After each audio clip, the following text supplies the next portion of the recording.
Warning: this fiction contains profanity. Viewer discretion is advised. Welcome to my channel. Have fun. Bastion of Immutability, authors, Second Law. Genres, portal fantasy, Isekai, dungeon, post-apocalyptic, strategy, action, adventure, fantasy, sci-fi, first contact, GameLit, magic, male lead, multiple lead characters, progression, strong lead, supernatural. Summary. Rahul was flying back to San Francisco after a fulfilling company retreat to Japan. Halfway through, somewhere in the middle of the Pacific, the system arrived.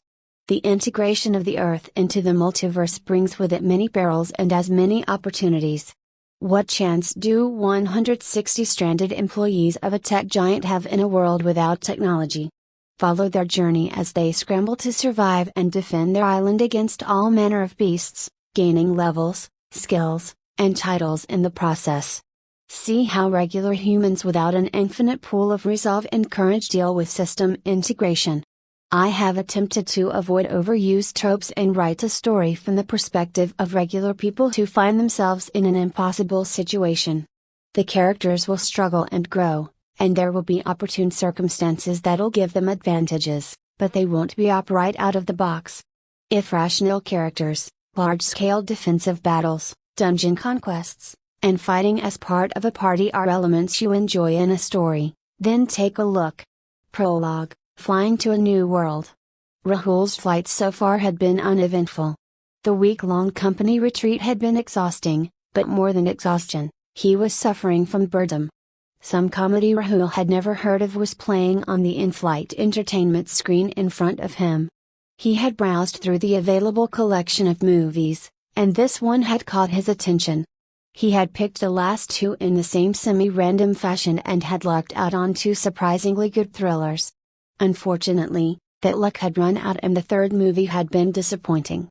Rahul had been watching that comedy for an hour and hadn't once come close to laughing. Resignedly, he pulled his earphones out and turned off the screen. How much longer? Rahul thought as he checked the time on his smartphone. 11:38 a.m., so, he had killed about 5 hours since the flight had taken off from Tokyo, but had as many left till they landed in San Francisco. 5 more hours. Rahul looked to his left and saw rows of his colleagues blissfully sleeping those long hours away. They would wake up when the captain made the landing announcement, and find themselves already back home. Perhaps the serving of meals will wake up a few, but they would eat and go right back to sleep. Rahul, unfortunately, could never sleep while sitting upright, and today was no different. As he debated turning on the screen and rewatching The Dark Knight, Rahul belatedly felt the beginnings of a headache. 5 hours of staring at the screen must have strained his eyes. A quick nap usually fixed these computer vision syndrome headaches, but that of course wasn't an option here. So Rahul just massaged his temples and looked outside the window. It was a clear day and the light blue skies above looked majestic and unending. Below he saw the alluring deep blue waters of the Pacific. Then he stared off into the horizon and was mesmerized by the slight but visible curvature of the earth. The cloudless sky and the pristine ocean meeting at the horizon made for a very soothing sight. Slowly, Rahul's expression relaxed into a smile and his headache grew dull. Soon, both his irritation over the lack of sleep and disappointment over the humor-deficient comedy subsided. Rahul was lost in memories. He thought back to his last week in Japan, spent with his colleagues on a company-sponsored retreat. He remembered the maid cafe visit on Friday and all the awkwardness that ensued. Definitely not the best place to have lunch with your manager and colleagues. And that crazy day when they had all gone to watch a sumo wrestling match live. The company had ridiculously decided to book the entire venue. Rahul was certain that 160 employees of an American software company were not the wrestlers' typical audience. Yeah. He certainly had quite a good time on the retreat. Rahul had been working with his current team for the past year and had started getting less formal with them. Turning from a colleague to a friend. This retreat completed the transition. Rahul had bonded with his team in ways that were impossible in an office environment. As Rahul went over the blissful memories, his smile grew wider, and the headache was forgotten. An unassuming blip of land off in the distance caught Rahul's eyes and interrupted his trip down the memory lane. It didn't seem like much, but it was still an aberration breaking the monotony of the otherwise featureless ocean. On any other day, Rahul would have dismissed that sight, but today he had little else to do, and curiosity got the better of him. Which island is that, and how big is it? Rahul narrowed his eyes and scrutinized the island, trying to estimate its size. But at this distance, all he could tell was that it was neither tiny nor massive. Somewhere between those two extremes. That wasn't saying much, but was the best he could do, and so he moved on to the other question. His headache forgotten, Rahul once again turned on the screen in front of him, this time to check the plane's location. Exactly halfway between Japan and California, somewhere in the North Pacific Ocean. All right, which islands are situated in that region of the Pacific? The map in front of him wasn't interactive, so Rahul couldn't zoom in and locate the island. He didn't have internet or GPS on the flight either, so that ruled out Google Maps. Finally, he decided to go back to the basics and recalled his geography lessons from school. Rahul pondered for some time before he grudgingly accepted that he remembered perilously little high school geography. Definitely not enough to name an island based on its general positioning in the Pacific Ocean. Why am I even thinking about all this? Rahul asked himself. It's probably just some unnamed and unpopulated island. So dismissing the island, Rahul went back to daydreaming about his past. This time, his thoughts drifted further back, and he reflected on the last 3 years of his life. His journey since graduating with a major in computer science. Rahul recalled his college friends. He was still close to some, but most had drifted apart due to time, and more recently, distance. It was last November, exactly a year ago, when he was offered an opportunity to work in his dream company at its headquarters in Mountain View. He had immediately packed his bags, leaving behind his home, family, and friends. All to pursue his ambitions. Coming from humble beginnings in a small town in India, Rahul had climbed many steps of the ladder to reach this place. And at 25, he was now in one of the best places in the world for a software engineer to be. All around him were peers exceptional in their work, and experts doing cutting-edge research in their domains. Here, for the first time in a long time, Rahul felt ordinary. He had pushed and grown. He had propelled himself to a place where all his peers were as ambitious, as skilled, and as hard-working as him. Here, he wasn't raising any bars or breaking through any ceilings. Here, he was content performing to everyone's expectations. He had overcome many challenges to get to this point. Now, he thought, he would learn to enjoy it. He would stop moving. He'd simply be. Life had other plans. One moment, Rahul and his 160 colleagues were cruising through the air at 41,000 feet and 900 kilometers per hour on a Boeing 737. The next moment, Rahul and his 160 colleagues were still all there, cruising through the air at 41,000 feet and 900 kilometers per hour, but there was no Boeing 737. System message integration of planet Earth is now underway. Welcome, denizens of the Earth. Welcome to the multiverse. Chapter 1, Bastion, October 19, 2022. Day 0. System message integration of planet Earth is now underway. Welcome, denizens of the Earth. Welcome to the multiverse. The tutorial stage of the integration will begin in 24 hours. Please align yourself to a bastion and elect a representative. All sentient life forms that fail to align themselves will cease to exist in their current form and will be used as resources to fuel the integration of the planet. Rahul lost all awareness of his surroundings and was greeted with these words on a prompt window that occupied his vision. At the same time, he heard a toneless metallic voice recite the words, not in his ears but directly into his mind. The moment it finished speaking, he regained awareness.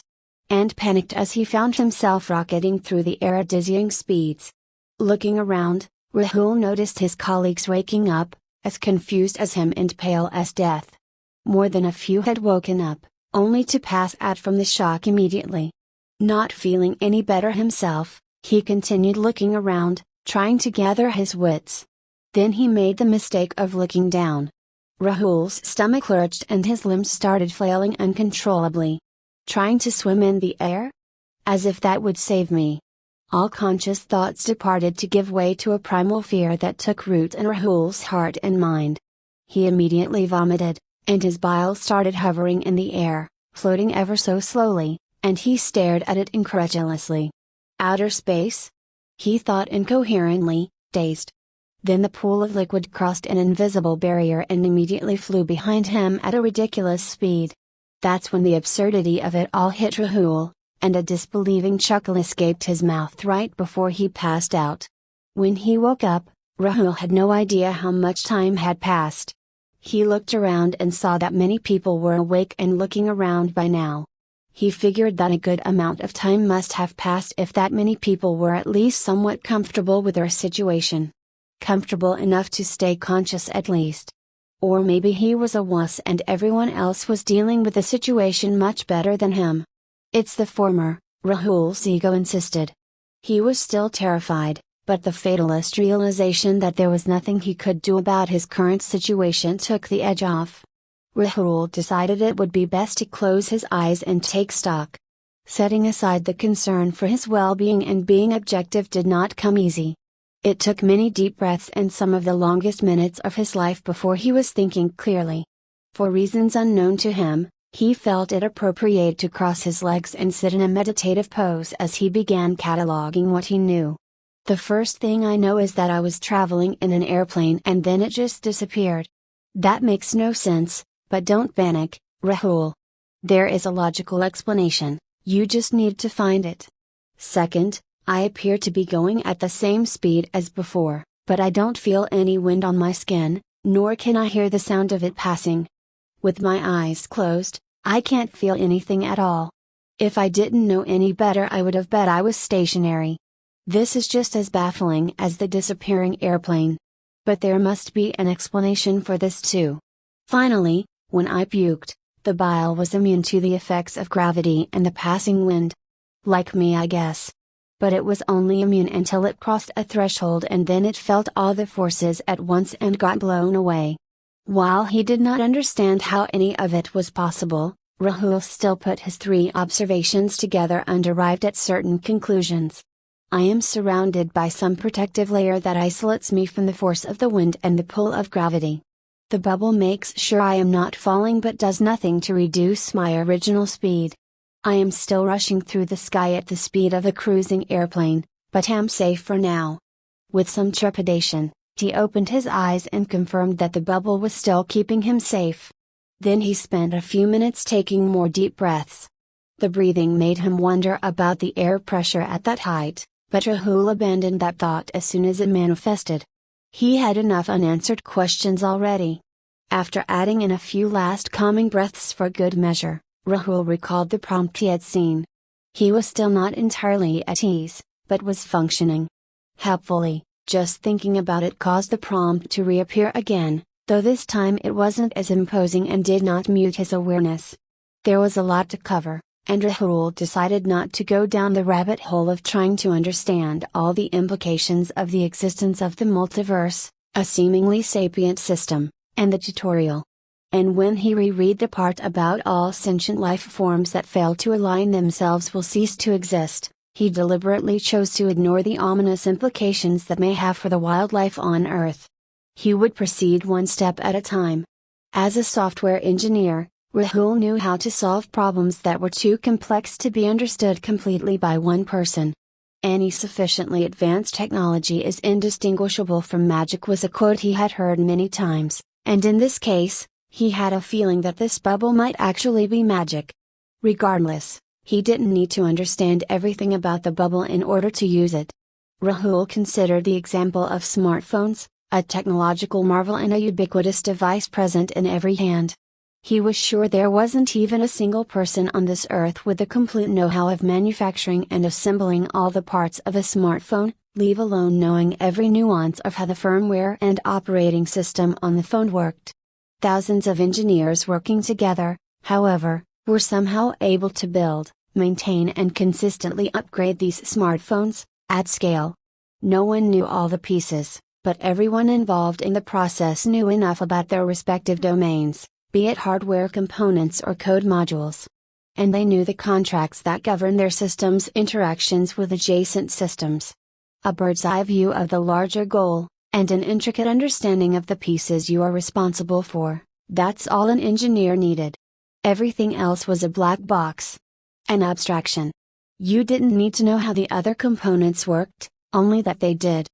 And then you could modify it, suit it to your requirements, work on it, and most importantly, use it. So for now, Rahul would just accept the premise of an all-powerful system, and wouldn't try to figure out the how or the why. Next, he needed to find the component that was his responsibility. So, he focused on the one actionable item in the entire information: find a bastion and elect a representative. Yeah, that part is important, urgent, and hopefully manageable. Rahul hazarded a guess that the election part was contingent on finding a bastion first, so that's what he prioritized. Now, the bastion could either be a physical structure like a fort or merely the concept of a safe haven. The word align was very vague. Was there a possibility that people could just get together, team up, and form a bastion? Perhaps, but he couldn't see how? Too many open-ended questions. Concluding that he had done enough thinking, Rahul decided not to waste time on further conjecture and did what felt most natural to him.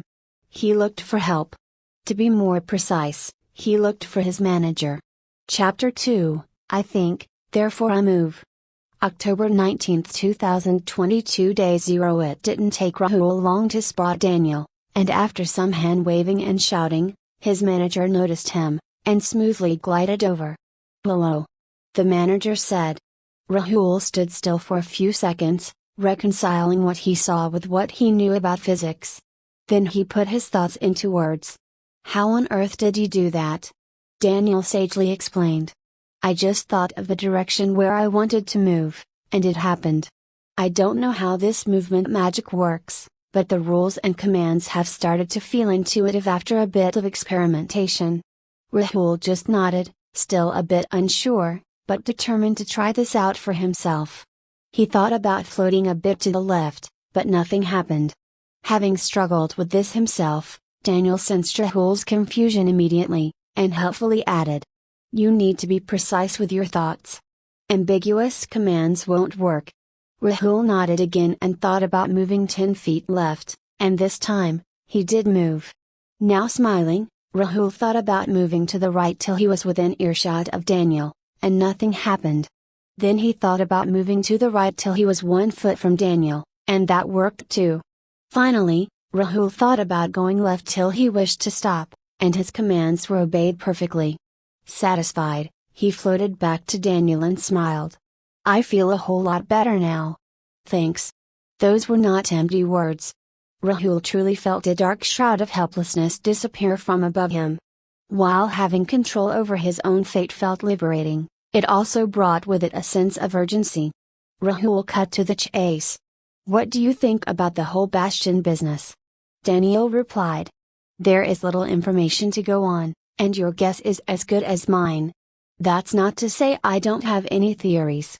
Daniel smiled and continued. Rahul smiled too. Daniel always had theories. This lack of information could be on purpose, to make things hard and ensure that very few make it to bastions. Or, it could be because no information is actually needed and the bastions are incredibly obvious at first sight. Rahul nodded in understanding and added. "Obvious to everyone except those who are miles away from any form of civilization. Perhaps more importantly, from land."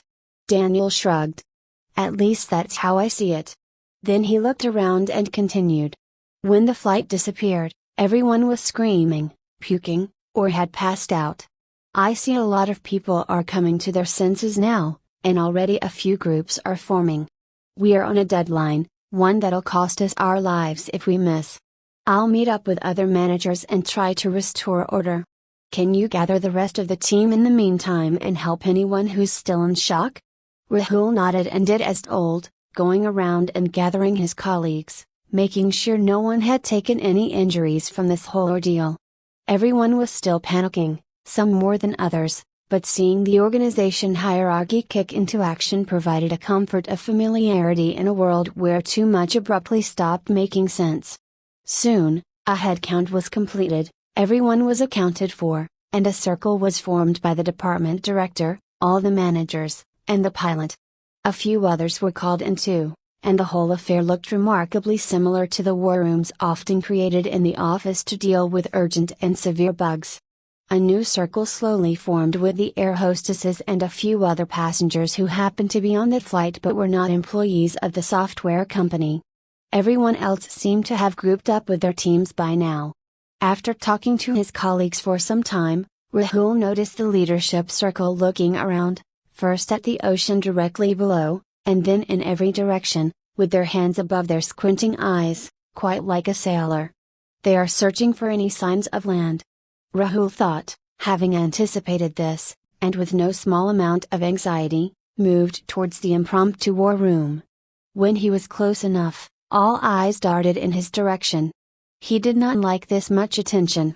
Unsure what to say, Rahul immediately blurted, "I saw an island right before the airplane disappeared." Mark spoke. "Please join us, ahem." Daniel came to the rescue. "That's Rahul, he's in my team." Mark quickly got to the point. "Please join us, Rahul. In which direction did you see the island? Could you tell how big it was?" Rahul answered. "I saw it from the window, I was sitting near the wing on the right side of the plane. I can't quite say just how big it was." It was the pilot who spoke next. "As I told you guys, the only major islands in this region of the Pacific are the Hawaiian Islands. All of our electronic devices have vanished, and I know neither the time that has passed since the aircraft disappeared, nor our current position relative to Hawaii." He continued. "Going in a random direction will be like trying to find a needle in the ocean. While we can use the sun for direction, it is much easier to just orient ourselves to go back the way we came by using our current trajectory as reference. At this speed, we are moving miles away from that island every minute. Since we have no idea what speeds are safely possible with our thought bubble, every second we wait reduces our likelihood of reaching that island on time. I vote we focus on eroding our velocity to zero as soon as possible, and then go back." After getting many assurances from Rahul that he was wide awake when he noticed the island, everyone was on board. Daniel, who seemed to be most comfortable with movement in the air, was tasked with figuring out a strategy to erode their momentum with an exact and reproducible thought so that everyone would lose speed at the same rate and stay together. In the meantime, all the managers were tasked with going around and bringing their teams up to speed. Since Daniel was otherwise occupied, Rahul debriefed his team. Chapter 3, Pure Intent. October 19, 2022. Day 0. Within 15 minutes, everyone was ready. Everyone but Daniel, who was still working on the task given to him by the impromptu council. A council that had assembled 41,000 feet in the sky. Daniel had experimented a lot with using thoughts for movement, and at this point, he had started equating these thoughts to commands in a programming language. While a computer could be insanely powerful, it still needed precise and well-defined instructions. The same was true of movement using the aura that filled this bubble that surrounded him. However, as opposed to computers, this aura understood context. For example, when Daniel thought of moving left by 10 feet, he moved left by 10 feet in addition to all the movement which resulted from rocketing through the sky. That happened without explicit instructions. When he thought about moving slowly to the left, and then thought stop, only his motion relative to the existing rocketing motion stopped, not his motion in its entirety. After all, the Earth itself was revolving around the Sun. Would just saying stop get me flung out into space? It was all very confusing, but at the same time, intuitive. Commands did what Daniel naturally expected them to. They would do the most obvious and reasonable thing. If he wanted to do something more specific, say to instantly stop his entire momentum, he would have to explicitly put those words in the command. Of course, such abrupt deceleration would turn him into mush, so it was a good thing the power understood context. Going from 900 km/h to zero in an instant is definitely not a good idea. Daniel thought, before coming to the task at hand. He considered various commands like I want to lose my speed at 10 km per hour every minute, or I want to constantly decelerate so that I come to a stop after 100 kilometers, etc. The more Daniel thought, the more he realized how complicated it'd be to express his exact desire in a foolproof and safe way, especially without knowing the exact distance and location of the island. I could still manage it if it were just me, but it'll be a nightmare to coordinate it perfectly with 160 people. While only a few were outwardly panicking and shaking now, no one would cope well with getting left behind and stranded alone. Going back to rescue those people would make this whole exercise even more complex. Moreover, I want the flexibility to change my commands on the fly and correct any mistakes. Something that isn't possible in a distributed design. No, he will need to think of a better way. Teaching everyone how to control their movement when he himself understood so little was not practical. Expecting everyone to follow instructions precisely, with no room for error, no retries? Too much could go wrong. Daniel started approaching the problem from a completely different direction. The issues with his current line of thinking were that it did not allow for retries, couldn't handle changes on the fly, and relied on the entire group to execute things perfectly. I have seen this problem before, in system design. The solution is to come up with a centralized approach, with a single point of control. He thought, aware that such a strategy would have the drawback of having a single point of failure as well. If I mess up, I might take the whole group to their graves with me. It took some time, and everyone patiently waited for Daniel even as they flew further and further from the island. Eventually, an idea occurred to him. He spent another minute weighing that idea and couldn't find any obvious flaws. That done, he immediately went back to the war room and explained it to everyone. Here's the plan. I will start our deceleration at a very safe rate, ensuring it doesn't cause any sudden lurches and nausea, and depending on how well everyone handles it, I'll adjust things on the fly. Coordinating such adaptive maneuvers with so many people would be impossible. So, I need to be the one in control of everyone's movement. I have found a way to do that. After a pause, he continued.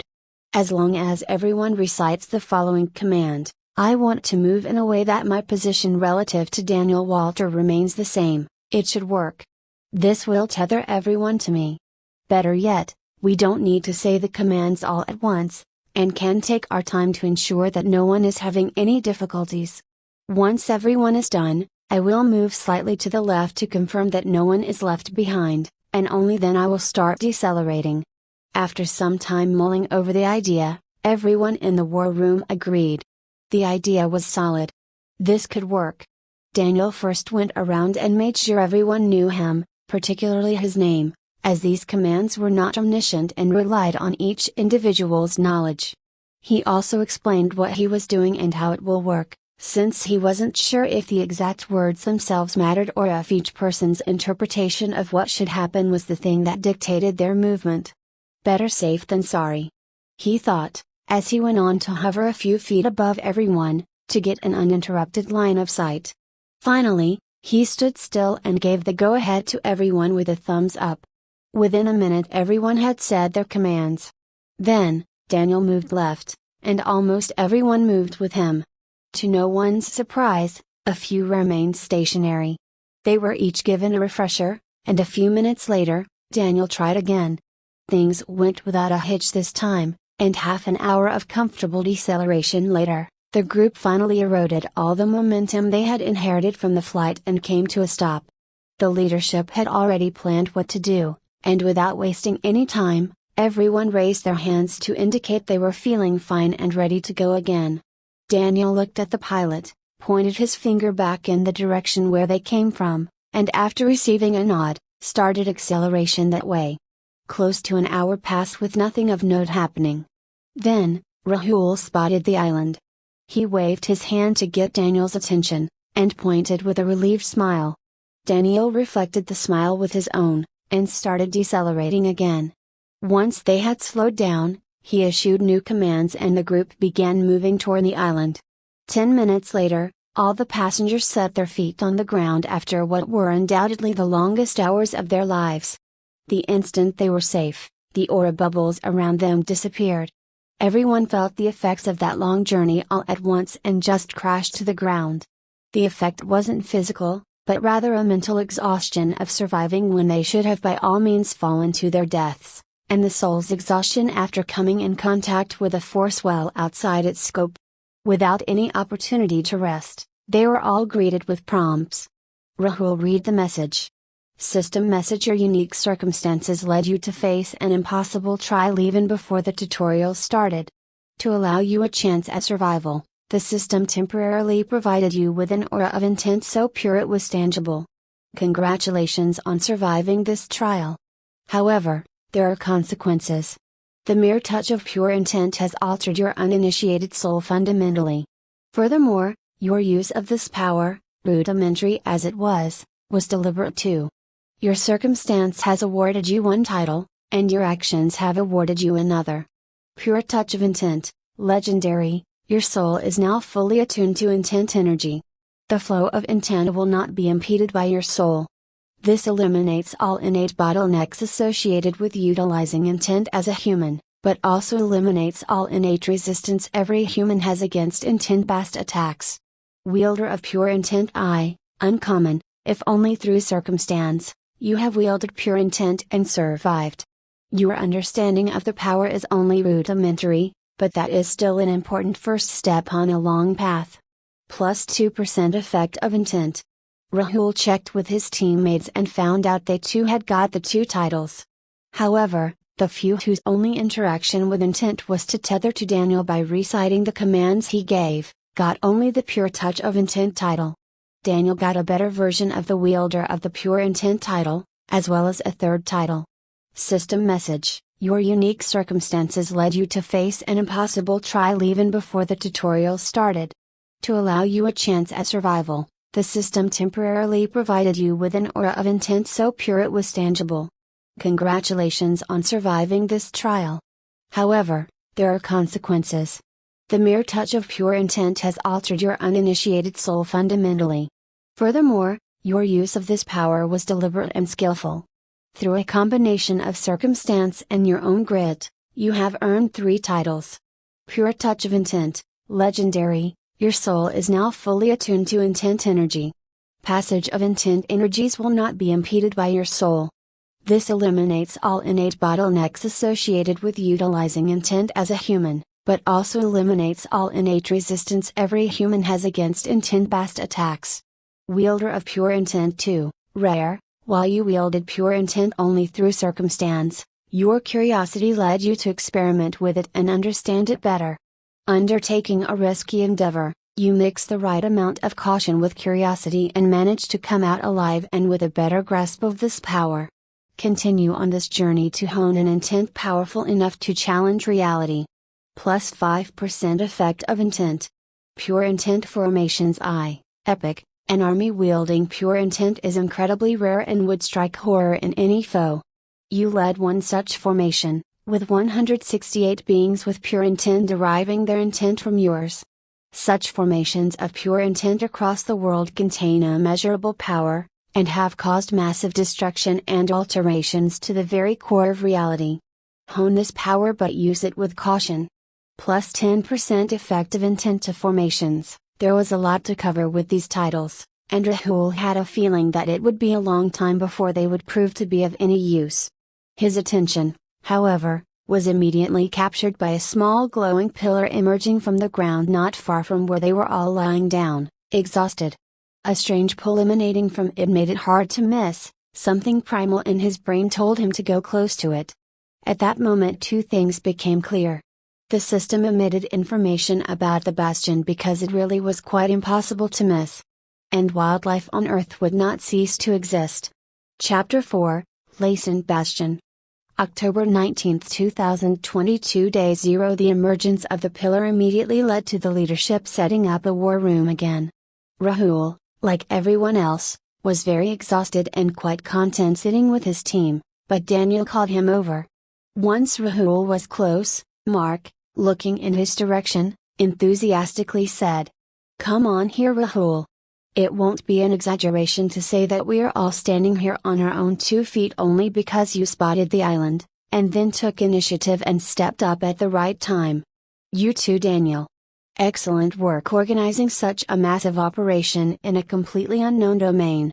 We were all safe and sound and have got a title or two, which I'm sure will be helpful in the future, even if I don't understand much of what it says.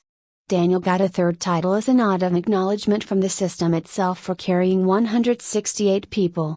Mark concluded, in that vein, we all thought it was a good idea to keep up with our existing customs and to publicly reward accomplishments. A familiar ceremony will go a long way to soothe everyone's nerves too. That done, Daniel patted Rahul on his back, and the entire leadership group started moving to where everyone else was idling around, getting a well-earned rest. Seeing something was up, all eyes moved towards them, and Mark started speaking again. A lot of you already know how we ended up here on this island, but some may be disoriented and missing a few details. We will soon go over the events of today and fill in the blanks. Taking a pause, Mark continued, but before that, let's keep up our tradition of recognizing our peers who did exceptional work. Let's all give kudos to Rahul and Daniel. Cometh the hour, cometh the men. Today was the day of these 2 men who rose to the occasion and did a commendable job, not stopping till they got us all to safety. If not for them, we might still be literally floating in the air somewhere. Half an hour later, Rahul was by himself again. He did not expect any cheer and applause from the haggard and exhausted group, but he got it nonetheless. He felt that this was all too much. While Daniel showed great expertise and skill in navigating everyone to the island, Rahul was more or less just awake and looking out of the window at the right time. However, he knew all this was, as much for everyone else's benefit as his own. The choice of words got us all to safety was quite deliberate too, emphasizing to everyone that they were now safe. Rahul noticed that the very act of cheering and celebrating had done wonders, and he even noticed a few smiles around their temporary camp. Not that people forgot that the world as they knew it was no more. Some had gotten back to having small talk about the weather or sports, but it was just a flimsy facade. The worries and uncertainties were still there, but that little act of celebration had put everyone just a bit more at ease. Rahul had barely relaxed with his team for an hour before the leadership met again and dealt with the Bastion. Yes, he was invited to the leadership discussions now. Apparently, not sleeping during the flight and noticing that Island had gotten Rahul a seat at the table with the big boys. Well, not the actual big boys, no one here was a high-level executive or part of the actual leadership of the company. They were all either direct people managers or middle management. Still, for Rahul, who just graduated college a few years back, this was not the crowd he pictured himself sitting with. At least not this soon. When the meeting convened, it was a guy named Frank who spoke. Rahul did not recognize him. The moment I first saw the prompt, I got a strong video game vibe from it. Every subsequent event continued to further confirm my suspicions. With the titles awarded to us giving percentage modifiers to our abilities, I'm all but certain of it. The system may not be a game AI, or server, and we are likely not inside some game universe. Getting a few nods, he continued. Still, I believe treating the system as an omnipotent game AI, and our life as a permadeath game is a reductionist model we should adopt for now. It'll turn the otherworldly concept of the system and integration into something familiar. It'll mean our life is still governed by rules and procedures, ones that we don't know yet, but that exist and will likely be revealed to us slowly. And if there is any order to the situation, we can work with the variables and optimize them towards the best outcome. This monologue was followed by a short discussion, and in typical corporate style, a lot of conversation happened with nothing truly being said. In the end, everyone was on the same page, and the conversation moved forward. Frank took the lead again. Since we are all stranded on an island and our fates are tied together, it'll be best if, at least for now, we make our choices in the interest of the collective rather than the individual. Particularly, if the game-like trend continues, people will need to specialize in one direction or the other. There will be combat and its subpaths, as well as non-combat ones. I doubt that something related to technology will be available as a path right away, but even if it is, all of us going that way will probably have us starving or maimed in a few days, depending on what challenges the tutorial throws at us. That led to some murmurs, and Frank quickly added, I know no one here wants to take away the freedom of choice from anyone. Still, we will need a way to ensure that we end up with a well-balanced settlement here on the island. I don't know exactly how it should be done, but I strongly believe it needs to be done. Particularly since we don't know how long we'll be here. This was followed by a discussion that was a lot longer and quite heated. Even the idea of coercion was apparent to many, and eventually, it was decided that a gentle nudge may be given, but people will make their own choices. While Rahul was happy to see he was surrounded by morally upstanding people, he wondered how much like a game their lives were going to be. If their life truly was going to be like an RPG, the path to leveling up would be littered with corpses. He could only hope that they were corpses of wild beasts. The thought made him shudder, but he steeled himself. While the effort to remain logical and rational ensured people didn't descend into a frenzy, everyone knew they weren't ready to handle whatever was coming. Rahul resolved to mentally prepare himself for the future, horrible as it may be. After much discussion, which took what felt like forever, the final topic came up. What to do about the Bastion and the impending election of a representative. Since no one knew what kind of mechanic would be there for an election, it was decided that a consensus be sought even before claiming the Bastion. People seemed afraid they might be pitted against each other if there was a divergence of opinion. So, the leadership agreed on proposing Mark as the representative and took the discussion to everyone else. It didn't take long to reach a unanimous agreement, the pilot, air hostesses, and the other passengers included. With all that done, Mark went to the Bastion, and touched the top of the pillar. He stayed unmoving for a few seconds, and then Rahul, along with every other human on the island, got a prompt. System message: Mark Payne has petitioned to be representative of the Latent Bastion. If elected, he will have the right to govern this bastion and choose a council to assist him. The representative along with his council will have absolute powers, including but not limited to, making decisions on behalf of the settlement, passing laws, and exiling anyone at will. At the same time, as your representative grows, your bastion will grow with him, acquiring traits and special bonuses. This is an important decision, choose wisely. Accept Mark Payne as the representative of Latent Bastion. Contest his petition to become the representative of Latent Bastion, refuse to align with the Latent Bastion. The election of a representative turned out to be a decision of much more consequence than Rahul anticipated. Mark really was the best person for the job, and while Rahul had earlier felt the whole exercise of getting a consensus was unnecessary, he now felt happy that they did it. He didn't know what would have happened if the pilot or someone else felt blindsided. Probably, it'd have just been a vote, but Rahul was glad he didn't have to find out. Overall, he felt satisfied with the entire turn of events, and soon received a prompt. System message: Congratulations, you have aligned yourself with the Latent Bastion, and your chosen representative Mark Payne has been elected unopposed. Please wait for the tutorial to commence for further instructions. Do you wish to check the settlement bonuses? Yes, Rahul thought.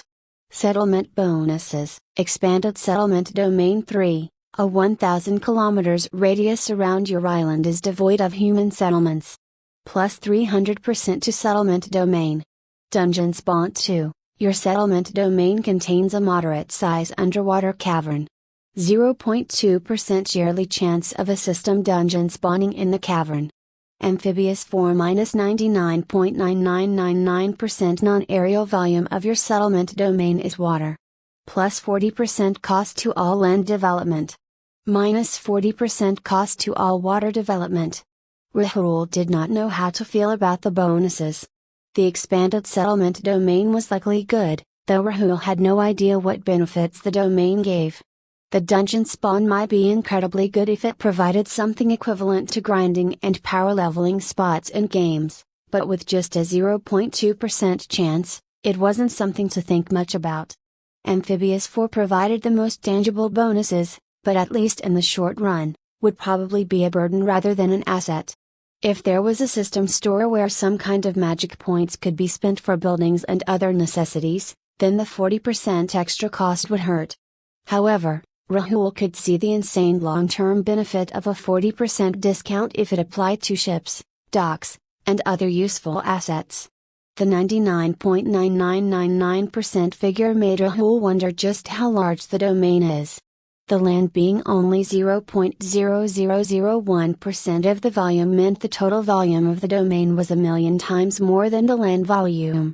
That number was just too baffling to process, so he set that thought aside for later consideration. Eventually, Rahul saw Daniel approaching, who asked him to think about getting a settlement overview.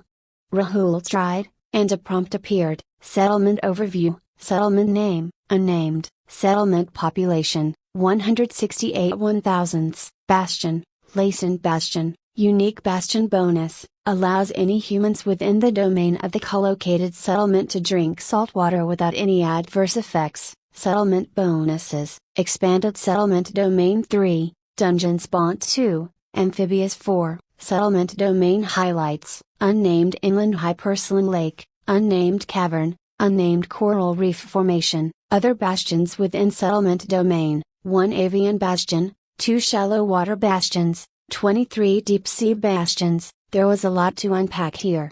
Firstly, it looked like a settlement and bastion were different entities, though in this case, they were co-located. Perhaps settlements could be created without any associated bastions too. Secondly, the elephant in the room everyone had avoided so far, the question of fresh water, was taken care of by the system. It seemed like quite an overpowered bonus to Rahul, but also one that was necessary if anyone were to survive. Finally, as Rahul had somewhat expected, there were bastions created for all kinds of life on Earth. Instinct must have driven the animals towards those bastions, and many would survive. Noticing how much assistance the system had provided so far, Rahul started questioning his former morbid thoughts. He couldn't help but wonder, to hope. Is the system more akin to a benevolent god than a ruthless ringmaster? Time would crush that hope quite thoroughly. Chapter 5, Martin the Steward. October 19, 2022 Day 0. The rest of the day went by uneventfully, and Rahul and his team went around exploring. Laysan was an egg-shaped island, complete with a large central lake for the yoke. It was nearly 2 kilometers long and more than 1 kilometer across. There were no large animals, but the island had many birds. The area around the lake was quite pleasant, and his team, and many others, settled around it. As night approached, they built campfires, gathered fruits and berries, and went fishing. They also drank the lake water. The sensation of drinking salt water, while odd, was not unpleasant. Eventually, everyone was done with dinner and began searching for nice comfortable spots to hunker down for the night. Rahul and his team found a good clearing with the lake in front, a boulder behind, and shrubs on either side taking the brunt of the cold wind. The boulder had smooth rock, and presently, Rahul, Charlie, and Maya were comfortably leaning on it. Their backs were against the rock and their legs toward a cozy campfire. Daniel and Matt were sitting on one side of the fire, while Ivan and Alex were on the other. Helena, their tech lead, was lying on her back, close to the lake, looking up at the stars as if deep in thought. She has been part of Daniel's team since its inception 7 years ago and commanded almost as much respect as him. All small talk ceased when she spoke up. If this tutorial and the world that follows is truly going to be an RPG, has anyone put any thought into which classes they will pick? Ivan went first. I think I'll take a melee class with a focus on tanking. Someone's got to protect all your scrawny asses. Ivan was a largely built Russian man who had come to the US and joined the company about 3 years back. Even though he looked like the last person you'd imagine being a software developer, Ivan was quite good at his job. Moreover, Rahul had worked closely with him for the last year, and known him to be incredibly kind with a heart as big as his muscles. We would be very lucky to have Ivan as our tank. Rahul thought, and Daniel put those thoughts into words. We'll all be quite content hiding behind you, you damn wall. In all seriousness, it's a good choice for you. I myself am leaning towards being a mage." That proclamation from Daniel prompted another one of Rahul's teammates, Maya, to speak. "A mage class would suit me too, I think." Maya was a shy girl who didn't talk a lot, and had moved to the US for higher education and had joined their team last year. Rahul knew her to be an excellent problem solver with a very insightful and unique way of looking at things. She is also very cute. Rahul shook himself free of the distracting thoughts and forced himself back to the topic. As he thought about it, Rahul admitted that she could indeed become a very competent mage. Helena spoke and interrupted Rahul's chain of thought. "Magic would suit you, both of you. I for one would be happy shooting at things from a distance where they can't reach me, not that any danger can get past Ivan." Everyone laughed, and Daniel clapped Ivan's back. Alex chimed in. "Archery or some other range class is what I will go for too." It turned out to be a popular choice, as Charlie and Matt too opted for a ranged class. Charlie, Alex, and Matt all worked on the same project, and were good friends, mainly due to the long hours that they had pulled working together on the nightmare of the project that one of them had jokingly abbreviated to Dream. Of the three, Matt was the most experienced, 1 year senior to even Daniel, but was also the newest member of the team, having joined 6 months ago. Alex had been working in the team and on the project for the last 4 years and was the project lead. Charlie, like Maya, joined the team last year after finishing his higher studies in the US. He was an Australian. As everyone finished announcing their preferred classes, they looked expectantly at Rahul. "I think I'll go for a ranged class too," he said, a bit awkwardly since he had taken so long to think only to end up picking the most popular class. "Of course, popularity is not the reason I picked the class. Rather, it's the practicality." Rahul most certainly did not have any ambition of being in the thick of battle, risking his life. Magic appealed to him, but based on what he knew about games, archers were usually somewhat proficient at defending themselves at close range, while mage classes were sitting ducks without a proper team formation protecting them. He did not relish the thought of being completely dependent on others. The discussion went on for a while, and then switched to other topics, before the team slept for the first time in the post-system world. October 20th, 2022 Day 1, System Message: The tutorial is now underway. Every bastion will now be assigned a steward who can be summoned at most once a day by using settlement points. The first summoning is free and will happen in 5 minutes. The tutorial will last 30 days and your primary goal is to survive. Your steward will explain the rest. Rahul was already with the Laysan Council, as they were now calling themselves, when the system announcement came. The next 5 minutes were spent deciding on the most important questions to ask the steward, until he finally arrived. Their steward, Martin, was a tall, slender, and bald Caucasian man who surprisingly looked like a regular normal human. He wasted no time. "I need to see the settlement menu and all your stats. Those would have turned active as soon as the tutorial started. I've got only 10 minutes for today's free summon, but even the paid summons are restricted to 1 hour. Given the small group here, I want to counsel you all on your classes individually, within 3 days, not counting today. That comes to a little over a minute per person. I'll quickly go over the settlement details. In the meantime, I want 10 of you standing in a straight line, and a few extras ready in case we have leftover time. Mark, please choose the best of your settlement." With that, he started looking at the settlement menu, while Mark instructed all managers to pick 1 person each from their team to get to 25. Everyone from the Laysan Council was picked by default. No more than 30 seconds later, Martin shouted, "Everyone, form a line. All 168 of you, now." Then he went to Mark, motioning all of us members of the council to join, and started speaking rapidly and without break. "Listen very carefully and do not interrupt me. The tutorial is going to be a cakewalk, pitting humans against beasts in a lopsided fight where humans can use settlement points to get various advantages. What comes after is a nightmare where human settlements are pitted against each other in a winner takes all. I can help you every day and you'll get out of the tutorial without a single casualty.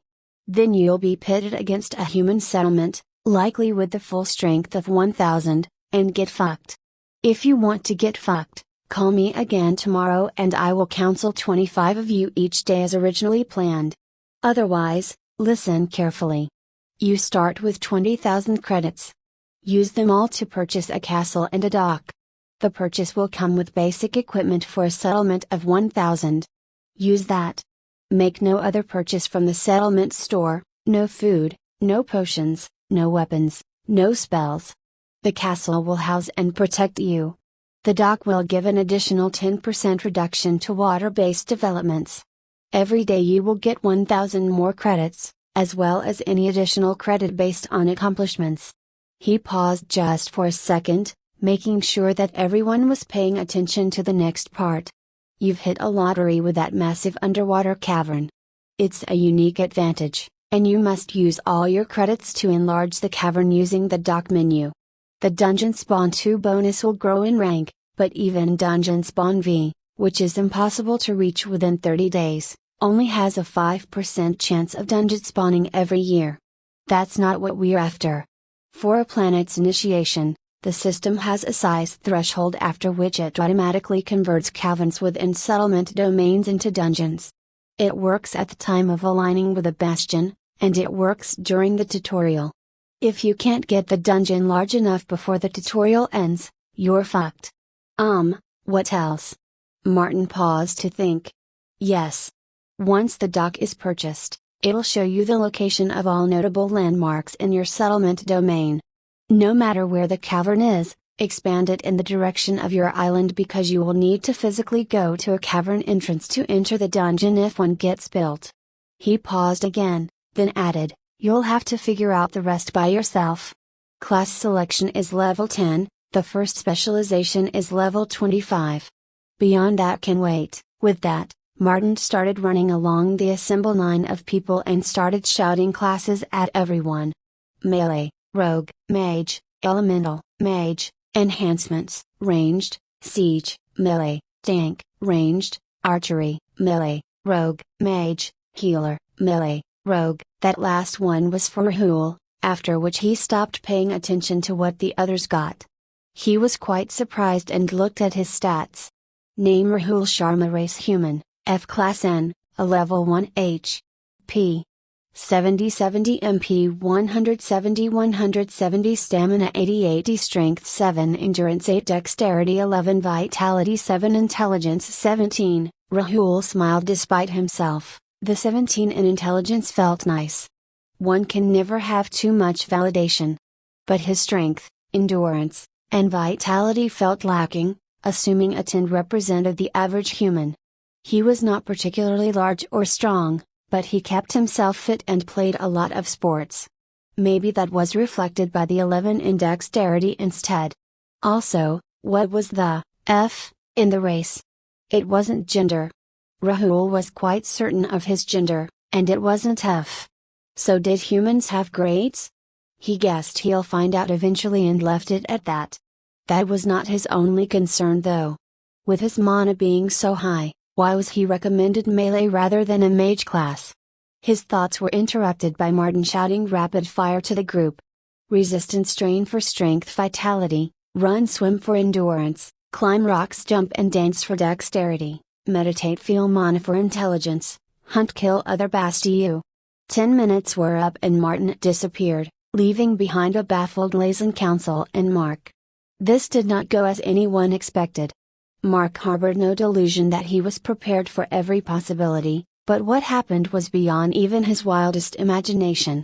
After all, the steward had forbidden them from summoning him again unless they spawned the dungeon first.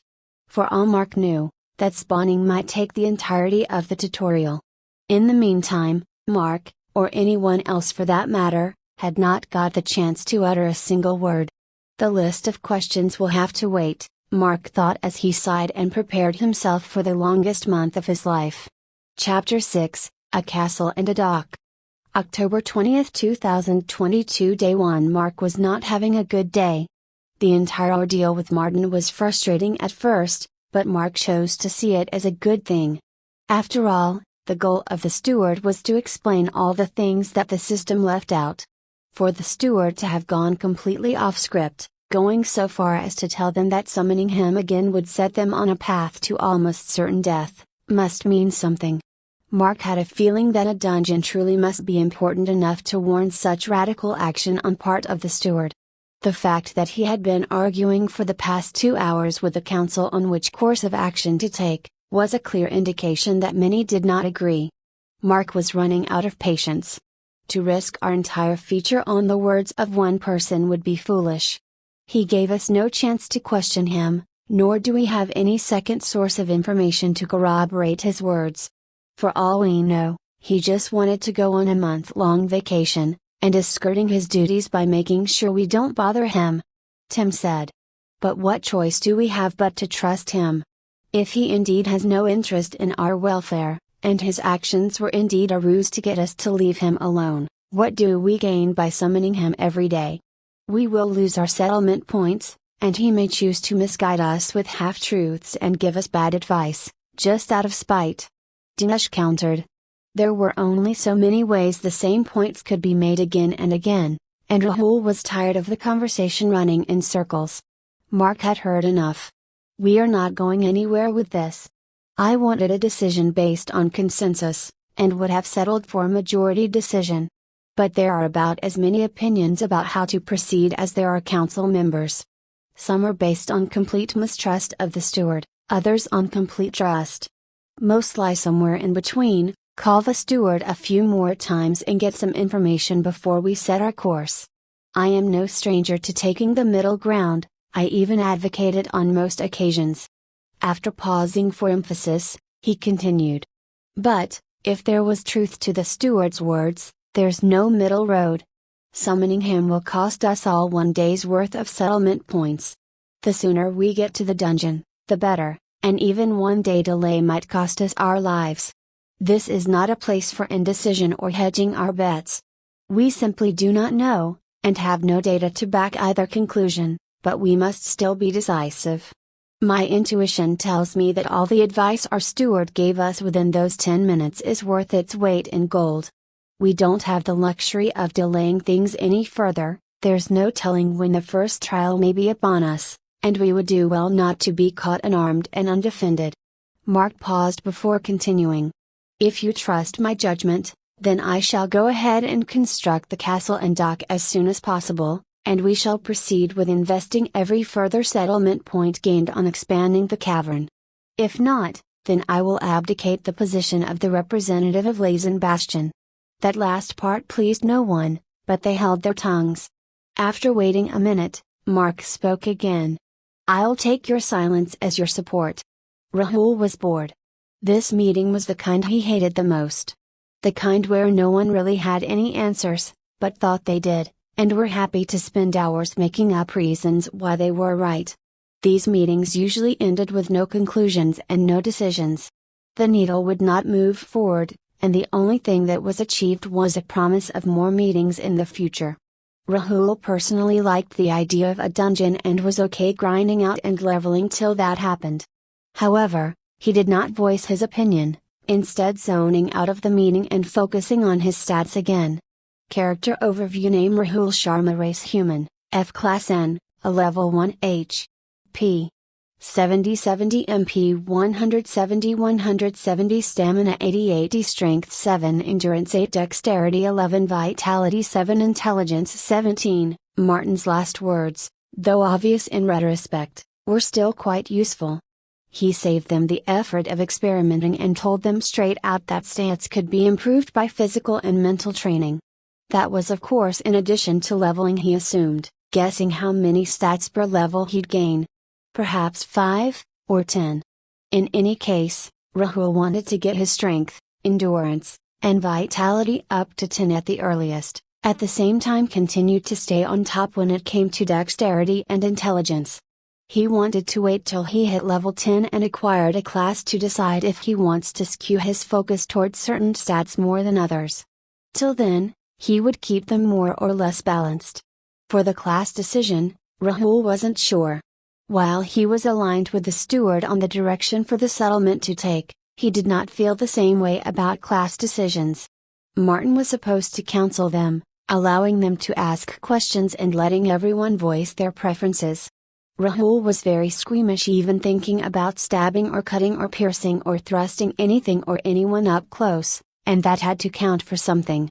Rahul dreaded the thought of hitting a human with an arrow from afar too, but it was the less worse of the two choices. As for magic, his reservations about being a sitting duck remained, and the more he thought about it, something about magic just didn't fit right with him.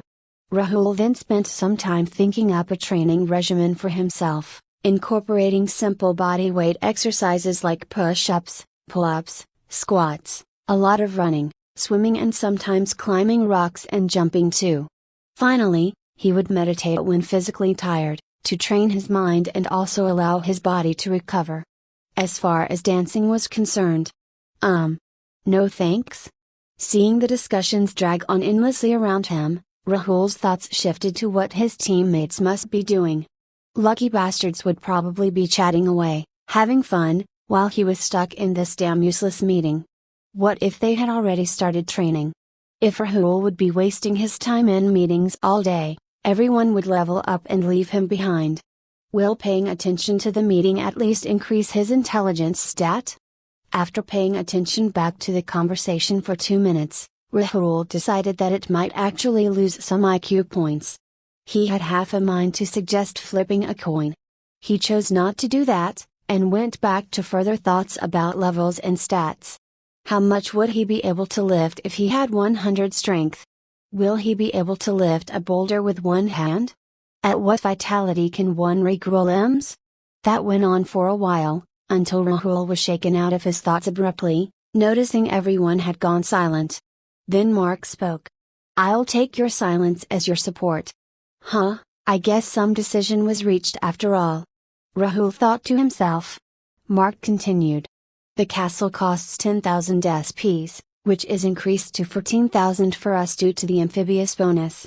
The dock costs 10,000 SPs too, reduced to 6,000. In the end, we will pay the entirety of our 20,000 settlement points to purchase both. I think the best position to place the castle is that way. The elevation will make our position more defensible, and the proximity to the lake provides access to water. The dock can either be placed on the shore closest to the castle if we want to play it safe, which I think we should. The group was a bit subdued but nodded their acquiescence. Alright, I'll start in a few minutes, let's get everyone here, it might be a sight worth seeing.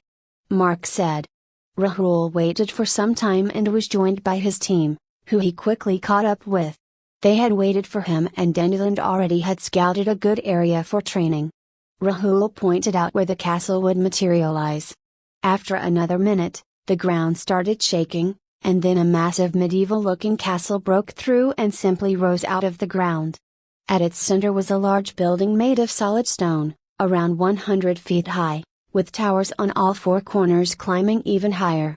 It was further surrounded by stone walls on all sides, around 50 feet in height, and wide enough to accommodate archers and perhaps siege equipment. Finally, there was a large and very heavy-looking wooden gate in front. Rahul wondered how many men it would take to push that door open. Mark proceeded towards the castle and thankfully, he was able to open the gates with a thought. Inside, Rahul noticed weapon racks filled with all kinds of armor and weapons lining the walls. Going inside the central building, Rahul was greeted by the sight of an absurdly large hall with hundreds of long tables and chairs, more than enough for the entire group to have meals together. Nearby was a large kitchen and a stairway leading to underground cellars. There were also multiple stairways leading above, to living quarters, which went on for 4 floors until reaching the roof. On the roof, Rahul saw some more weapon racks, mostly containing ranged weapons. The 4 corners of the roof had 4 towers and staircases leading to the top of the towers. The tops were empty and had enough room for a dozen or so archers to stand and shoot comfortably. Looking down, Rahul realized that the outer walls had more room than they could possibly man even if every single person occupied them. Rahul kept exploring until Mark spoke loudly, I'm going ahead to purchase the dock as well. We don't know how long we have until the first trial that the system has in store for us, so let's be prepared. Continue exploring the castle, choose your living quarters, and proceed to equip yourselves as appropriate for your chosen class. You may accept the steward's suggestion for your class, but you don't have to. If your gut tells you to go a different direction, explore that too. We have until we hit level 10 to decide. With that, Mark left. Rahul and his teammates admired the view from atop a tower, where they could see the entirety of the island. Before long, a large wooden dock emerged on the nearby shoreline. It consisted of a few buildings, which looked like warehouses and workshops. There were also a few piers where ships could dock, and some cranes for loading goods. Rahul would inspect it up close later. The team then proceeded to choose their lodgings, happy to have somewhat comfortable beds to sleep in tonight, and a roof over their heads. Then they picked up some armor and weapons and left the castle. It was finally some time to grind some stats, and who knows, maybe even levels. Chapter 7, Training. October 20, 2022 Day 1. Rahul and his merry band of software engineers had gone to a large clearing they had discovered on one end of the island, and there was a lot of excitement in the air. Throughout their lives, the success of these engineers was evaluated based on numbers going up or down. Increasing revenue, increasing traffic, faster API response times, big numbers in load tests, all gave a rush of dopamine. Now, the prospect of increasing the numbers on their character stats and getting strong made their eyes glitter. That was 3 hours ago. You know, I never expected that my strength would go from 7 to 70 just by exercising. After a point, there would be diminishing returns and all. But this just sucks. Rahul said, panting, sitting beside Matt, who was already sprawled on the grass. Tell me about it. My endurance is a measly 5, and I've spent the last 3 hours running and resting and running again, and again, and again. Now I can't even muster enough strength to get up. And my endurance? It went up by 0. Matt said. Rahul gave a resigned sigh of agreement. Just then, Daniel jogged toward them and said, "Keep it up, boys, I feel we are at the brink of a breakthrough. Keep at it, let's see who would be the first to increase a stat." That was the 3rd time in the last hour. He's still taking his role as our manager seriously. I hope he knows that no salary is getting credited to his account this month, Rahul remarked to Matt, and they both chuckled lightly. Still, after taking 5 minutes to curse and groan, the two got up and started running again. Toward the beginning, everyone was trying to improve different stats and tried various activities. By the end of 2 hours, they started wondering if they were doing something wrong, as Martin had not given any specifics on what to do. Seeing as how there wasn't really a way to do running wrong, everyone decided to focus on that. Running laps around the clearing soon proved boring, so they decided to run around the island. Others seemed to have had the same idea, as they crossed many teams running around the island. Eventually, the sun set, and the group that returned to the castle was as despondent as the one that left it had been merry. Not a single level had been gained, and only on their way back to the castle had they realized that they had neither foraged for any food nor gone to the lake for fishing.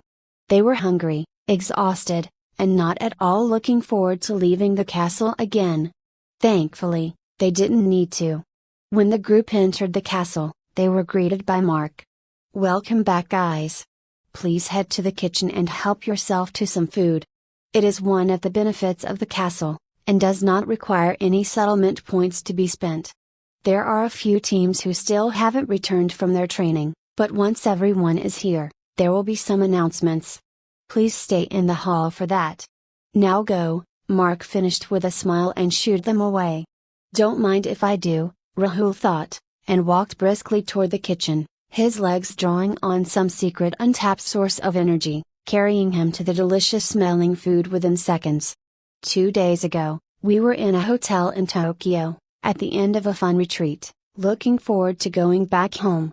Yesterday, we were on a plane that disappeared. Then we flew through the sky, first helplessly, and then with purpose, until we found ourselves a bastion to settle. We were tired, hungry, afraid, and defenseless. Mark paused, looking across the room, and then continued. It's been a long day, but our circumstances have changed. Tonight we are tired, but of our own accord. We are afraid, but we are also excited. I see a glimmer in many eyes, a look of anticipation for what wonders this new world will bring us. I feel the same excitement, the same hope for a more wondrous future. But, I also know our resolve and hopes will be tested more than once in the near future. I have full confidence that we will overcome all challenges and come out of it stronger. We are tired because our resolve to improve pushes us, and we are afraid because our instincts compel us to be. This fear will keep us sharp, and this resolve will make us strong. Humans were the apex predators of the jungle long before we had our guns or our tanks. Our ingenuity has served us throughout the history of our species, and once again we will use every tool at our disposal, and not just survive, but thrive. We now have a castle that will feed us, and we will sleep tonight with a solid roof over our heads. But while our stomachs are fed, we must continue to hunger for growth. 'Cause make no mistake, we might have a castle with thick walls around us, but it is just an inanimate object. We can never be truly safe if we are weak, and even walls of stone will crumble without men to defend them from attacks. I know you all were looking forward to a good night's sleep after dinner, but we don't have that luxury. Today was the start of the tutorial and no attack came upon us. However, tomorrow might be different, and we have no idea what to expect. We must all get at least the most basic combat instruction before we go to sleep, so we don't stab ourselves with our swords or shoot our arrows into our own feet. I know you are all dejected after training for hours, seemingly without benefit, but 3 among us have managed to increase their endurance by 1. I have a feeling a lot more of you can manage it before the night is over. That last part led to murmurs across the hall. Mark waited a minute before continuing. All 3 who leveled up their endurance had run for around 2 hours around the island, with short breaks in between. I know many others ran just as much, if not more. What was different about this group was that they ran with Chris, who personally tutored them on their strides, their breathing, and many other things. Chris, as some of you may know, was a professional marathon runner until he joined us last year. He still runs marathons regularly and has his endurance at 19. Seeing as how the only 3 stat improvements we got were under his tutelage, it's clear that having experts train you is very helpful. After a pause, Mark continued. There's more. As soon as Stacy, who was the first to increase her endurance, got a level up, Chris got a notification informing him he had gained a skill. Endurance Trainer I. This skill passively increases the rate at which people increase their endurance stat when training with him, and scales based on the difference in the endurance stat between him and the trainees.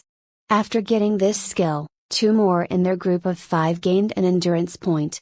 So, in addition to the weapons training tonight, I'll suggest all of you train your endurance and go jog with Chris. Finally, seeing how the system values expertise, we have arranged the weapons training to be conducted with experts too. Captain Seki, our pilot, is a skilled swordsman, and he will train you in swordsmanship. Caleb, who has some experience in fencing, has volunteered to assist the captain. Jeanette and Claudia had learned archery as kids, and have volunteered to help teach the basics. Jacob, who is an army veteran, has volunteered to teach the use of knives in combat. I would suggest everyone take the bow and arrow training and 1 close quarter training at a minimum. If you have the energy, do them all. Good luck. 6 hours later, Rahul returned to the castle, surrounded by his colleagues. No, his friends. Together, they had survived the disappearance of an aircraft, flying through the air, and most recently, being hit by an angry Japanese pilot turned sensei. They shared the exhaustion of miles of running, of sore muscles, and of bruises inflicted by the flat of a blade. Thankfully, these kinds of horrible experiences felt a lot less worse when surrounded by friends, so Rahul wasn't in a particularly bad mood. Quite the contrary really. All because of the notifications. The group was reveling in the joy of increased stats and gained skills as Rahul checked his own notifications.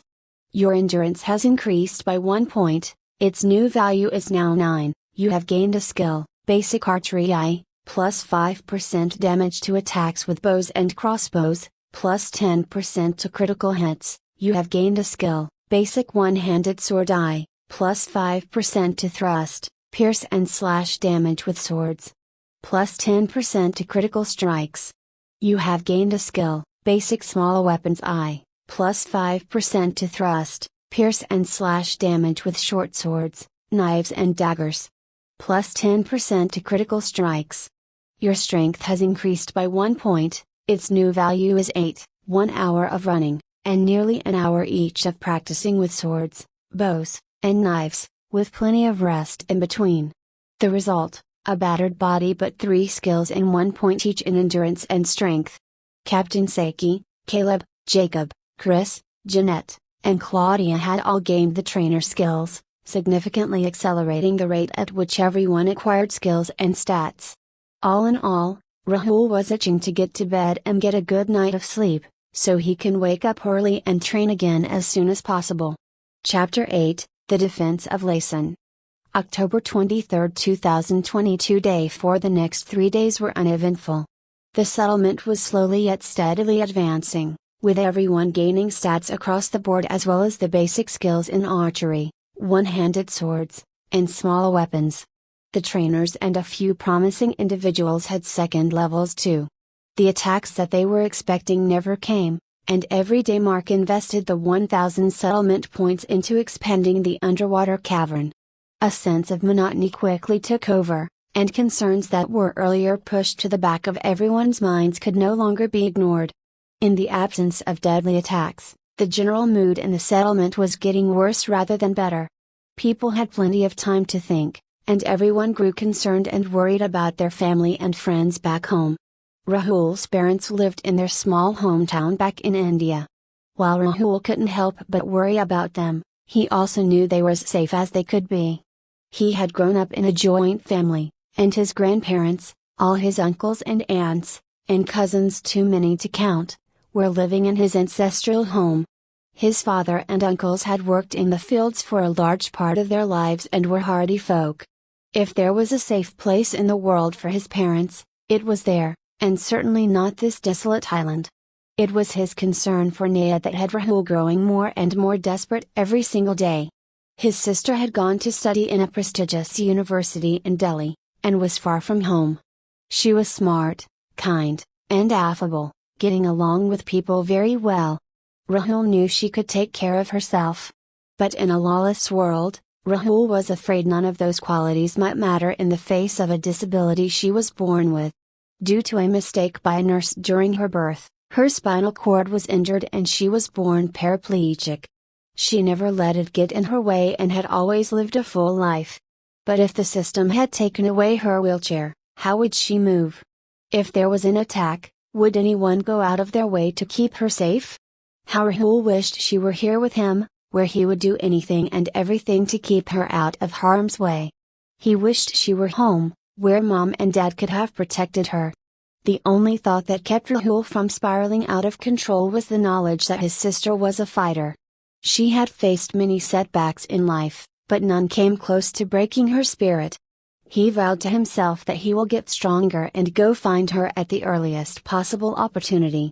He had spoken to Mark about it and got assurance that getting everyone to their loved ones was the highest priority, and they would discuss solutions with Martin as soon as the dungeon was done. Initially, Rahul had expected empty platitudes and promises from Mark, but the assurance he got seemed very genuine. In fact, when Mark spoke about getting back to their loved ones, he spoke with almost a religious zeal.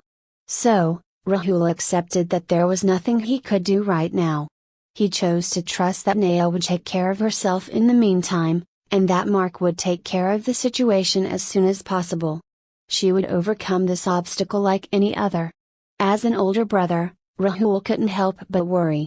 What he could do is turn that worry into fuel that pushed him to train with renewed vigor. Choosing to focus on getting stronger, Rahul looked at his status, the result of 3 days of hard work. Character overview. Name Rahul Sharma. Race human, F class N, a level 1 H. P. 100 100ths MP 180 stamina 120 strength 10 endurance 12 dexterity 15 vitality 10 intelligence 18. He had progressed across the board and felt far fitter and stronger than just 3 days before. He was not yet at the level of peak athletes from before the integration, but had definitely made progress that would have taken years before the system. Rahul didn't doubt that within a few weeks, almost everyone alive would be faster, stronger, and harder to kill than Olympic gold medalists pre-integration. The system was making the impossible possible, and Rahul hated to admit it, but he was itching for a challenge. And he wasn't the only one. In the last few days, more experts emerged in various fields and received trainer skills, improving the rate at which everyone's endurance, dexterity, vitality, strength, and intelligence grew. Everyone was a lot stronger than they had ever been in their life, and now had decent training in combat as well as defensive formations. They wanted to put themselves to the test. Unfortunately, their wish was granted before the next dusk, when the first attack on the Laysan Bastion began. The sound of thousands of croaks interrupted the quiet of night, and woke everyone up even before the gong was sounded by the watch. Waves upon waves of frogs were rushing into the island from the ocean all around them, with no end in sight. They were slowly converging, and as they drew closer, the sound of croaking grew into a cacophony so loud that people couldn't hear each other even 10 feet apart. Thankfully, the practice drills over the last few days kicked in, and everyone gathered their bows and arrows and took their positions. Rahul looked at the approaching frogs from the top of the wall. The designated archers had focused the majority of their time on training with bows and arrows and had taken positions on the towers and the roof of the castle. A majority of the potential mages had also joined them on the roof and would use their bows and arrows, as no one had managed to gain any magic skill so far. Everyone who had been designated a melee fighter by the steward, and a few mages with impressive physical stats, were positioned on the outer wall as the first line of defense. Rahul pulled his bow and aimed. As he focused on the first wave of approaching frogs, his heartbeat sped and he felt drops of sweat trickle down his brows. These frogs were larger than any he had ever seen, nearly the size of an adult cat. Dusk was approaching and in the very dim light, he could only make out that they were greenish. As he saw the first volley of arrows pass over his head, Rahul released his shot.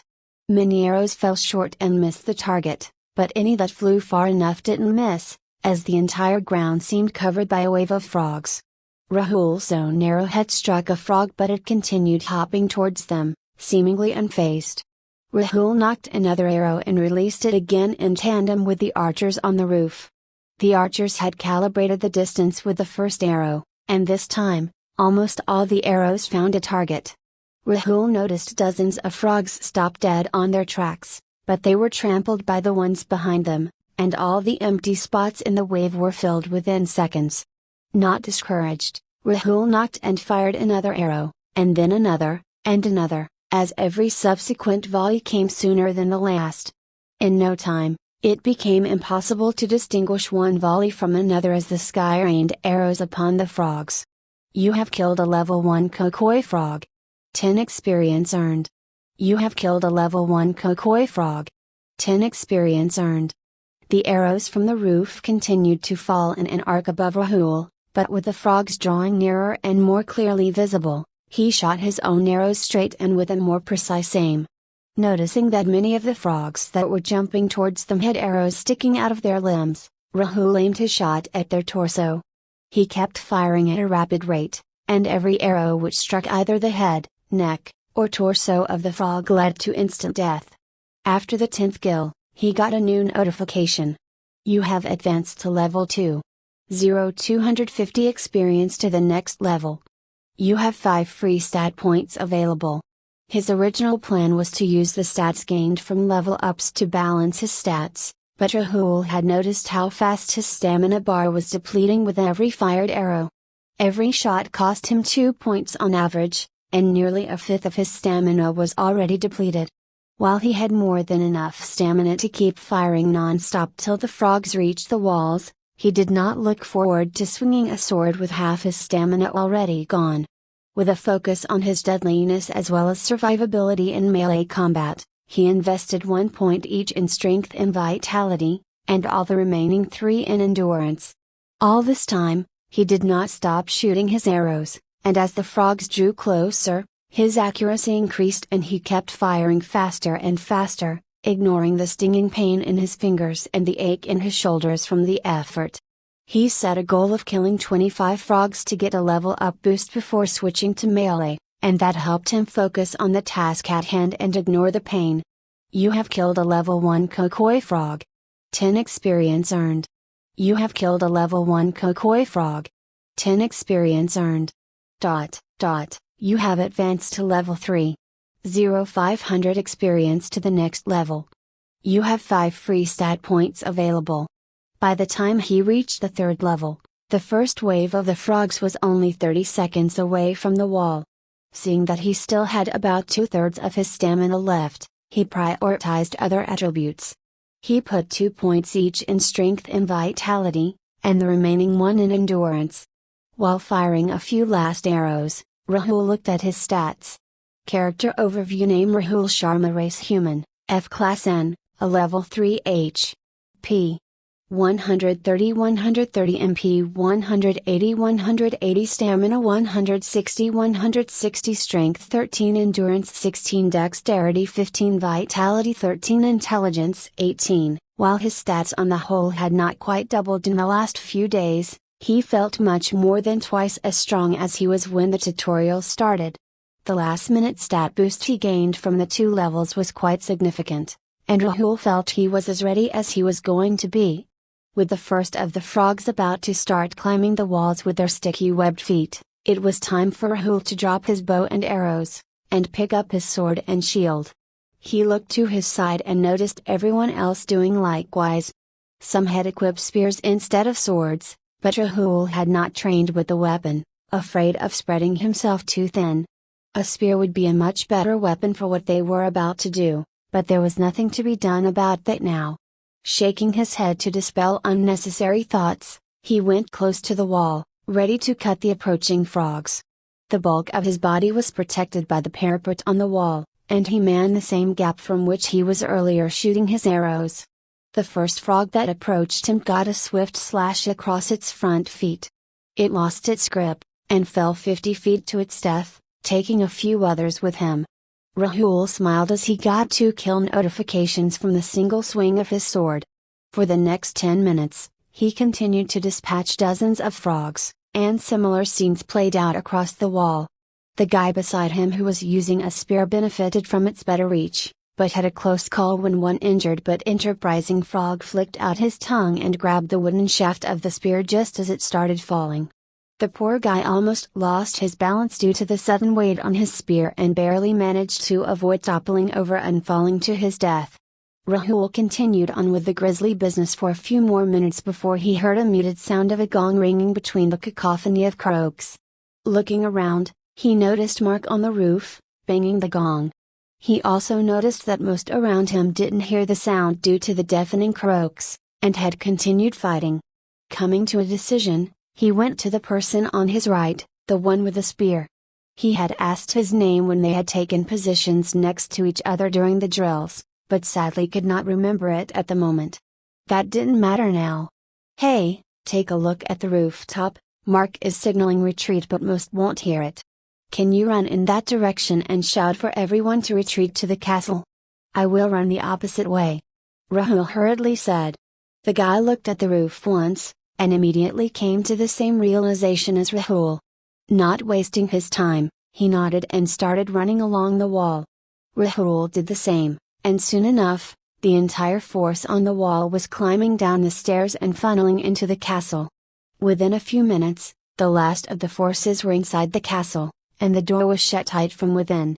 They also piled some furniture near the door to further help it brace against impacts. With that, everyone climbed up to the roof, and once they looked out from there, the situation became immediately clear. The frogs had invaded the islands from all directions, but with the castle being much closer to the ocean shoreline in one direction compared to the others, The initial threat came from there. Naturally, the melee forces were deployed to man those walls, as no frogs were coming from any other side. Now, however, the frogs coming from every end of the island had crossed the lake and arrived and surrounded the castle. Flanked from all sides, the outer walls of the castle were too vast to defend with the little manpower they had. This is why Mark had signaled a retreat. The sun has risen by now and illuminated the Laysan Island. The 168 residents of the settlement had survived the first stage of their bastion's defense. They did not have a single casualty and had whittled down a large number of the attacking frogs, coloring the soil red on one side of the island, but for every frog they killed, there were 10 ready to take its place. The first stage was a stalemate, but the second phase of the defense of Laysan holds the promise of an epic-class stand atop a castle. Who will come out on top, only time will tell. Chapter 9, The Defense of Laysan Part 2. October 23, 2022. Day 4. At the center of the roof, Mark, Claudia, and Seki were discussing tactics. With the frogs drawing closer, no one else could be spared. We have enough arrows and have already instructed everyone to put all their stat points into endurance. As long as we fight on our own terms, we can win this. We must make sure that the frogs don't reach the roof. We'll be overrun the moment they get in range to fight back. Mark said. Claudia disagreed. We have enough arrows and enough stamina, but that's for now. Look at the shoreline, there is no end to the frogs, there are more and more jumping out of the water every second. Seki nodded. I agree. The island is already swarming with so many of these frogs that we can barely see the ground beneath. There is no telling how many more will come out of the water. We can only hold on for so long, we can't survive an unending wave. If they keep coming, we can't be content to just defend, we need to push them back into the ocean and make sure they don't return. After thinking for a minute, Mark said, I don't have an answer to our predicament, but I do have an idea that will buy us some time. Rahul had almost gained enough experience for another level up with the frogs he cut down while defending the wall. Now on the roof, he aimed at the very spot on the wall where he was standing a few minutes earlier and started shooting the frogs that were crawling over the now undefended wall. After just a few kills, he got the notification he was waiting for. You have advanced to level 4. 1000 experience to the next level. You have 5 free stat points available. As soon as he got to the roof, he was told to put all stat points from leveling into endurance. The council was betting everything on a range defense strategy, and the implication was obvious. If the frogs managed to scale the castle wall and the battle turned to melee, they didn't expect anyone will make it out alive. From his vantage on the roof, he could see the entire island was covered by waves of green jumping frogs. With the majority of the battle remaining and his stamina already less than half, he would have put all his points into endurance even without being told to. After allocating the 5 points, he saw his endurance increase to 21, and his stamina increased from 73,160 to 123,210. Now, he could fire nearly 60 more arrows before he will have to rest and recover. Even if he could kill a frog with every arrow, he won't earn enough experience to advance to the next level, and sooner or later, he would have to rest. Trusting the council to come up with a rotation for resting, Rahul focused his entire attention on his targets. He wanted a kill with every shot, making every single point of stamina count. When he looked at the swarm of frogs hell-bent on killing them all he saw from atop his 100-feet castle were free experience points and levels. Daniel had to leave the battle as he was entrusted with 2 important tasks.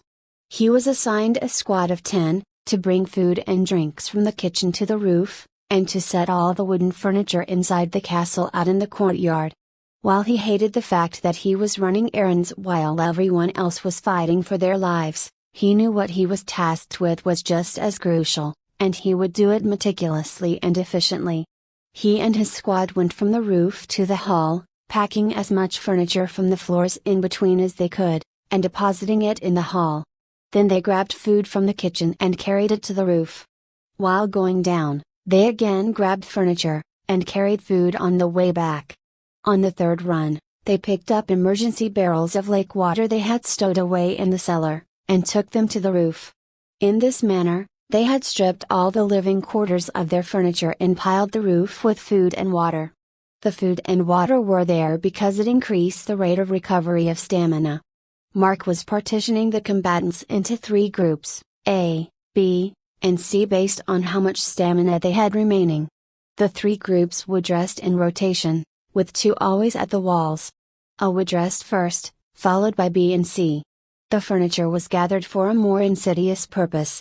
They planned to set the courtyard between the outer walls and the castle on fire. When Mark first told him this plan, Daniel wasn't sure it'll work, but looking at the amount of wooden furniture laid out across the hall, he felt more confident. He and his squad removed the furniture which was reinforcing the door to the castle hall, and then opened the door. The sight that greeted them threw a wrench in his plan. The frogs were already inside the walls, and they had much less time than they expected. "Matthew, go to Mark and tell him that we will need as many melee fighters as he can spare. There are too many frogs already inside the walls and the 10 of us won't be enough." After that, he asked half the squad to wield their swords and the remaining half to pile the furniture out. The initial plan was to cover the entire courtyard around the castle, but now they barely had time to cover a fraction of it. Making a split-second decision, he instructed the squad to start piling furniture within a 20-foot radius outside the hallway door. The 5 armed fighters made a perimeter around the unarmed ones as they filled the area with furniture, always leaving room for retreat. Soon, Matthew came back with 15 armed fighters, and he gave them orders. "Rahul, Ivan and Matthew, join me and defend this area. Everyone else, we need to cover a 20-foot area around the door with furniture to then set it on fire." With that, everyone got to work. Not 10 minutes after he had retreated to the roof, Rahul found himself leaving the safety of the castle again. He fought side by side with Ivan and Daniel, maintaining a perimeter as others created a large pile of furniture to burn. They were being harassed by frogs on all sides now, and the archers on the rooftop could not help much due to fear of friendly fire. Ivan seemed to be fighting without breaking a sweat, and Rahul was able to hold his own, but Daniel was struggling. During the last 3 days, Daniel had spent most of his time with Anand, who had received the intelligence trainer I skill. Daniel spent his time meditating and sensing mana with Anand, preparing for a mage class. Due to his heroics with manipulating pure intent, there was additional pressure on him as everyone believed him to be a magic savant, the one to discover magic skills and teach everyone else. Because of all this, he had barely leveled his physical stats, and only practiced swordsmanship till he unlocked the skill for it. By now, Daniel was feeling the pressure, and his lower body was covered in bruises wherever he was tackled by the jumping frogs that made it past his sword. After a few minutes, Rahul's stamina started flagging and he started taking hits too. Just then, Daniel called for everyone to slowly retreat while maintaining formation. Rahul then saw Daniel halt and kneel near a few broken chairs which were covered in some oil, likely from the kitchen. He seemed to have obtained matches from somewhere and lit them and tried to set the chair on fire. It took a few attempts before the fire took hold, and just to be sure, he set another one on fire too. In the meantime, Rahul, Ivan, and 2 others stayed behind and guarded his flanks, with the others holding the door, ready to shut it as soon as everyone came in. Rahul was getting impatient, seeing Daniel trying to light up a 3rd chair. With the 3rd chair finally catching fire, Daniel seemed satisfied and signaled a final retreat. Rahul ran towards the door and just as he joined everyone else, he heard a loud crash behind him. Rahul turned around and saw that Daniel had tripped over something and fallen down while running back. He was lying prone on the floor, covering the back of his head with his hands, while half a dozen frogs had jumped on top of him, trying to bite him, while many more surrounded him. Rahul wanted to go back and help, but his feet wouldn't move. He stood, terrified, frozen in place. At that same moment, Ivan dropped his sword, ran past Rahul, scooped low, picked up Daniel, and rushed back inside the castle. All in a single breath. The next moment, the door was shut and everyone swung into motion, swiftly dealing with the frogs that still clung to Daniel and Ivan's bodies. Throughout all this, Rahul stood frozen. Even when everyone picked up more furniture to reinforce the wall, he didn't move. Daniel took charge again, his body shaken but not his will, and ordered everyone to carry the remaining furniture to the roof. Even after he heard everyone's footsteps go up the stairs, he stood in a daze. Only after Daniel walked to him, and gently put a hand on his shoulder, did he finally blink. "I know you have a lot to process. Trust me, I do too. I almost died after all. We'll talk after this is all over. But we need to go now." Rahul nodded, still somewhat in a daze, and then, almost mechanically, picked up a few chairs and ran up the stairs. Once on the roof, Rahul was told to join the others from Group C and recover his stamina. He sat once more in unmoving silence. The moment the plane disappeared 4 days ago, Rahul had felt fear. He was genuinely afraid for his life. He had panicked, he had vomited, he had passed out. But since then, despite all the craziness of the world, he had actually been safe. His life was never truly in threat. Even when he shot at oversized frogs from the safety of a 50-feet wall, he was safe. Even when he cut them on the outer wall, he was safe. Even when he stood in the courtyard, he had his friends by his side. At no point did he consider death a real possibility. He was in a battle for life and death but had somehow lost that context and saw it as nothing more than a leveling opportunity. He and the entire group on that plane had taken everything that had happened in stride. They had just gone ahead and acted as if they were still doing their jobs, following decisions made by their managers and leaders. They had simply gone with the flow, and when they were training and gaining stats together at the behest of Mark, it didn't feel that much different from chasing deadlines and completing projects in office. It's not that hadn't been bewildered and surprised by the system message, the disappearance of the plane, the fact that they were living on an island, and everything else. They had been bewildered. They had been surprised. But at some point, they had just accepted it all. But when Rahul saw Daniel, close to a slow and painful death, right in front of his eyes, the absurdity of his new reality hit him all at once. He finally understood the gravity of his situation. No doubt he had known that a brutal death was a possibility in this new world, but dying while fighting a beast was just a concept to him, a thought, an idea, a game mechanic. However, that idea suddenly became very tangible when Daniel, someone he had known and admired for an entire year, someone who had been a close mentor for him ever since he came to the US, and someone he considered a friend, was about to die 15 feet away from him. Death felt quite real. And so, at a time when he should have been beside Ivan, helping his friend, mentor, and manager, Rahul found himself standing there like a statue. Rahul never saw himself as a brave and selfless hero, but he also didn't think he was a coward who would watch his friends die and not move a muscle to help. Rahul was shaken awake from his thoughts as everyone around him got up and shuffled toward the wall. Suddenly becoming aware of his surroundings, Rahul was surprised to see the air filled with smoke. He also noticed a half-empty plate in his hand and a water pitcher in front of him. He did not realize that he had been eating food. He shook himself to his senses. Now was not the time for this. He picked up his bow and a stack of arrows and went to the wall. When Rahul looked down, he realized that the entire courtyard was on fire. A memory of carrying a few chairs up the stairs came to him, and he understood that they had thrown down the remaining furniture from the rooftop. He noticed that the frogs were keeping a safe distance from the fire, and had filled the outer walls to the brim, where they were easily shot down by the archers. The more they killed, the more kept pouring over the wall, and climbed on top of their kin, both dead and alive. Many slipped and fell down into the fire, burning either from the fall or the fire. There was no way for the frogs, large as they were, to jump across the entire burning pit from the outer wall to the castle. Until the fire died down, there was nothing they could do, but still, they mindlessly kept coming to the wall, to their own slaughter. The thought made Rahul nauseous, but he just still gripped his bow tighter and kept firing arrows. The sun had now risen well into the horizon, and Rahul could see the entire island filled to the brim with frogs, with more coming into the island every second. The fire would only last so long, and Rahul planned to get as many levels as he could before that. Daniel was battered, both physically and mentally. He had come so close to death, only because of his own foolishness. There was no need to carry all the furniture to the hall. They should have prioritized setting up a small fire with the furniture in the hall, and then throwing the rest of the furniture from the roof, as they ended up doing. In his relentless drive to be as efficient as possible, he missed such an obvious solution.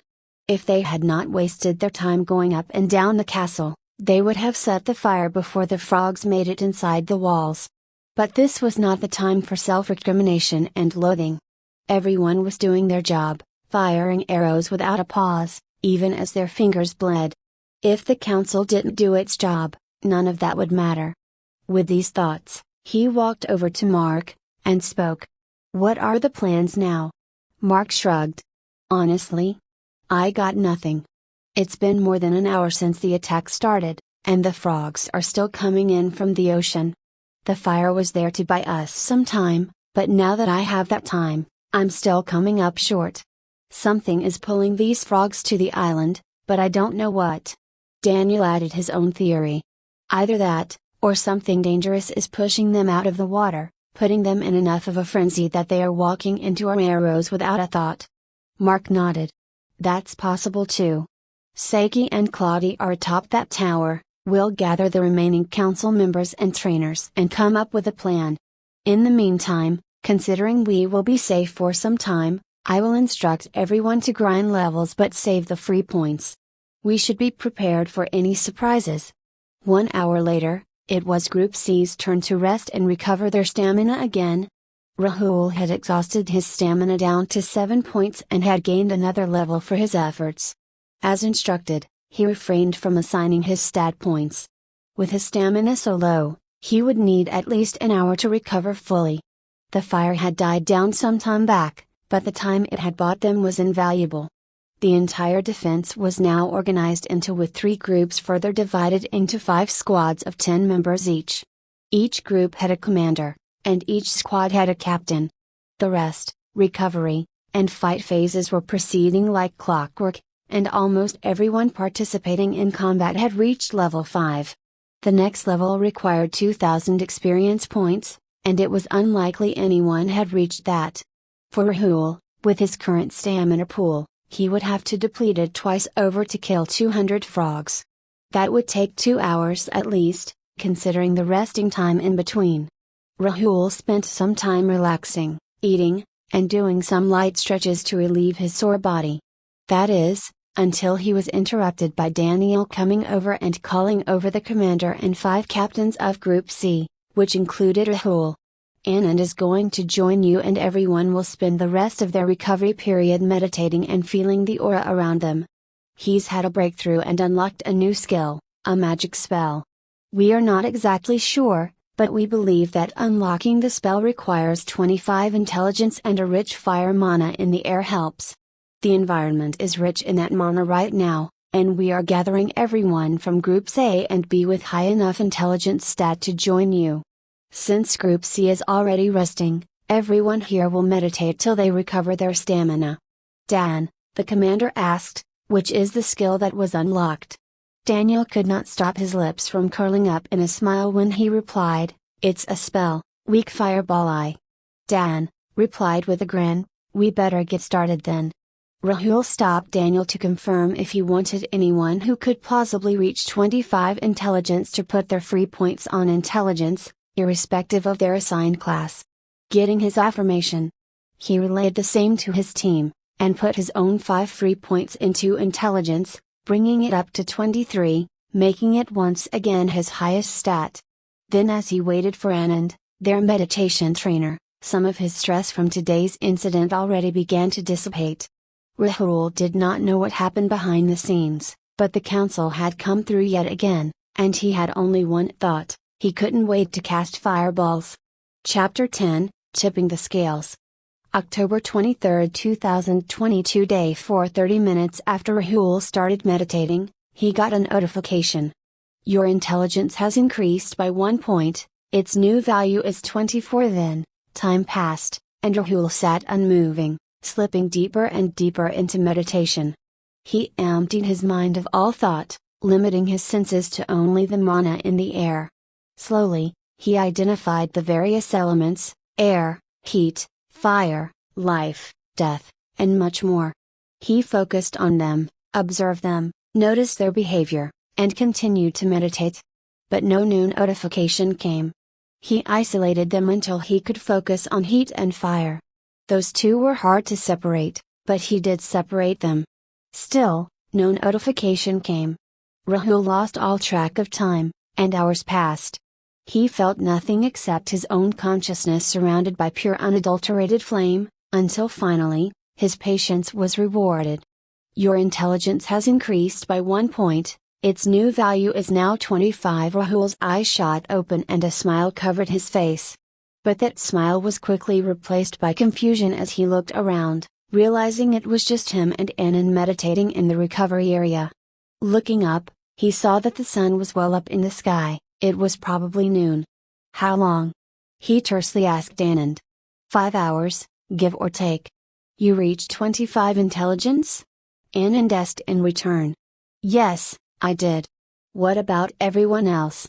Rahul asked. With some hesitation, Anand replied. Everyone who was within reach of 25 had gotten there in the first few hours. Overall, 16 mages and 2 non-mages have unlocked weak fireballs. You're the third. 10 more mages with intelligence stats barely above 20 are accumulating kills to get to the 6th level, as that's a much more practical way to get 5 intelligence in a short time. They should be here soon. But enough of that, let me help you with the spell first.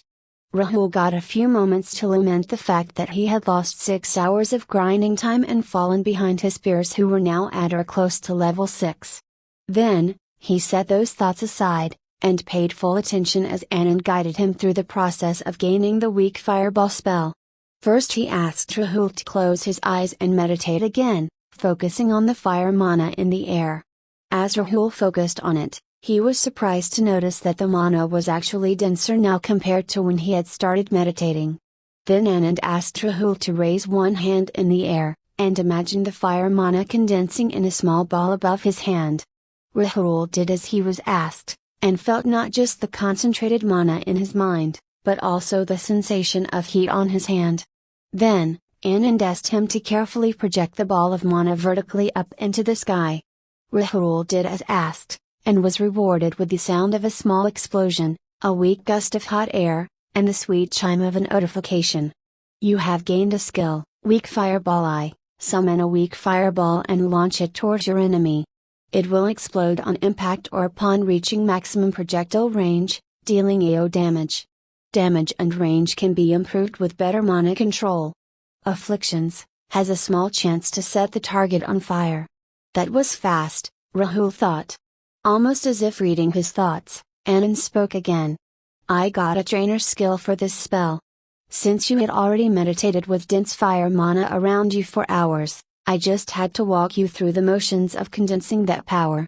Try what you did again, but this time, with your eyes open. Rahul stood up and raised his hands again, and this time, as he was condensing the mana around his hand, he didn't just feel the mana and the heat, he saw a literal ball of fire. This was also the first time he had been able to sense mana without meditation. Focusing on the ball, he kept pouring mana into it until it felt solid, and released it into the air. It flew up for nearly 100 feet and then exploded. Rahul could once again only feel a weak gust of warm air on his skin, and Rahul knew that the explosion was weak, only a little more powerful compared to the last one. As if reading his thoughts again, Anand continued speaking. The spell's damage is fairly weak, and the area of effect is quite small, at most a sphere of 2 feet diameter. What's more, the range is pretty limited too, and we can't hit any target beyond the outer wall from any position on the roof. He paused, then continued. On the other hand, the spell has fairly limited drain on mana, between 3 to 5 points per fireball, depending on how long you charge it. No matter how you look at it, the fireball as it is now, is less deadly than an arrow. A single fireball is not enough to kill a frog, even if it gets hit on the face, At least it's appropriately named, Rahul said with a sigh. That it is. But this weak fireball spell has one very potent effect. Come, I'll show you. As Rahul turned to follow him, he said, before I forget, thank you for all your help with the skill, and for sticking around while I was meditating. Your intelligence trainer skill must have saved me at least an hour or two of meditation. No problem at all, Anand said, as he led Rahul to a squad of 5 mages on one corner of the roof. They were charging up their fireballs, and firing them at the same vague spot on the outer wall. Rahul saw a barrage of 5 fireballs catching about a dozen frogs in its AO, but only one frog died instantly. 3 of them caught fire though, and started jumping around in panic. But even with the fire affliction, only 4 kills came out of a coordinated attack involving 5 mages. Rahul found the whole attack rather underwhelming.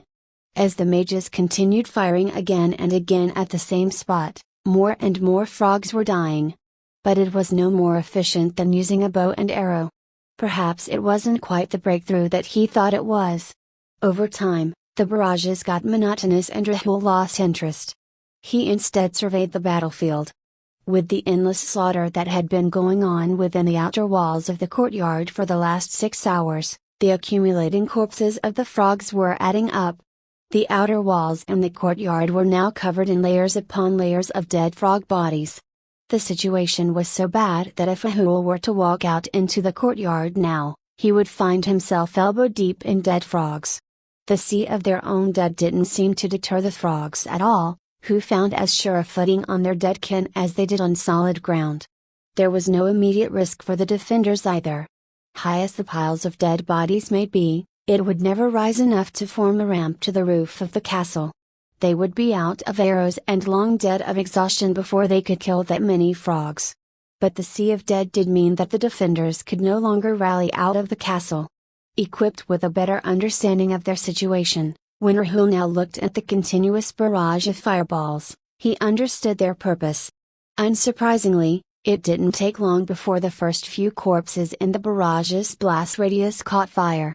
As time went on, the fire slowly expanded, and Rahul knew that's what Anand had meant by the potent effect. This also explained the presence of such dense fire mana in the atmosphere.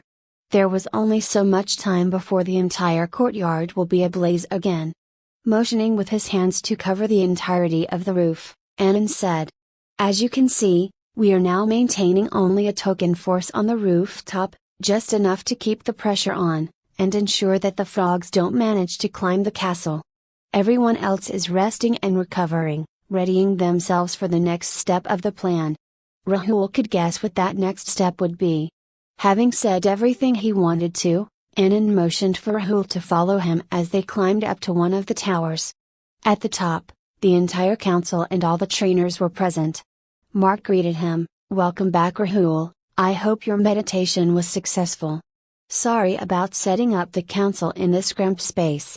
All our throats are sore from speaking loudly over all the croaking noises, and this tower is the least noisy place we could find.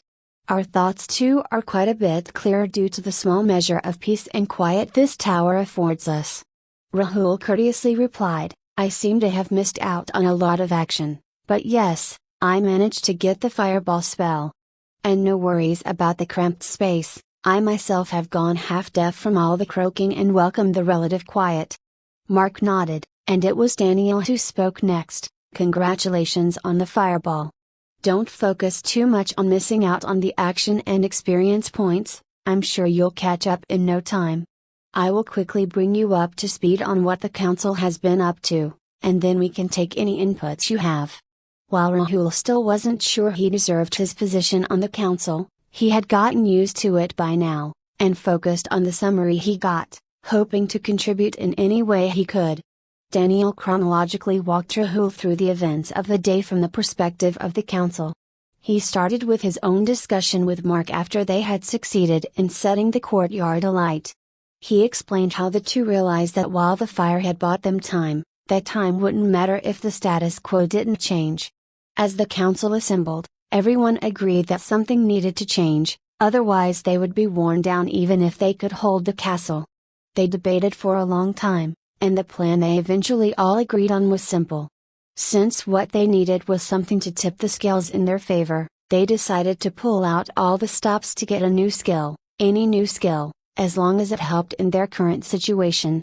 To that end, in addition to all the trainers that were already assembled, they also gathered any other promising individuals in every discipline. Then they requested the entire group to forget about the needs of the current active combat, and invest all their free stat points into the stats which were most useful in the pursuit of their discipline, and focus their energy on breaking through. With a diverse group focused on breaking through on everything between a magic spell to a pugilist martial art, they had at least one person focusing on every stat, even vitality. The decision eventually paid off, and there were two breakthroughs. First was Anand, who, alongside Daniel and Mark, had invested all his points into intelligence and meditated. All three of them had the same goal in mind, to unlock a spell with AO damage. As Rahul already knew, Anand was the first who made it across the line, gaining the weak fireball spell for his efforts. Second was Jeanette, who along with Claudie, put her focus on improving archery. Claudie distributed her points evenly between strength and dexterity and focused on firing her arrows with more power. She wanted her arrows to pierce straight through one frog and then kill the one behind it as well, getting 2 kills per shot. Jeanette instead put all her points into endurance, and focused on being more efficient with stamina consumption while firing arrows. Both of them practiced their techniques on the frogs below, and it was Jeanette who had a breakthrough. She gained a skill Stamina Control 1, which allowed her to visualize her stamina the same way that mages visualized mana. The skill allowed her to reduce the amount of energy she put into pulling and releasing the bow. This allowed her to fire arrows at the cost of just 1 stamina, but the arrows had a much smaller range, and packed much less of a punch.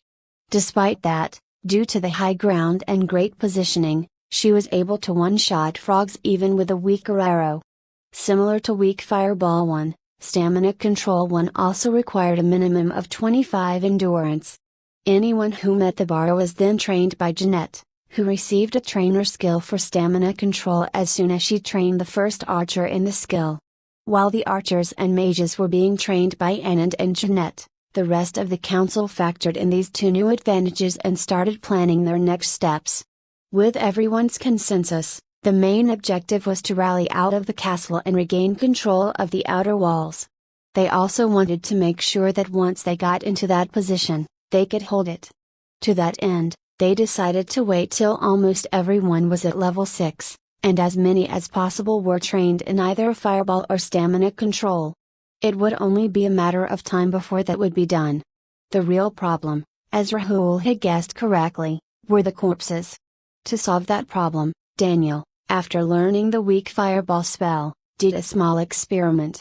He went to the hall where about a dozen frog corpses were strewn about. They had been a reminder of his near-death experience this morning, but now, they would serve as the test subjects for his fireball. He collected them all in a pile, and barraged them with fireballs until they caught fire. Then he waited. Almost an hour later, there was nothing left of the frogs but a few tiny bones and ashes. His grisly work done, Daniel was satisfied with the result and went back to report to Mark. The next step of the plan took shape, the solution to the piles of frog corpses. Set the entire courtyard and the walls on fire again, and then march out. With that, Daniel finished his explanation to Rahul. Now all caught up, Rahul thanked Daniel, "Thanks for bringing me up to speed. I like the plan, and really don't have anything to add.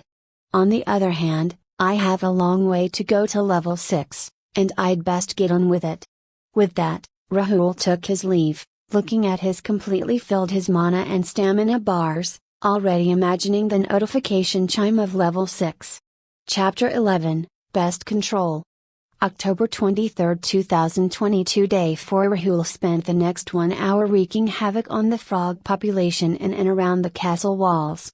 He started by joining a squad of mages and launching a non-stop barrage of 50 fireballs, netting 33 kills and setting an entire section of the courtyard ablaze. Then, he spent the next half an hour with his bow and arrow, killing 97 frogs, until he ran out of stamina. By that point, he had recovered nearly half of his mana, and went around the courtyard, targeting the few remaining areas which still had frogs left. He was more efficient this time, as the frogs were weakened and had already lost many hit points due to the fire raging everywhere. He managed to kill 22 more frogs. He continued this tactic of switching between his arrows and fireball a few more times, not really waiting for his stamina or MP to recover fully, until he heard the chime. You have advanced to level 6. 5,000 experience to the next level. You have 5 free stat points available. He had already decided on the first thing to do after getting to level 6. He immediately put 4 points into endurance, taking it up to 25.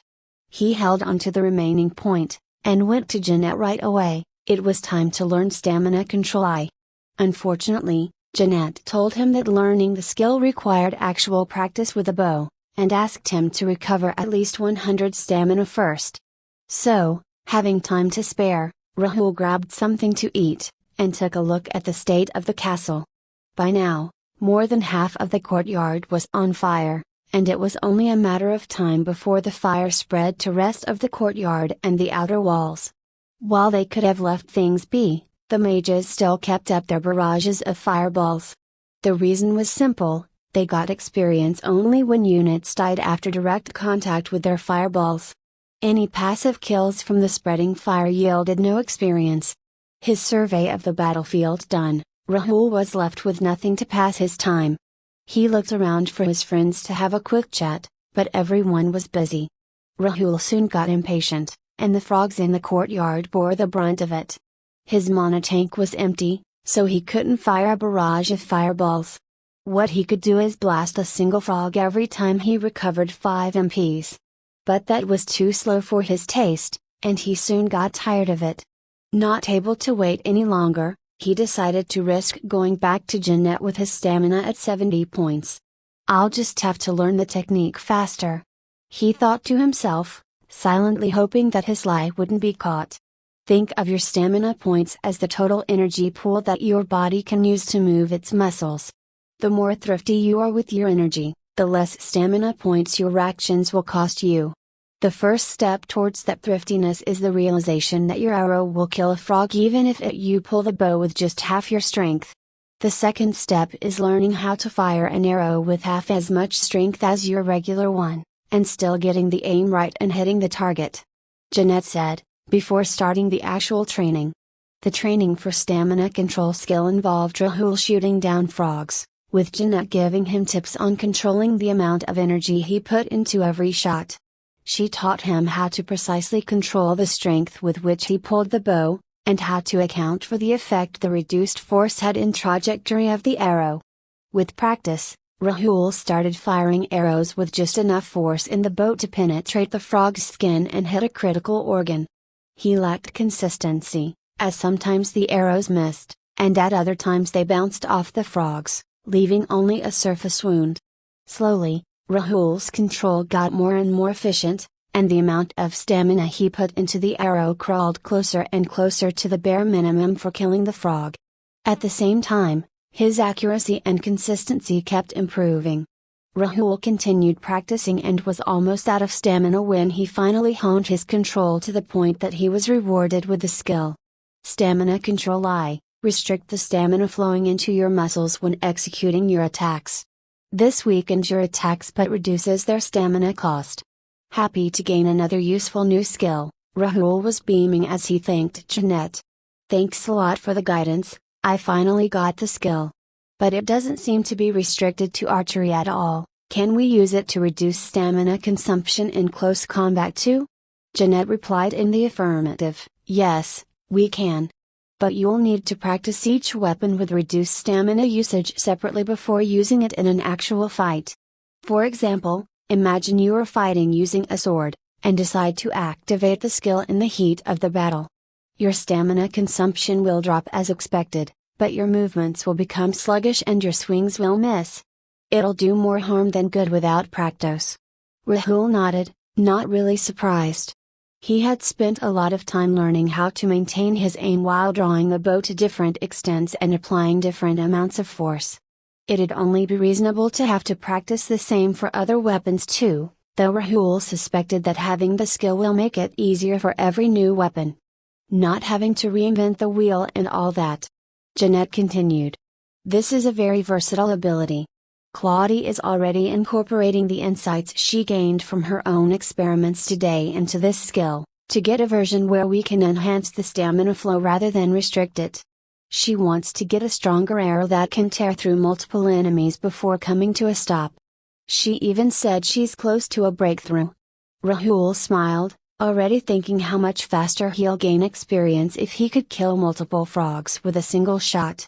I'm sure she'll figure it out in no time. Thank you again for the help. I'll put my new skill to the test. With that, Rahul rushed, not towards the frogs but rather in the direction of the resting area. His mana was low and his stamina was effectively zero. He wanted to be in good shape before the counterattack started, and if time permitted, get some more practice with using the low stamina empowered arrows.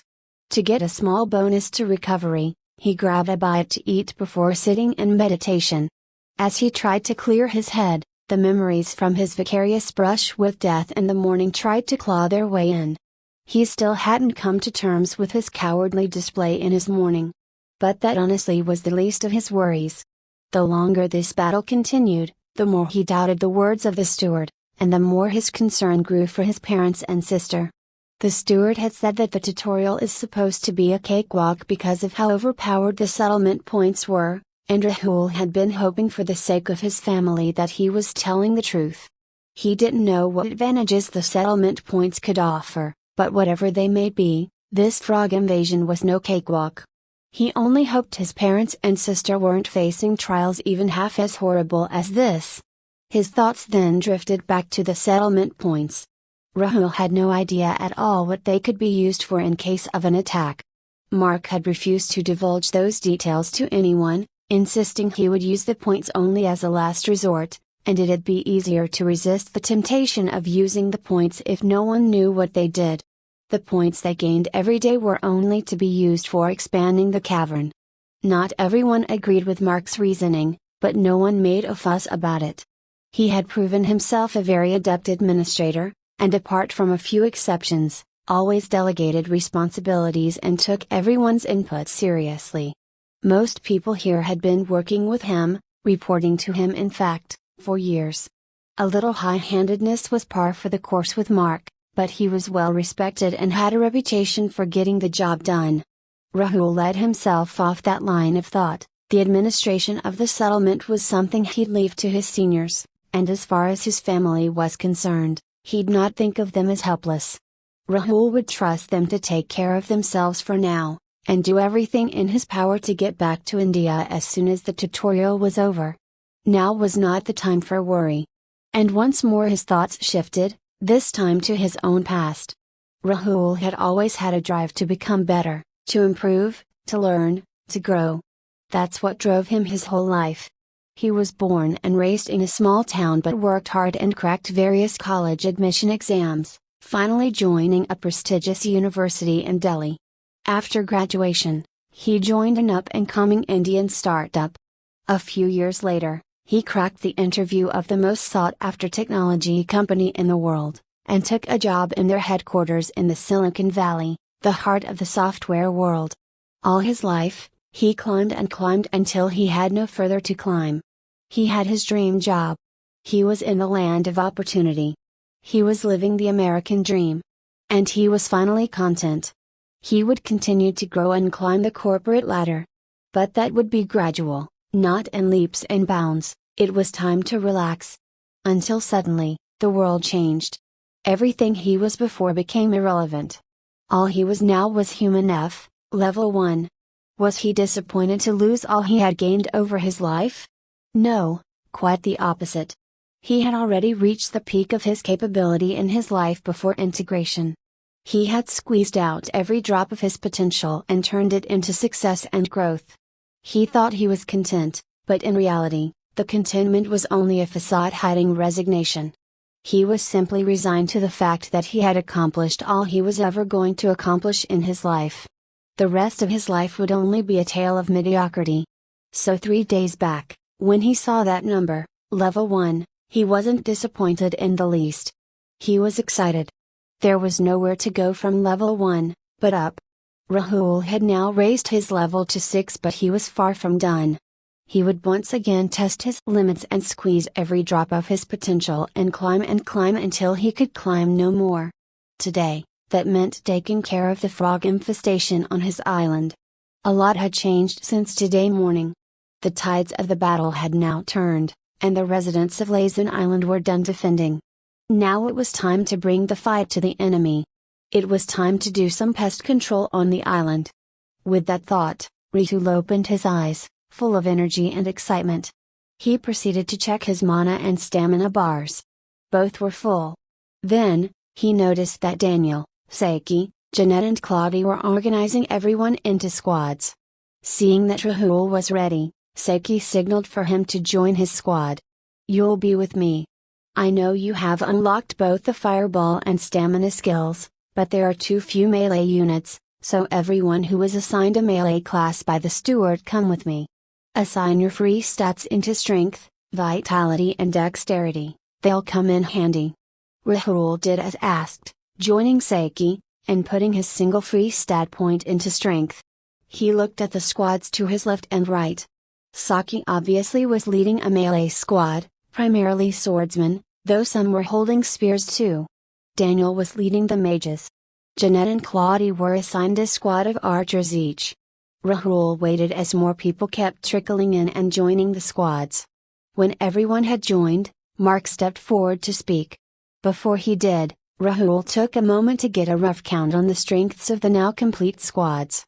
30 melee, 35 mages and almost 100 archers.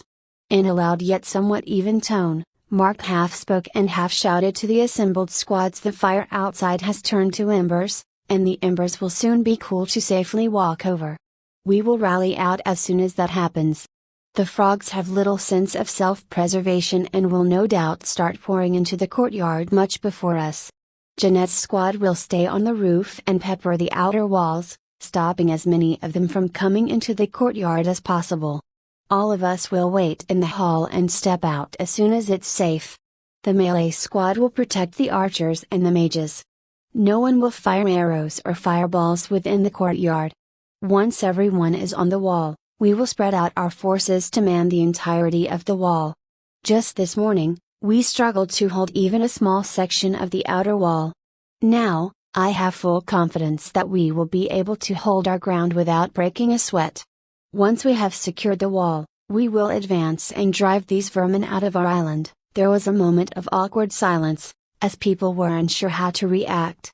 The crowd here was used to politely clapping after Mark's presentations and speeches in office, but clapping didn't quite feel right at this point. Then, Daniel, not bothering to keep his tone even, shouted, "Let's teach these damn oversized mother froggers what happens when they fuck with us." Rahul had never seen his boss talk like that, and was honestly quite taken aback by his loud proclamation. Then he realized that the guy was probably just pissed with these frogs for almost killing him this morning, and was letting out the anger he had been holding in all day. His eyes met Ivan's, who was standing beside him and trying very hard to stifle a chuckle. But apparently, everyone else had taken Daniel rather seriously, and Rahul was taken aback for the second time in as many seconds, when the entire crowd shouted their agreement in a weird, loud and indescribable hurrah. There were many different noises mixed in that hurrah. Everything between a cheering sound akin to one a fan makes as their favorite team scored a goal, to a barbaric shout like one a berserker may make when enraged. Whatever that noise was, Rahul made a mental note to himself that the settlement needed an expert on war cries too, as this definitely wasn't one. But apparently, it was good enough for Mark, as he decided to forego further waiting, and ordered the whole attack to commence. With that, the entire group charged out of the castle, ready to rend and tear through their enemies, but there wasn't much battle to be had. Not unless you count the battle their footwear was fighting and decisively losing, against the still too hot embers on the ground. 5 minutes later, the outer wall was reclaimed without any losses beyond the soles of everyone's shoes. The whole charge proved rather anticlimactic, and as people realized they would be walking barefoot on the island for the rest of the month, everyone felt quite stupid, particularly Mark. Jeanette's squad, which had stayed back on the roof, had enough sense to wait the embers out. 10 minutes later, they marched out, bringing the remaining stock of arrows with them from the roof. The castle replenished the stock of arrows every night, and the council had hoarded arrows from the last 4 days so that they would have enough to defend themselves during a prolonged siege. That decision had served them well, and while the stock of arrows was running out, there were enough arrows left to last them a few more hours. As for the plan, it had 2 steps.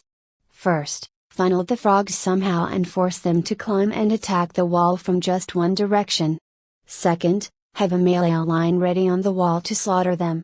To that end, the entire castle wall was divided into 8 equal sections. On 7 out of the 8 sections, archers and mages stood, raining fire and arrows upon the attacking frogs. In the 8th section, the frogs were left alone and allowed to climb the wall in peace, almost all the way to the top. Then they were greeted by swords. Rahul kept swinging his sword until his right hand was numb and he could no longer move it. So, he switched his sword to his left hand. The swings were awkward and weaker when using his less dominant hand, but the frogs fell from his blows nonetheless. Only once his left hand went numb did he leave his spot and go to rest. Someone from the resting roster immediately got up and occupied the spot he vacated. Rahul looked at his stamina and smiled.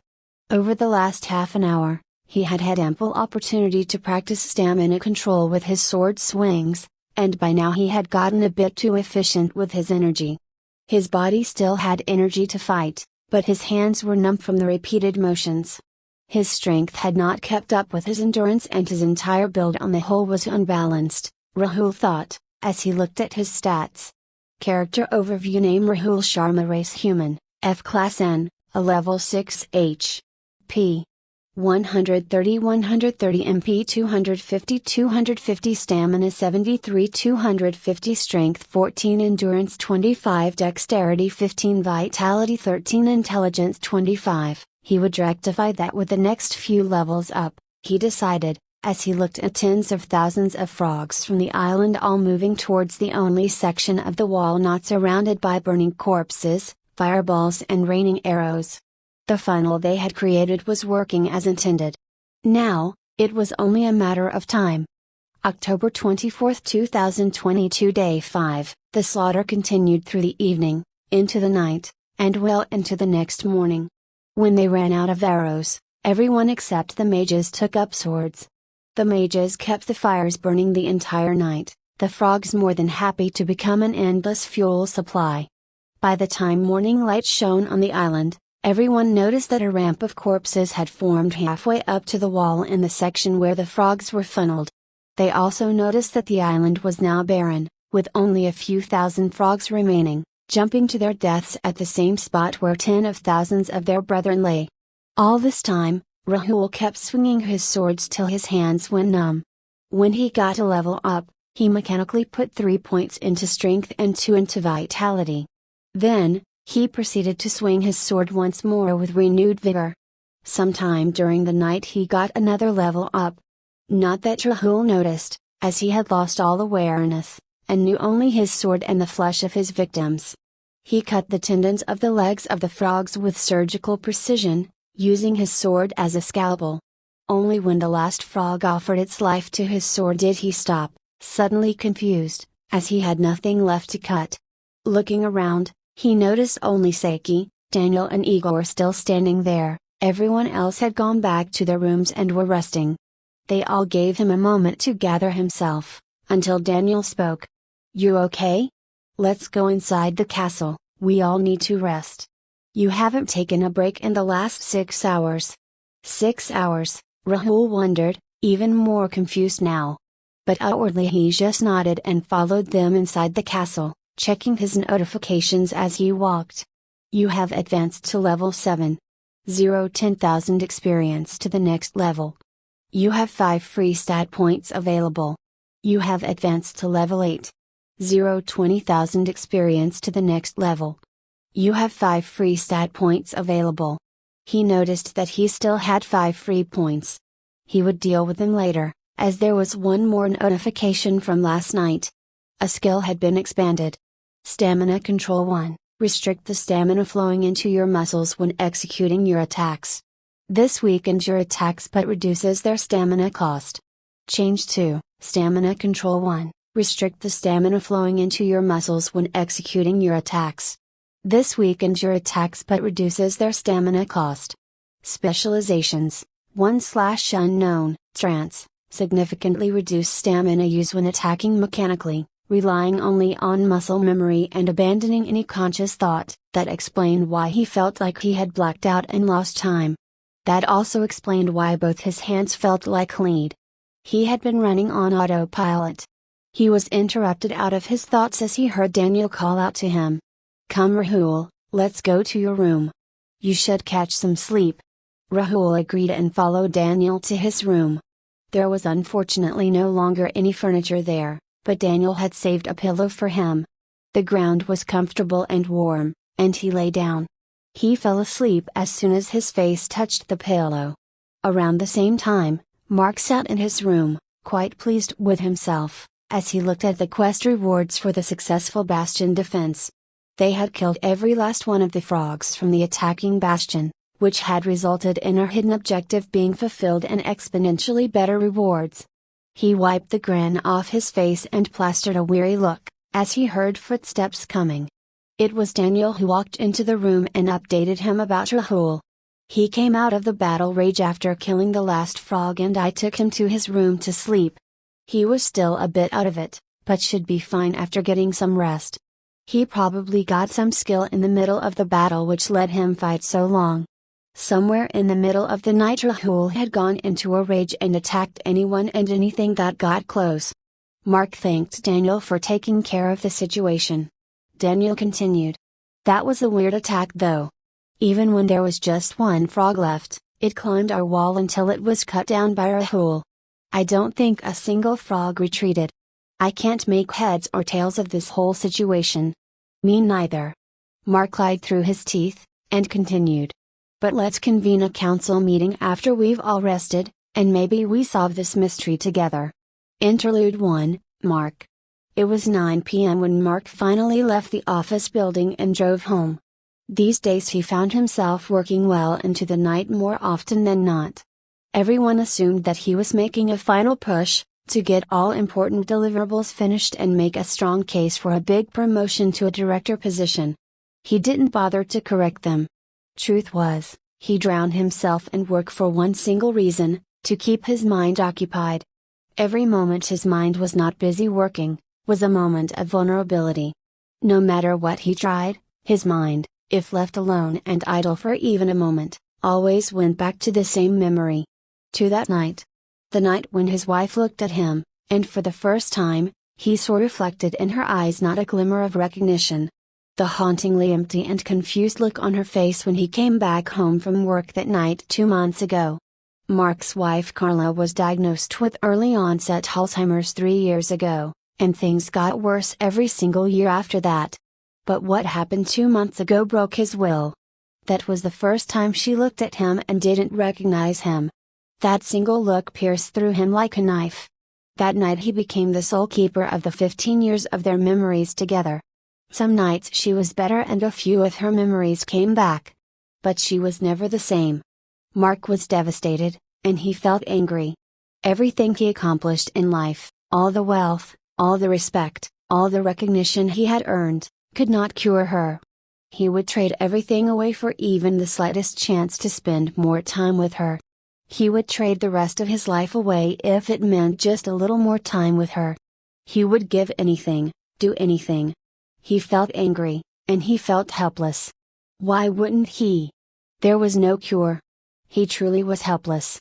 Until one day, he wasn't.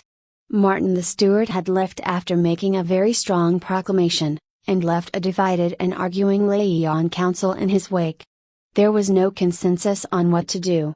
And Mark had the unenviable task of guiding the council to a consensus, one way or the other. Mark no longer had any ambitions or motivations, nor a reason to continue living for that matter. But for the past 13 years of his life, he had been working with these very people, and over time had learned how to lead them, and lead them well. They were his flock, and he would guide them in this unprecedented crisis. One last time. He will help them until he is no longer needed, and then, he will have nothing tying him to his old life in this new world. He will leave this world in favor of the sweet embrace of death. Carla was not long for this world even before this integration. And in this new world, he hoped he would meet her in the afterlife very soon. For now, he will do his job. And at this moment, it meant steering the conversation in the direction that would be best for the settlement. In the end, if people still disagreed, he would respect their choice. But the conversation was heated right now, and now was not the time to be seen as picking sides. So, he passed his time by looking at the different things he could purchase with the points. Perhaps, there might be information there that would help the settlement make a better informed decision. As he was going through the settlement store, something caught his eye. Elixir of Ascendance, Limited. Consuming this will advance your grade from Human F to Human E. This is a tutorial-only item that will trigger a premature advancement that provides all benefits of a Human E constitution, without increasing one's level. Cost, 1 million SPs. Mark read the description again and again. Could he dare hope? Would he dare hope? Could a Human E constitution give Carla a second life? Mark didn't know the answer, but he didn't need to. For 3 years he had done everything he could. But there was no cure. Now, he saw a possibility. And he clung on to it. He would need 1 million SPs. At the rate of 1000 SP a day, he will have only 30,000 SPS before the tutorial ends. Even if he could somehow save the 2,000 SPS that he was supposed to spend on the castle and the dock, he would have only 50,000. Only 5% of what he needed. No, he won't be reckless with his life. He will need to survive the 30 days. He will spend the 20,000 points and play the long game. A minute ago, he had no hope. Now, he had a fool's hope. He was facing terrible odds, but his odds were infinitely better than any odds he had in the last 3 years. He will face the odds and save Carla. No, he won't be an apathetic leader anymore. Not when he had a chance to save Carla. He will do whatever it takes. He must. There can be no democracy in this settlement. He will have to become the most truthless autocrat. The settlement must fuel his way to 1 million SPs. Even if he has to squeeze everyone dry, he will save Carla. No, a cakewalk tutorial won't cut it if he wants 1 million SPs. The residents on this island didn't know it, but their world must change yet again. There will be no system tutorial on this island. What will happen here will be a baptism by fire. This will be a much worse tutorial, one where he will be the judge, jury, and executioner. He would train and level everyone, work them to the bone, and do whatever it takes. He would save his wife. No, he's but one person. He can't do it by himself. He must use both the council. He must use the carrot and the stick. He and the council must become the carrot that everyone sees. Anyone and anything else can take the blame for being the stick. Blame the system, blame Martin, blame the unfairness of it all. But it must be he who orchestrates everything behind the scenes. No one should find out. He will beg, borrow, barter and steal, he will go to any extent. But he will save the love of his life. Slowly, a plan began forming in Mark's mind. It was pillared upon his biggest advantage. He controlled all the information and so he held all the cards. Chapter 12, Aftermath. October 24, 2022 Day 5 As Daniel left, Mark's face regained its smile as he went over the events that occurred over the last 36 hours. Things really couldn't have gone any better. Representative of the Lazen Bastion, be informed that the first trial of the tutorial will commence in 6 hours. Your settlement will be attacked by a neighboring bastion. Your objective is to survive the attack for 2 hours. Upon the completion of the 2 hours, you can go to your settlement menu and finish the trial at any point. However, your rewards will scale based on how long you can hold out against the attack and how many enemies you slay. When 2 nights ago, Mark got the above notification informing him about the first tutorial event, he had a decision to make. He could either warn the settlement, making sure they are better prepared to fight the threat, and not taken by surprise. Or he could keep everything to himself, counting on the first tutorial event being easy enough to be handled unprepared.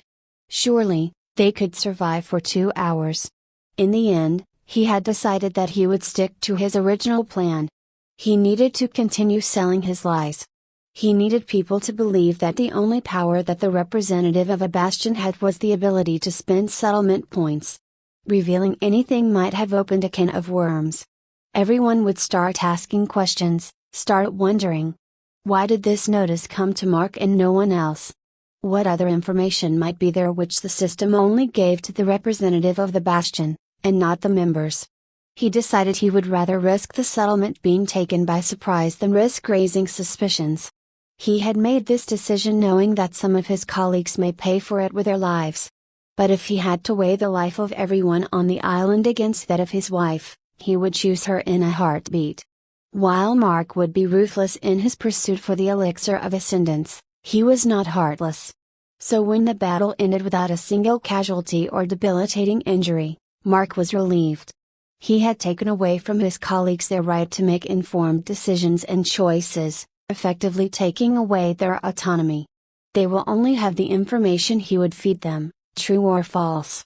But a part of him still hoped that by the end of the tutorial, autonomy was the only thing he would have taken away from them. Mark hoped that he could still be himself when all this was done. But he knew that was just wishful thinking. He had chosen a path and he would walk it, no matter the cost. This time, there was no cost. All his gambles had paid off, and they hadn't just passed the trial, they had absolutely crushed it. Representative of the Lazen Bastion, you have finished the first trial of the tutorial.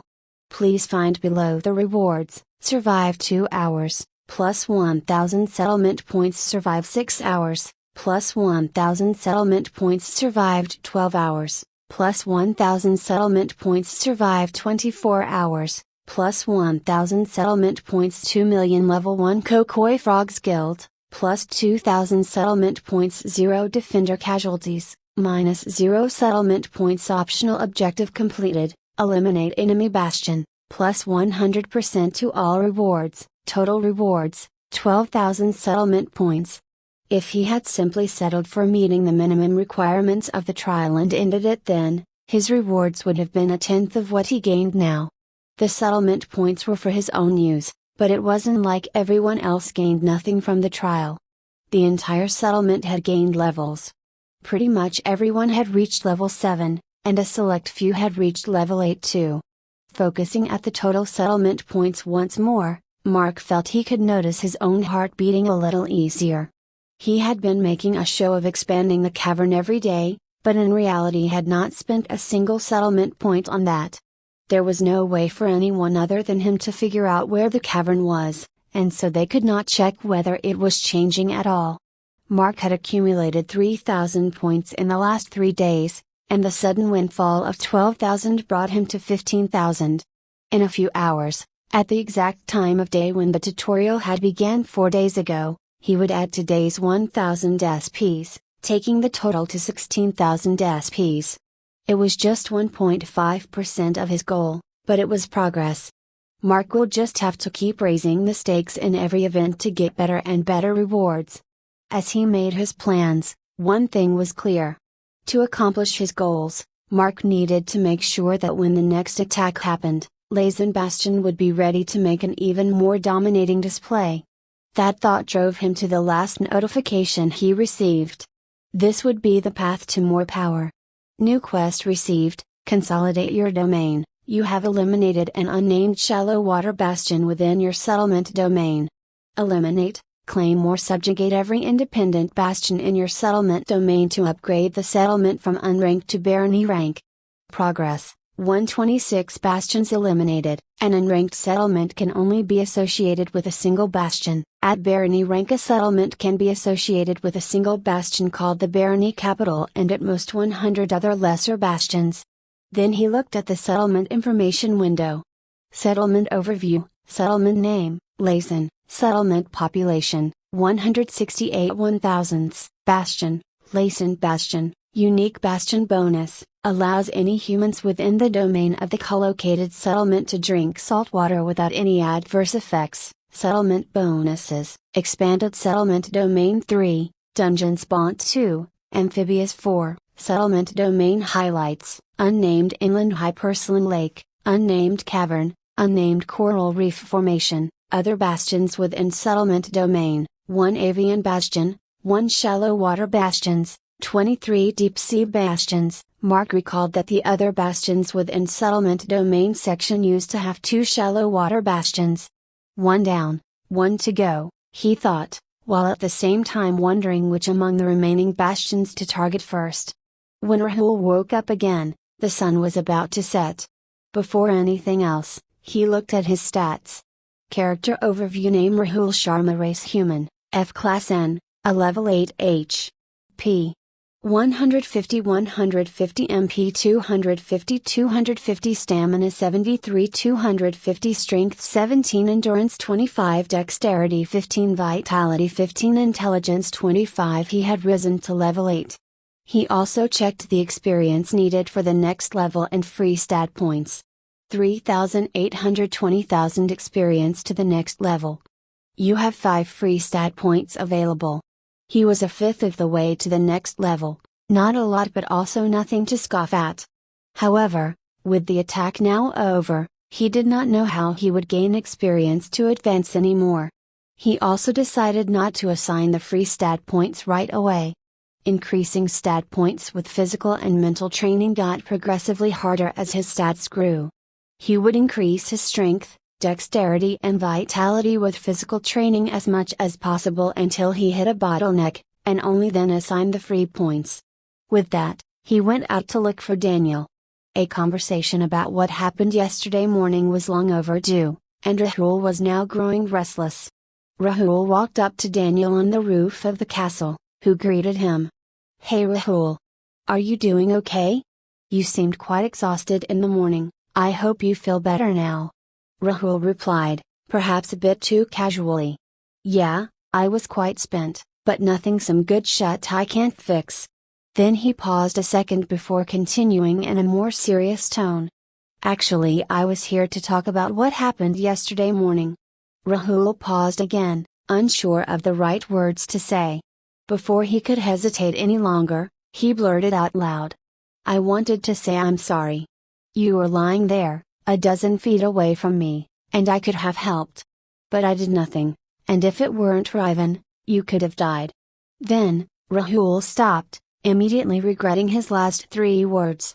Daniel thought for a few seconds, as if considering his words. Though he spoke. "I won't lie. I am not coping well with what happened that morning. I get sudden pangs of fear whenever my footing is anything less than solid. It makes me feel like I'm losing balance. I feel like I'm one shaky step away from death. I'm afraid they are still there, waiting to ambush me. I'm afraid that the moment I trip and let down my guard, they will be all over me." The former manager took a pause before continuing. "I was lying there helpless for only a few seconds. But those seconds lasted much longer in my head. I really thought I was going to die. I waited for the door to close on me any second and to be left alone to be devoured by the frogs. It was terrifying." Taking another, longer pause, Daniel continued. Rahul had started to lose some of his color by this point. "Don't worry, just listen till I'm done speaking. I have lived a longer life than you and have faced many trials of my own. But those trials were trials of love, of relationships, of family, of work, of health. I am basically just a software engineer. No amount of experience working on a desk could prepare someone for a situation like this. But that doesn't mean I am not going to do anything about it. I don't know exactly how, but I will deal with my emotions. I'll take professional help if I can find any here." Then adding a final pause to stress the importance of his next words, Daniel finally said. "There is only one thing that I do know for certain. You are just as inadequately prepared for a life and death situation as me, if not more. I have no doubt that if our places were switched, I'd have been unable to act too. There aren't many among the odd 165 of us that could do what Ivan did. I'm lucky he was there, I owe my life to him. But, I couldn't possibly blame you for not saving me, couldn't possibly blame you for not being good at reacting to a situation you never expected to deal with. The whole event was horrible, but it taught me a lesson. We are woefully unprepared to deal with actual life and death situations, and our training needs to go beyond the physical training, meditation and skill training regiment. We will need to work on our fortitude and courage. We will need to learn how to act decisively and with confidence in any situation. He thought for a long time, not speaking, but clearly intending to finish his line of thought. You should know that you are not the only one who froze up that morning. I did too. I could have gotten up after that fall and rushed back inside, dragging a few frogs with me if they clung on too tight. Physically, I was strong enough to do that. Mentally, I had already accepted my death the moment I fell. I regret what happened, and if you do too, let's work together and make sure it doesn't happen to anyone else again. Finally feeling a heavy weight off his chest, Rahul replied to Daniel's long explanation with just 2 words, "Thank you." He didn't need to say more. Daniel understood. Rahul was ready to dive into training again. He'd see if he can't get the remaining stats to 25 without using any of his free stat points. And if he needed a break from that, he'd get in touch with Claudia and see if she made any progress with enhancing stamina control to push more power into arrows rather than less. He had already grown his stamina control when from its most basic form, and unlocked a hidden effect. He was curious to see how else the skill could expand. Next time when someone was in need, Rahul would be strong enough to face that danger and come out on top. Next time when someone was in need, Rahul would be brave enough to move towards danger. Not stand frozen, nor crawl away from it. Move towards it. Chapter 13, Seizing the Initiative. November 1, 2022. Day 12. The week after the frog invasion on the settlement passed without anything of note happening. There were neither any further attacks nor any other tutorial event. That did not mean the settlement was idle. There were sweeping changes across the castle as people adjusted to living in a medieval building, and to the realities of life after integration. The biggest change was the introduction of a university-like educational system in the settlement. Throughout the day, there would be trainings organized focusing on increasing particular stats, mastering certain weapons, and gaining certain skills. People could pick and choose training just like college electives. Rahul and his team took all the fundamental trainings, which is what the stat-focused trainings were called, together. In between the fundamental trainings, everyone was free to go and do their own things. Rahul's morning was occupied by 3 training sessions, all fundamental ones. First was endurance training, which was mostly running and swimming. The participation in this training was quite low since everyone had already inflated their endurance during the attack, and now the returns from training were diminishing. However, slow as the progress was, it hadn't halted, and so Rahul and his team dutifully started their day with endurance training, giving it their best. The second was strength and vitality training.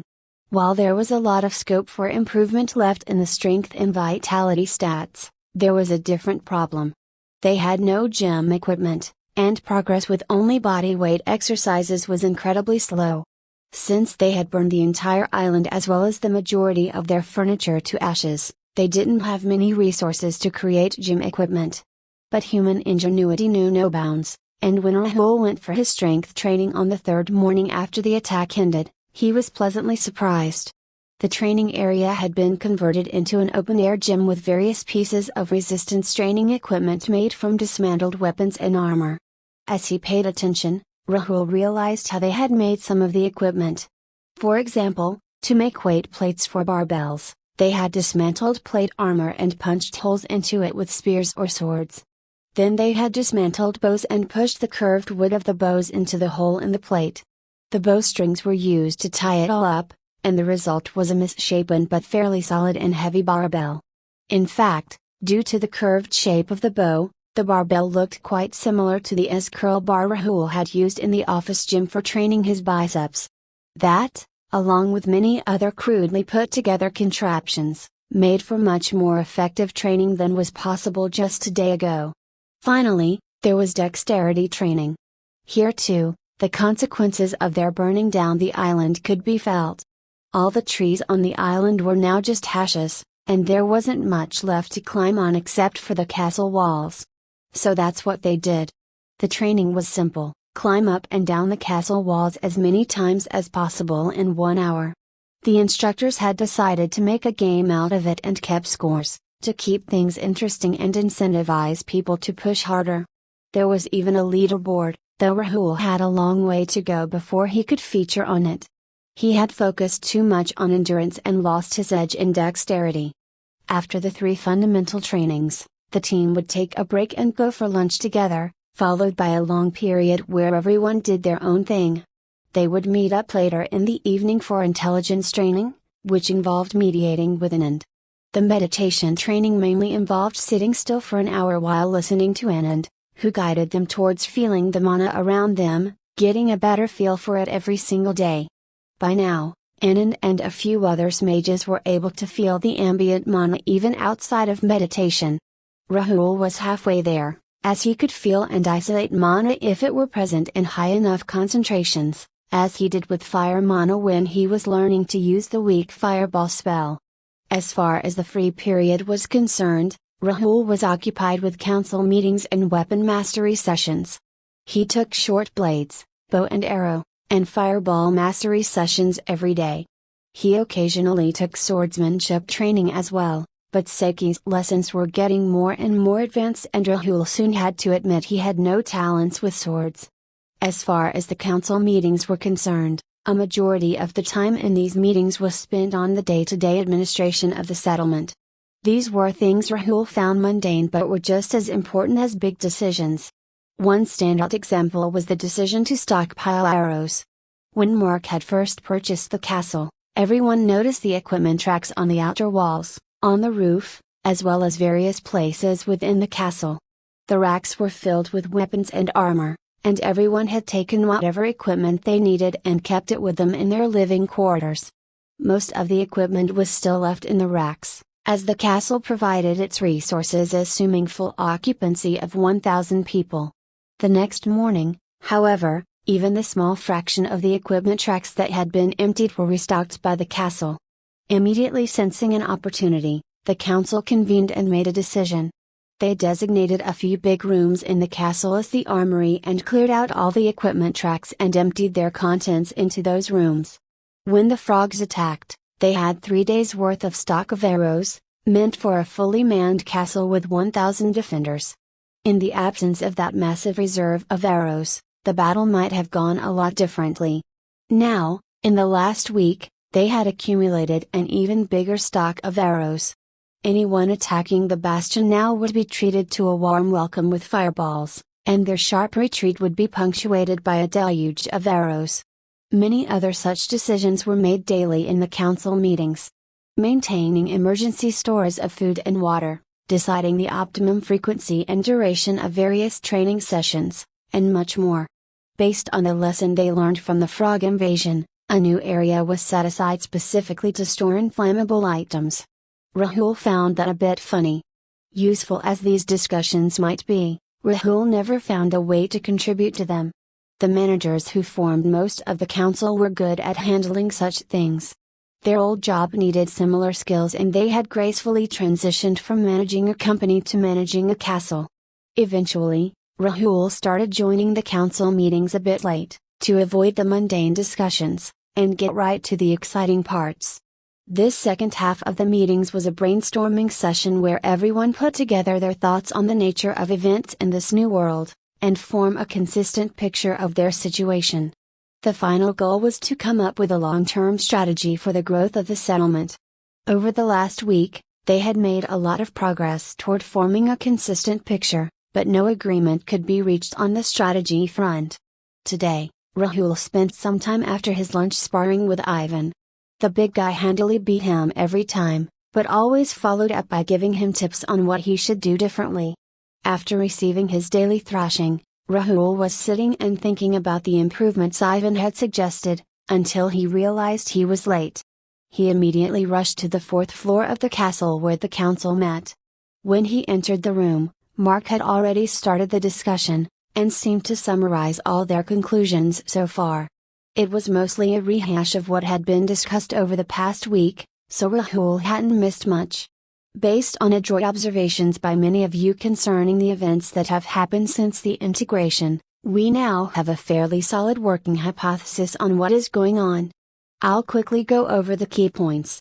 Mark raised his index finger and said, "The first thing we know, perhaps the only one for which we have irrefutable evidence, is that the world outside the Earth has progressed way beyond us and our wildest imaginations. Right from the get-go, we've had plenty of occasions to glance at that power. The pure intent movement that saved our life. The instant broadcast of messages to everyone on Earth, right to our minds. The way castles and docks grow out of the ground as if they were nothing more than saplings. There are many more examples that we all have noticed. Suffice to say, when it comes to the wider universe, or multiverse, we might be no more than cavemen." Raising another finger to join the first, Mark continued, "The second thing we know is that even if we might be the weakest among all the entities in the multiverse, the system is giving us an opportunity to survive and grow. The basis for this assumption is simple. The tutorial so far has been consistent in its functioning. It has only thrown at us challenges that we could potentially overcome. Some problems have been easy and some have been hard, but nothing has been impossible. So unless something drastic were to change, we can assume that the system's actions are deliberate, and its purpose is to pave for us a road to survival in this new world. The road may be perilous, but we shouldn't be faced with anything ridiculously strong. We should not be in a situation where some entity comes and erases us all out of existence with a mere thought." Raising a third finger, Mark said, "The third and final assumption is based on the first two but is also the least certain of the three assumptions. The world outside is powerful beyond our imagination, yet the system has given us an isolated tutorial where we are faced with challenges of our caliber. Our final assumption is that we would be faced with threats from other beings with whom we share the planet. The system will test our mettle against each other. What happened last week was one such example. The frogs were quite oversized, but beyond that, they strongly resembled the frogs we had on Earth pre-integration. Those frogs might have even been indigenous to this island. Our theory stands on flimsy grounds, but it is not completely baseless. As Daniel pointed out yesterday, there is at least one observation that yields credence to this theory. The change in settlement information.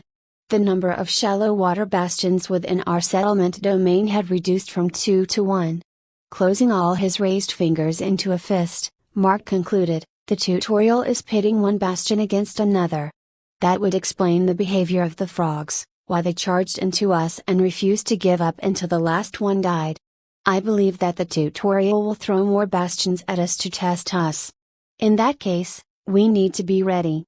As someone tried to voice their objection, Mark raised one finger and preempted it.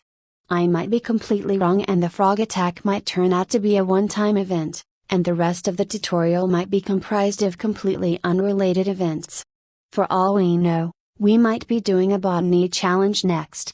But, we can't wait to verify all our assumptions. We need to create a good enough theory that explains everything so far and run with it." And for the third time in as many days, Mark drove the conversation to his actual point. "You all know what I'm getting at here.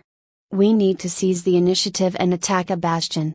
As much as we want it to be untrue, without killing enemies, we are handicapped. We have tried everything from skill practice sessions to mock combat and even proper duels to first blood. We have found ways to increase every stat with Practos, but nothing we have done so far has yielded any experience points, and we are all stuck at the same level for the past week." Sophie, an engineering manager who has been part of the council from the beginning, had been leading the opposition to Mark's proposal in the last 3 days. Once again, it was she who spoke. "What we did 1 week ago was the wholesale slaughter of hundreds of thousands of frogs. If they were human beings, what we did would have been termed genocide. But it was not humans, and we acted in self-defense. I don't blame any of us for what we did, but it was still a gruesome and bloody massacre." Taking a deep breath, she continued and made the same argument she had been making the last 3 days. Killing to save our own lives is a reality I have, with great difficulty, learned to accept in this new world. But what you are proposing is not short of wanton destruction and slaughter of animals, for no reason but our own greed. If we are ready to kill animals just for the sake of increasing levels, where do we draw the line? What will happen after we have killed animals to the point where they don't give enough experience to level up anymore?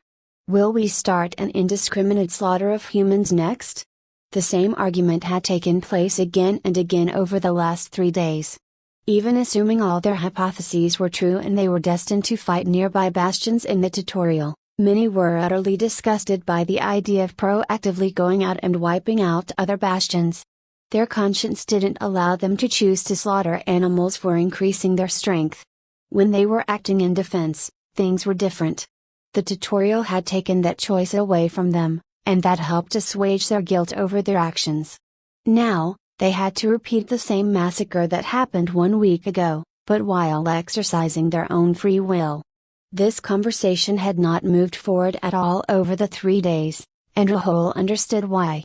No matter what argument Mark made, there were many in the council whose values simply could not allow them to make such a decision. The rewards didn't matter, because consenting to such an action would be against their fundamental ideals and beliefs. It would shake their own understanding of who they are, who they had been their entire life. It would make them a hypocrite, letting go of their lifelong convictions the moment they proved too inconvenient. Rahul was ready to go on the offensive, but he did understand the hesitation of others. Sophie, who had been a proud PETA member for the entirety of her adult life, already had difficulty coming to terms with what she had to do a week ago. She was just an extreme example.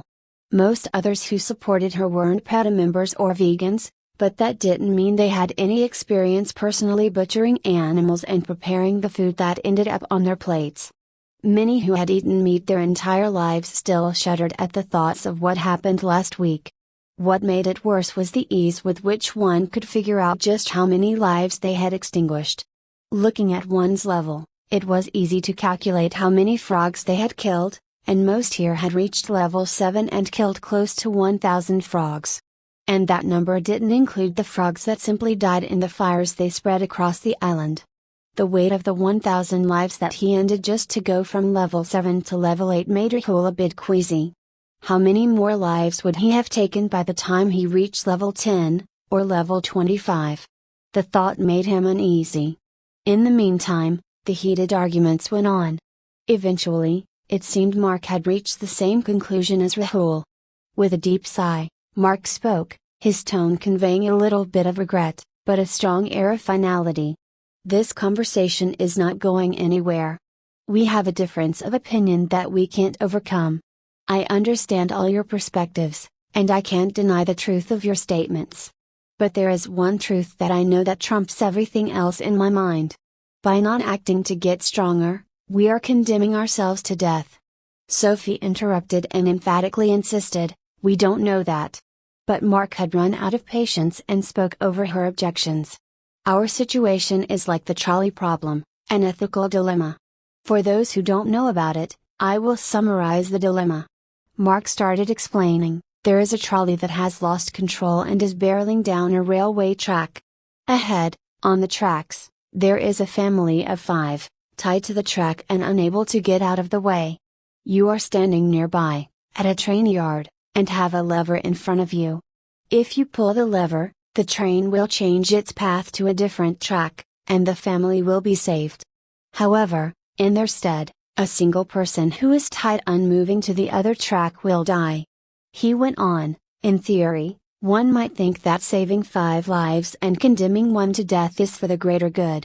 But in reality, many people would rather see 5 people die due to their inaction, rather than sentencing one person to death due to their action. After all, if the 5 died, one could justify to themselves that it's not their fault. But if they switched the track and killed that one person, the blood of that person would be squarely on their hands. If you weren't there, he would have lived. You chose to kill him for the greater good, but the person who died would not see it that way.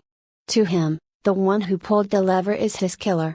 Finally coming to his point, he said, in our case, The family on the track represents the Lazan settlement, this council included. In a sick twist of the original dilemma, this council itself is also the one standing at the train yard. We can pull the lever that determines our own life or death. On the other track are the numerous bastions that lie within our settlement. If we want to live, we must direct the train to run them over. But I understand that many of you don't want to have their blood on your hands. So, I will make this decision on my own. The buck stops here. At this point, Sophie was clearly infuriated and did not mince words. Your whole explanation is bullshit. There is no train here, there is no track, and there is no lever. If we do as you say, it will be us who will be going and laying waste to all the bastions. You have perverted and twisted an old and irrelevant ethical dilemma to fit your agenda. The family, the person at the yard, and the train itself represent just one person, you. It is you who will pull the lever to save your own life, the life that is not even in danger for all we know. And then you yourself will become the train that runs over the defenseless animals. This is no ethical dilemma, this is brutality. With that, Sophie stormed out. Mark's face contorted with anger for a second, before he controlled his expression. His tone still betrayed his frustration. I cannot please everyone. I won't risk the lives of the 165 residents of this island just to keep everyone in this council happy. I have already located a nest that I believe signifies the avian bastion on this island. While everything else on the island burned to a crisp, that nest stood unaffected. Tomorrow morning I will go to that nest and attempt to claim it. I suspect that when I do, all the birds flying above and around the island will attack us. Looking at Daniel and Claudie, he continued, make preparations to mount a defense tomorrow. Our walls will not help us against birds. We will need a new strategy. As Daniel and Claudie nodded, Mark looked at everyone else and said, this meeting is over. Rahul was completely taken aback by the sudden turn of events. For better or worse, Mark had unilaterally decided to go to war with the avian bastion. Unless Sophie could stitch together a mutiny, the Lazan bastion will have its second battle tomorrow morning. This time, there will be no walls to protect them. And if the birds had grown in size like the frogs, they would pose a much deadlier threat. Rahul cracked his knuckles in anticipation. He was looking forward to seeing how much he had improved, and to getting the last 2 levels for class selection. Chapter 14, Preparation. November 1, 2022, Day 12. Rahul left the meeting and caught up with his team, letting them know that Daniel would likely not be joining them again today.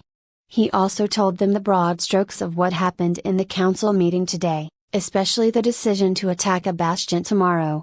Not that it changed much for them as of the moment, and the team continued their training as usual. The second half of the day was focused more on skill trainings, with just one fundamental training at the end. Rahul spent his time practicing with knives, bow and arrows, and fireballs. When evening approached, everyone went and joined Anand's meditation training to work on their intelligence stat as well as mana perception and control. When that training ended, Rahul was completely exhausted. He had put extra effort into all his trainings after the meeting, to get in some last-minute boosts. Today had been a rather productive day overall. Finally, the team went to the hall to have dinner together. They were forced to sit on the floor to eat, as all their furniture had turned to ashes last week. While Rahul felt quite comfortable eating while sitting with his legs crossed, most people found it very inconvenient. Indeed, there was no shortage of people pestering Mark, asking why he wouldn't spend a few settlement points towards recovering their furniture. Mark was unmoved by their pleas, and as expected, insisted that every single settlement point must go towards getting a dungeon. As he ate, Rahul thought about the announcement that he knew would be made any time now. Daniel and Claudie must have made all their preparations by now, and it was time for Mark to let the rest of the settlement in on the plan. As Rahul evaluated his own preparedness for tomorrow's battle, he looked at his stats. Character overview: name Rahul Sharma, race human, F class N, a level 8 HP. 220 220 MP 270 270 Stamina 270 270 Strength 23 Endurance 27 Dexterity 22 Vitality 22 Intelligence 27. In the last week, Rahul had gained 6 points in Strength, 7 each in Dexterity and Vitality, and 2 each in Endurance and Intelligence. As soon as Rahul had noticed how hard it had become to progress on his endurance and intelligence stats, he had decided to hold on to his 5 free stat points. He would only use them once he hit a bottleneck with training and could no longer improve stats that way, or in an emergency. He also hadn't forgotten the class choice that would become available at level 10. He was saving the stat points in case certain stat distributions could affect that choice. Overall, Rahul was quite satisfied with his growth over the last week. His free stat allotment was very lopsided during the frog invasion. But now, he had finally managed to restore some amount of balance to his stats. Eventually, his weight ended as Mark called for everyone's attention. "Everyone, I need your attention for a few minutes, I have an important announcement to make." After pausing a bit to make sure everyone was listening, he continued. "Tomorrow, we are going to attack an avian bastion with which we share this island. Some of you may have already heard about this, and I'm sure many of you are apprehensive. Before we attack, it's important to me that we have a consensus on this. So, I will make my case in front of all of you. I personally don't want to fight either, but I'm afraid we have no choice."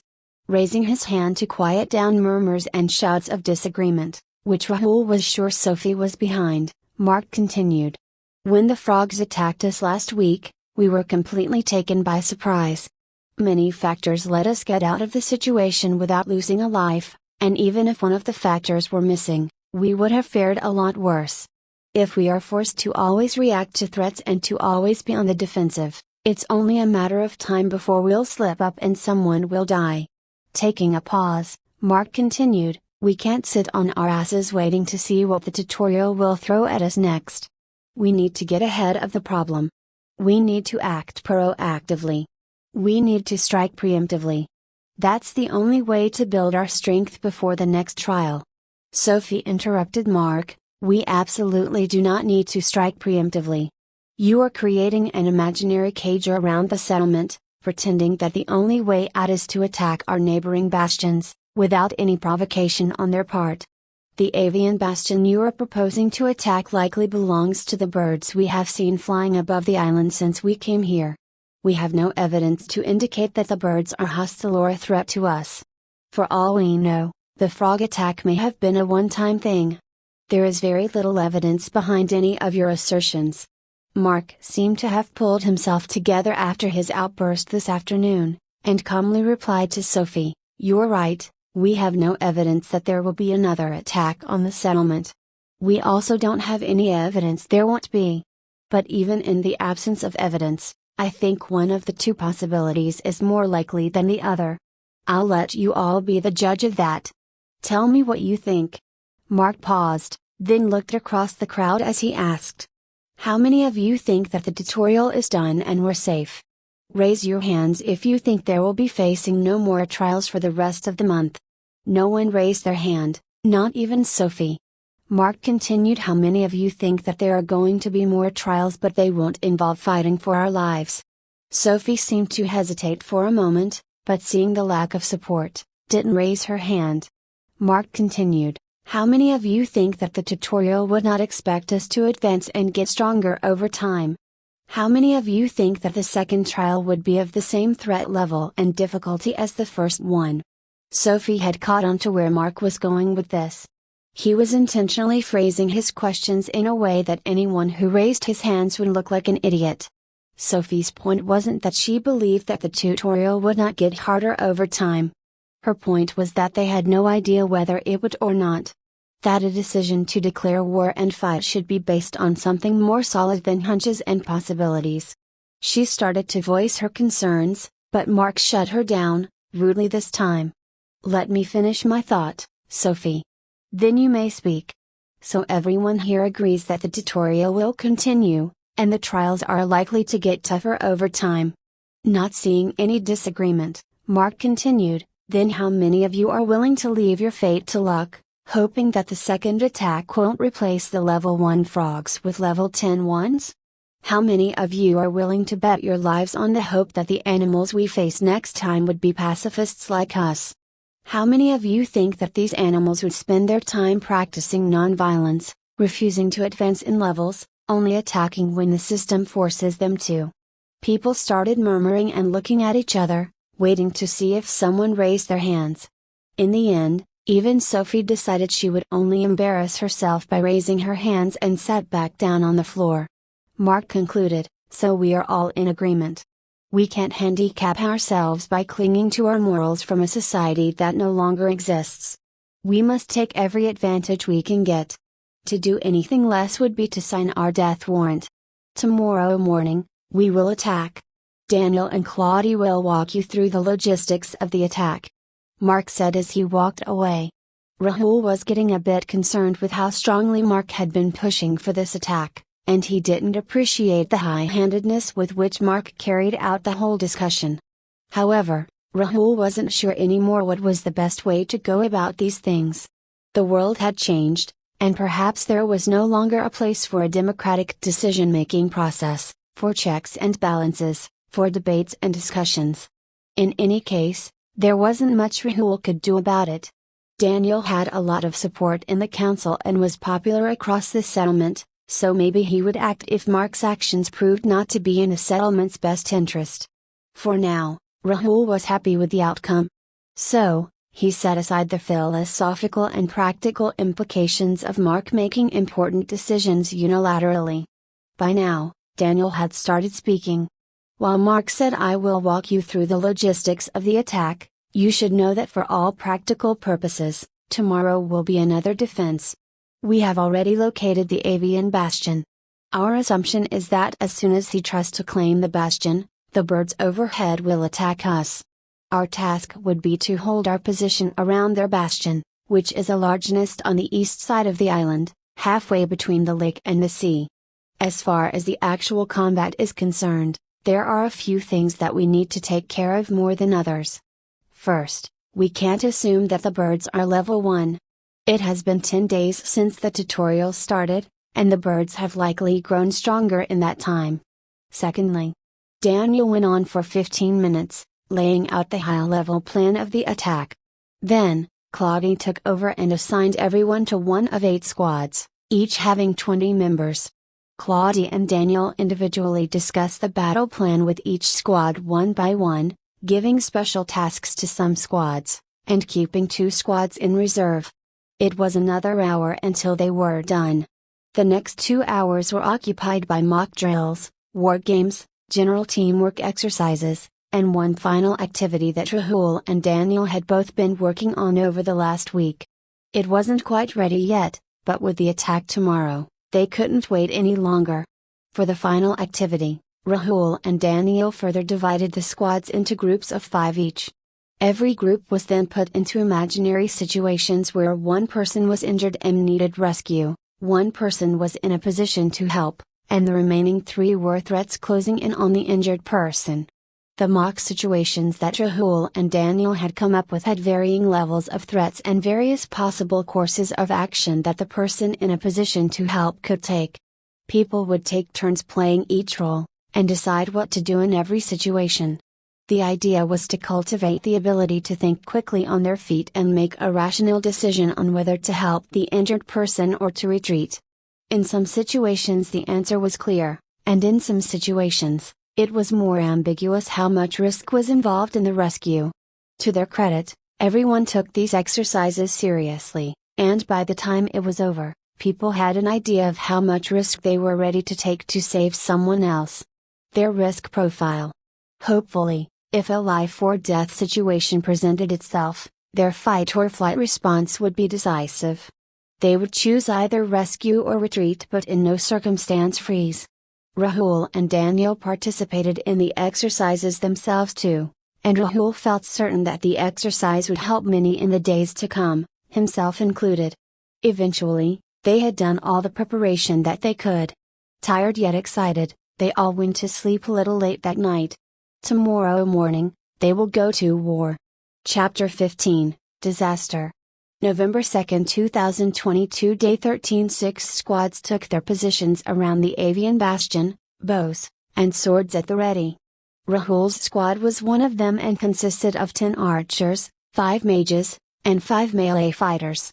2 reserve squads were positioned in the castle and would be able to join the battle within minutes if needed. Rahul himself stood wearing light leather armor, holding a sword in his right hand, and a sturdy round shield in his other. The shield was a common fixture on every fighter, melee, ranged, or mage. It was there to defend against birds diving out from the sky at great speeds and attacking with their beaks. There was no telling if that's how they would attack, but it seemed most likely, and it didn't hurt to be prepared. Rahul was also wearing a customized sword belt, which had a strap to hold his sword and 2 small pockets for storing his knives. Over the last week, Rahul had grown to prefer smaller weapons over swords. For now, he held the sword because of its superior reach but was ready to switch to knives at any moment. To Rahul's left stood Ivan, and to his right stood 3 other melee fighters holding swords. Rahul hadn't known them beforehand, but he had taken the time last night to get to know everyone in his squad. The 3 guys were about his age and were called Andrew, Joshua, and Stefan. Daniel was the squad leader and was standing with the mages. All his other teammates were in this squad too, but only Rahul and Ivan were melee. Daniel and Maya were mages, everyone else being archers. Rahul looked behind at the line of archers, saw his friends, and smiled encouragingly. Everyone had done all the preparation they could, and all that was left to do was to wait. 5 minutes later, Mark went to the bastion and interacted with it in some way. A few seconds passed as everyone waited, but nothing seemed to have changed. Then, Mark shouted to everyone, "It is as we thought. The birds will soon come to defend their bastion. Get ready." Everyone raised their shield and got into defending positions, looking for an attack. For 15 minutes, nothing happened. Then, they noticed a vague dark mass far in the east, coming in their direction. As it grew closer, the dark mass grew bigger and bigger, and more distinct. Then, as the sheer scope of his mistake dawned on Mark, he called for a retreat. Everyone retreat, to the castle. Now. The march to the castle took only a minute, but in that minute, the flock of birds had come close enough to hide the entire sun and cast a dark shadow over the entire island. All 8 squads were assembled on the castle roof and looked toward their approaching enemy. Their sights were filled with dread as the flock of birds blotted out the sun completely, and the day turned into night. The sight provoked some childhood memories in Rahul. In his culture, solar eclipses were considered inauspicious. It was believed that an Asura named Ra had offended the gods by trying to steal the power of immortality. He succeeded in his theft, but the gods beheaded him, and he has been living a cursed immortal existence ever since. His thirst for power hasn't ended for eons, and he's been forever chasing the sun to steal its power. Whenever he caught up to the sun, he would swallow it and cause an eclipse. At such a time, the heavens would lose their influence over the earth and hell would have free reign. However, Ra was a head without a body, and the sun would sneak free every time. As it did, the heavenly order would be restored on earth. Rahul had never given much thought to the myth, except for a bit of annoyance at how similar the Asura's name was to his own. Now, he had a lot more sympathy for those humans who walked the earth thousands of years ago. How terrifying would it be for them to see the sun inexplicably disappear from over their heads in the middle of the day? It wouldn't be a stretch for them to imagine that a demon had swallowed the sun. As the morbid thoughts clouded his mind, Rahul kept looking at the approaching crowd of birds. As the flock grew closer, Rahul was able to see the outlines of individual birds. Even so, the birds were far enough to look like insects more than birds. Soon, the flock spread out to cover their island from all cardinal directions. The sun was still obscured, but as the birds closed in, Rahul's mind abandoned the earlier imagery of the sun getting swallowed by a demon. Instead, a different yet equally grave thought took its place. Surely, it was the biblical locust swarm that had come toward their castle.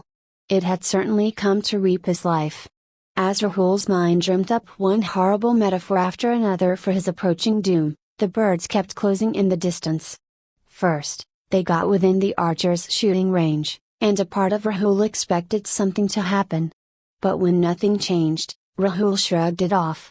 He focused again on his approaching death, entranced, as more and more horrifying and vivid images kept making their way into his mind. As the first birds came even closer, almost within fireball range, Rahul had another stray thought. Why is no one attacking? But he let that thought go too. It wasn't important. Why would he care about such an irrelevant detail? What difference did it make? No, these massive albatrosses and sleek hawks were messengers of death itself. He must welcome them with open arms. His journey had come to an end, and he should embrace his final rest. Everything must come to an end, and so must he. He had done all he could, and he could do no more. It was time to stop moving, to stop struggling, to just stop being. No, Rahul's chain of thought was broken by the quietest whisper. It was so silent that it was almost impossible to hear, yet Rahul heard the voice. As the words registered in his mind, he felt an incredible will behind them. A refusal to accept. At that time, Rahul did not know how, but he felt he understood what the whisper's intent was. He felt the urge to finish the thought. No, I won't stop. At that very moment, Rahul felt drawn into a vision, but before he could glimpse anything, it was over. Rahul was confused and filled with questions but realized he didn't have any time to ponder over what happened. The wave of birds was drawing closer every second, and everyone on the roof stood still as a statue, staring into the horizon. He acted immediately, running to Daniel and trying to shake him awake. Daniel didn't respond. He went over to each and everyone in the squad and shook them. No one responded. As the flock of birds drew nearer, Rahul's worry grew into an agonizing panic. He quickly flung a weak fireball point blank on the floor. It impacted the ground with a loud bang, and a few of his squad mates lost their balance and fell due to the wave of force. But still, no one woke up. The birds would strike within seconds now, and Rahul didn't know what to do. He looked for Mark, but couldn't find him anywhere. He threw fireballs all around, but that didn't seem to help either. The birds were almost upon them, and as a final straw, Rahul drew a dagger, steadied his nerves, and stabbed the palm of a random nearby guy. Still no reaction. Suddenly, half a dozen hawks shot forward from the approaching swarm, dove into the roof and pushed their talons into the closest targets. Then, in a display of power that defied everything Rahul knew, they flapped their wings and flew off, carrying the 6 still unresponsive bodies with them, until they dropped them off. The bodies hit the ground with a thud. While all this happened, Rahul just stood and watched, flabbergasted. The loud thud was like a splash of cold water to his face. One look around the roof told him that he couldn't possibly hold off all the attacking birds. So, instead of drawing his bow, he rushed towards his squad and pulled Ivan and Daniel onto his shoulders, and ran towards the staircase into the castle. Before the integration, he couldn't run while carrying 2 adults on his shoulders, but as he dumped the 2 on the staircase, he realized he could have carried more. While running back to his squad, he watched with horror as at least 20 more of his colleagues were picked up by the hawks. He steeled his resolve.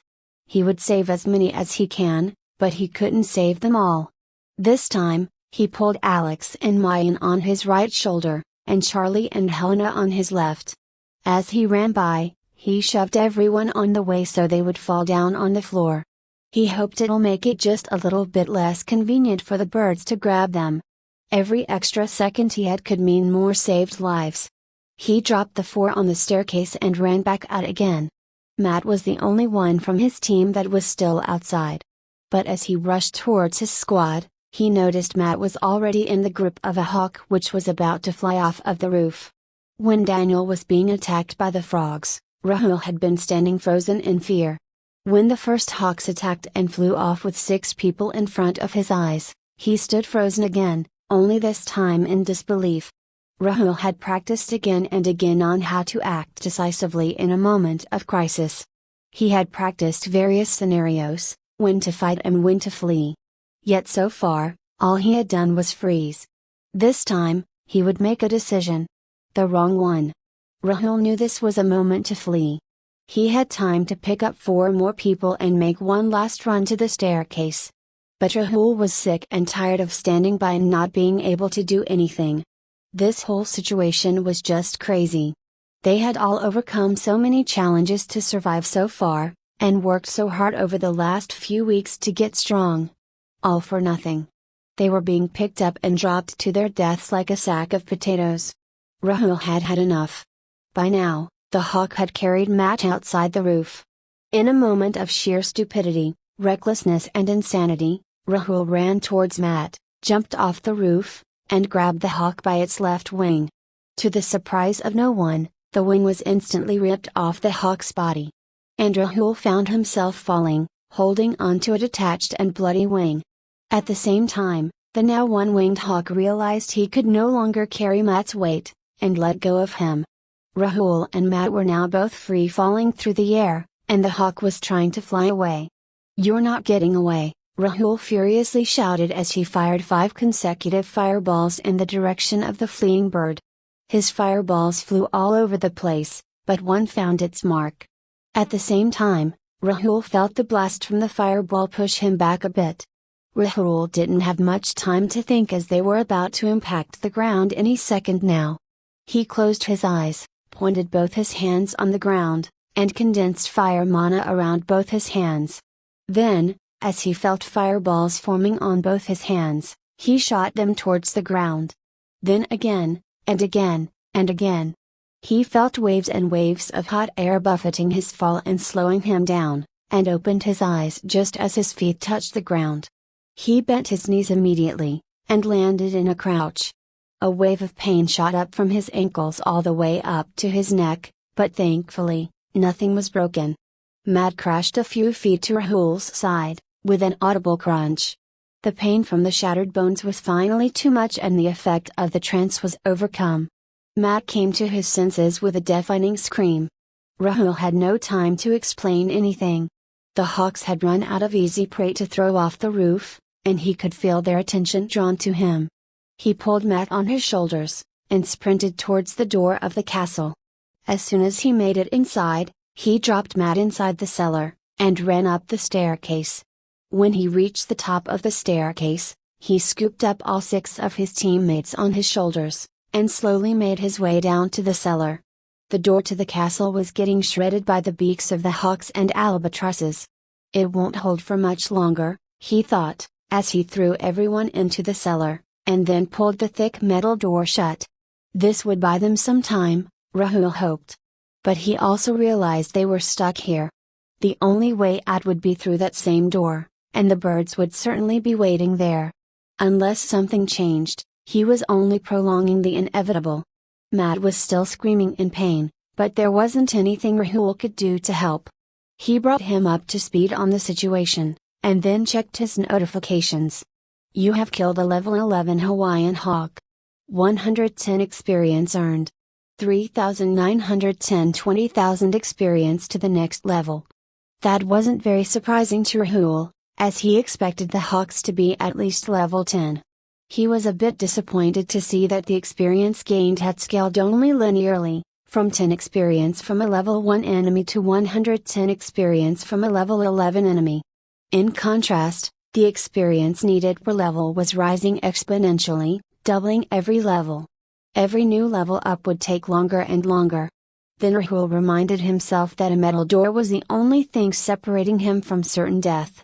This was not the time to think about leveling. He immediately cleared his head and looked at the next notification. "Your bastion has no representative. Please elect one within 24 hours or the bastion will be marked as unclaimed." Mark was dead. Chapter 16, Rock Bottom. November 2, 2022. Day 13. Rahul had run out of options. Splashing water on the face, didn't work. Loud shouts right into the ear, didn't work either. Kicking the shin, still didn't work. Kicking the nuts, promising but didn't work. Breaking fingers, didn't work. Ivan was stuck in his trance no matter what Rahul tried. And there was no more time to experiment. Rahul signaled to Matt and together they repositioned Ivan, carefully laying him down on the floor on his stomach. Matt still was in a lot of pain and was limping around on one leg, but he didn't complain. Following Rahul's instructions, he pulled Ivan's left hand out from under him, and gripped his wrist.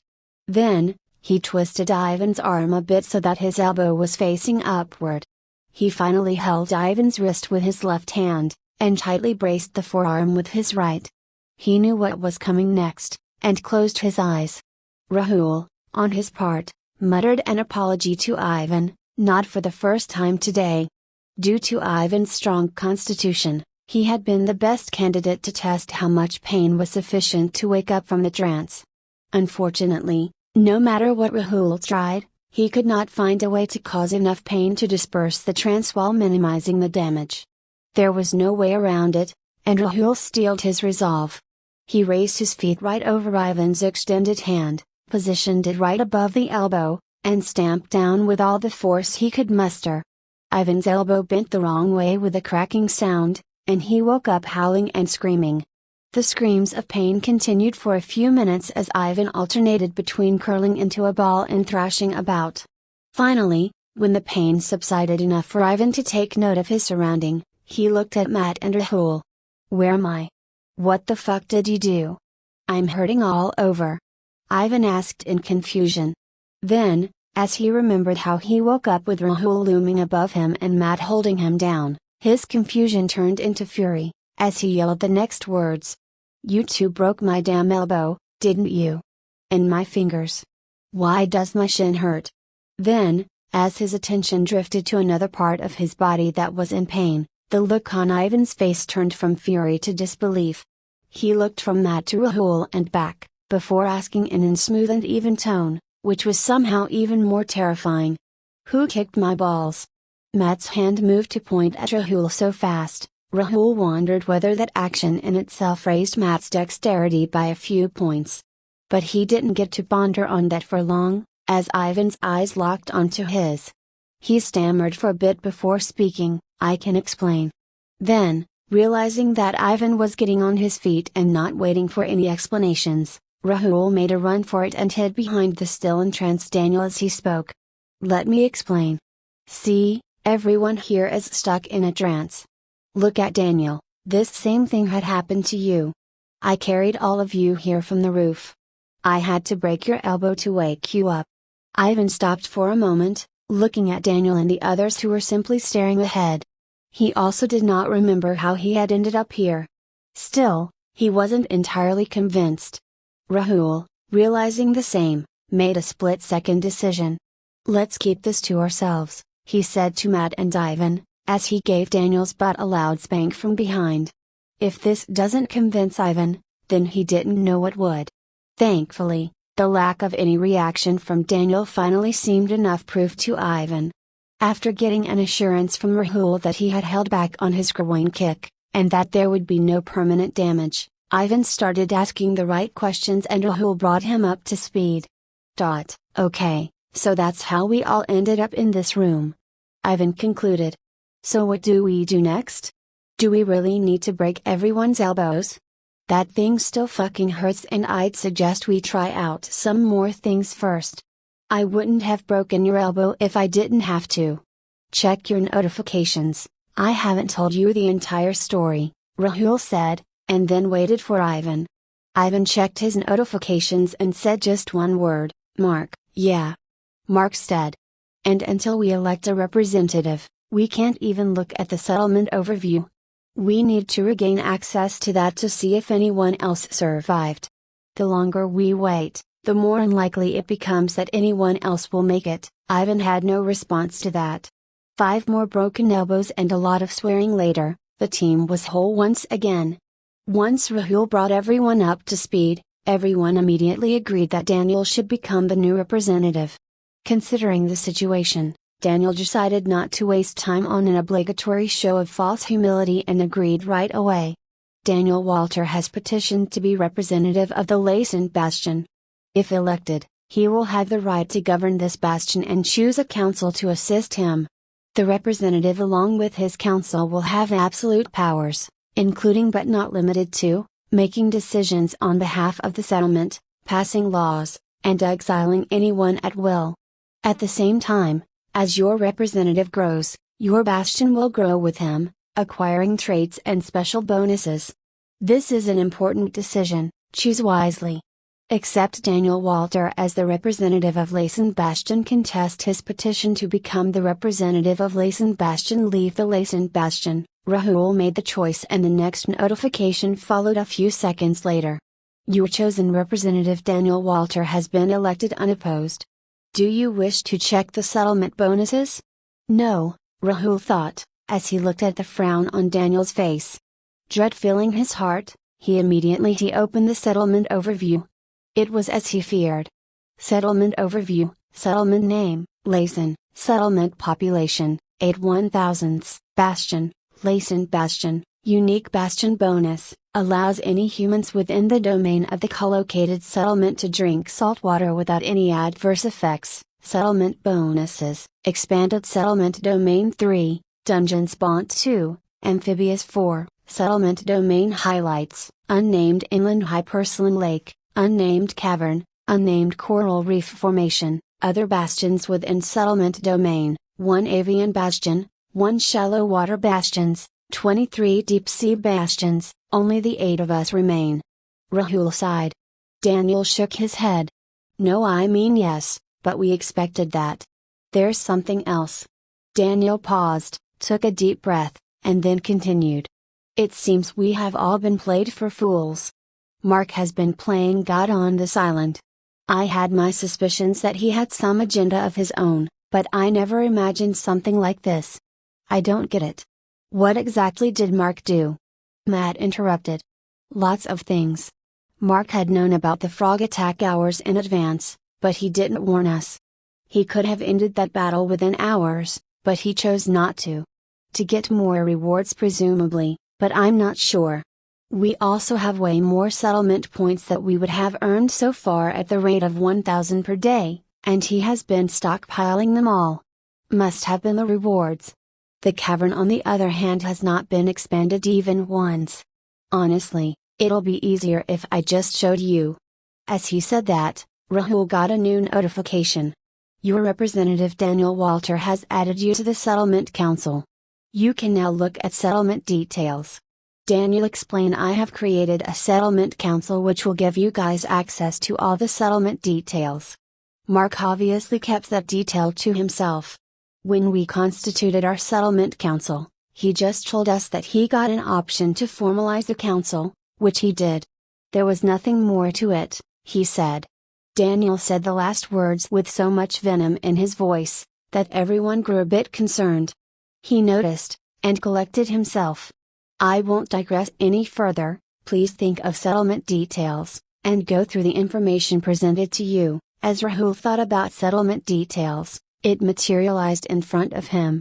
Settlement details, settlement name, Laysan, settlement population, 81,000, Bastion, Laysan Bastion, unique Bastion bonus, allows any humans within the domain of the collocated settlement to drink salt water without any adverse effects. Settlement bonuses, expanded settlement domain 3, dungeons bont 2, amphibious 4, settlement domain highlights, unnamed inland hypersaline lake, unnamed cavern, unnamed coral reef formation, other bastions within settlement domain, 1 avian bastion, 1 shallow water bastions, 23 deep sea bastions, leadership bonus, N.A., council bonuses, N.A., settlement points, 23,000, buildings, castle, level 1, dock, level 1, terraforming projects, N.A., active settlement quests, consolidate your domain, 126. After giving everyone time to go through the settlement details, as I said,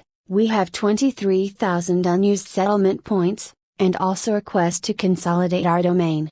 That quest certainly would have been one of the reasons why Mark was so insistent on attacking the Avian Bastion.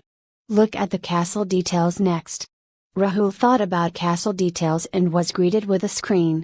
Laysan Castle Overview, Level 1, Troop Strength, 81,000, Damage, Outer Walls -0%, Castle Towers -0%, Castle Building -1.9%, Traits, Weak Self-Repair, Daily Restock Kitchen, Daily restock equipment, offensive capabilities, infantry sentry 0100 range sentry 0100 siege 05 defensive capabilities, defensive shield disabled moat disabled wall spikes disabled. Daniel continued. The menus you all see are likely to be read-only. But I can see the options to choose sentries, a number of defensive shield options, and much more.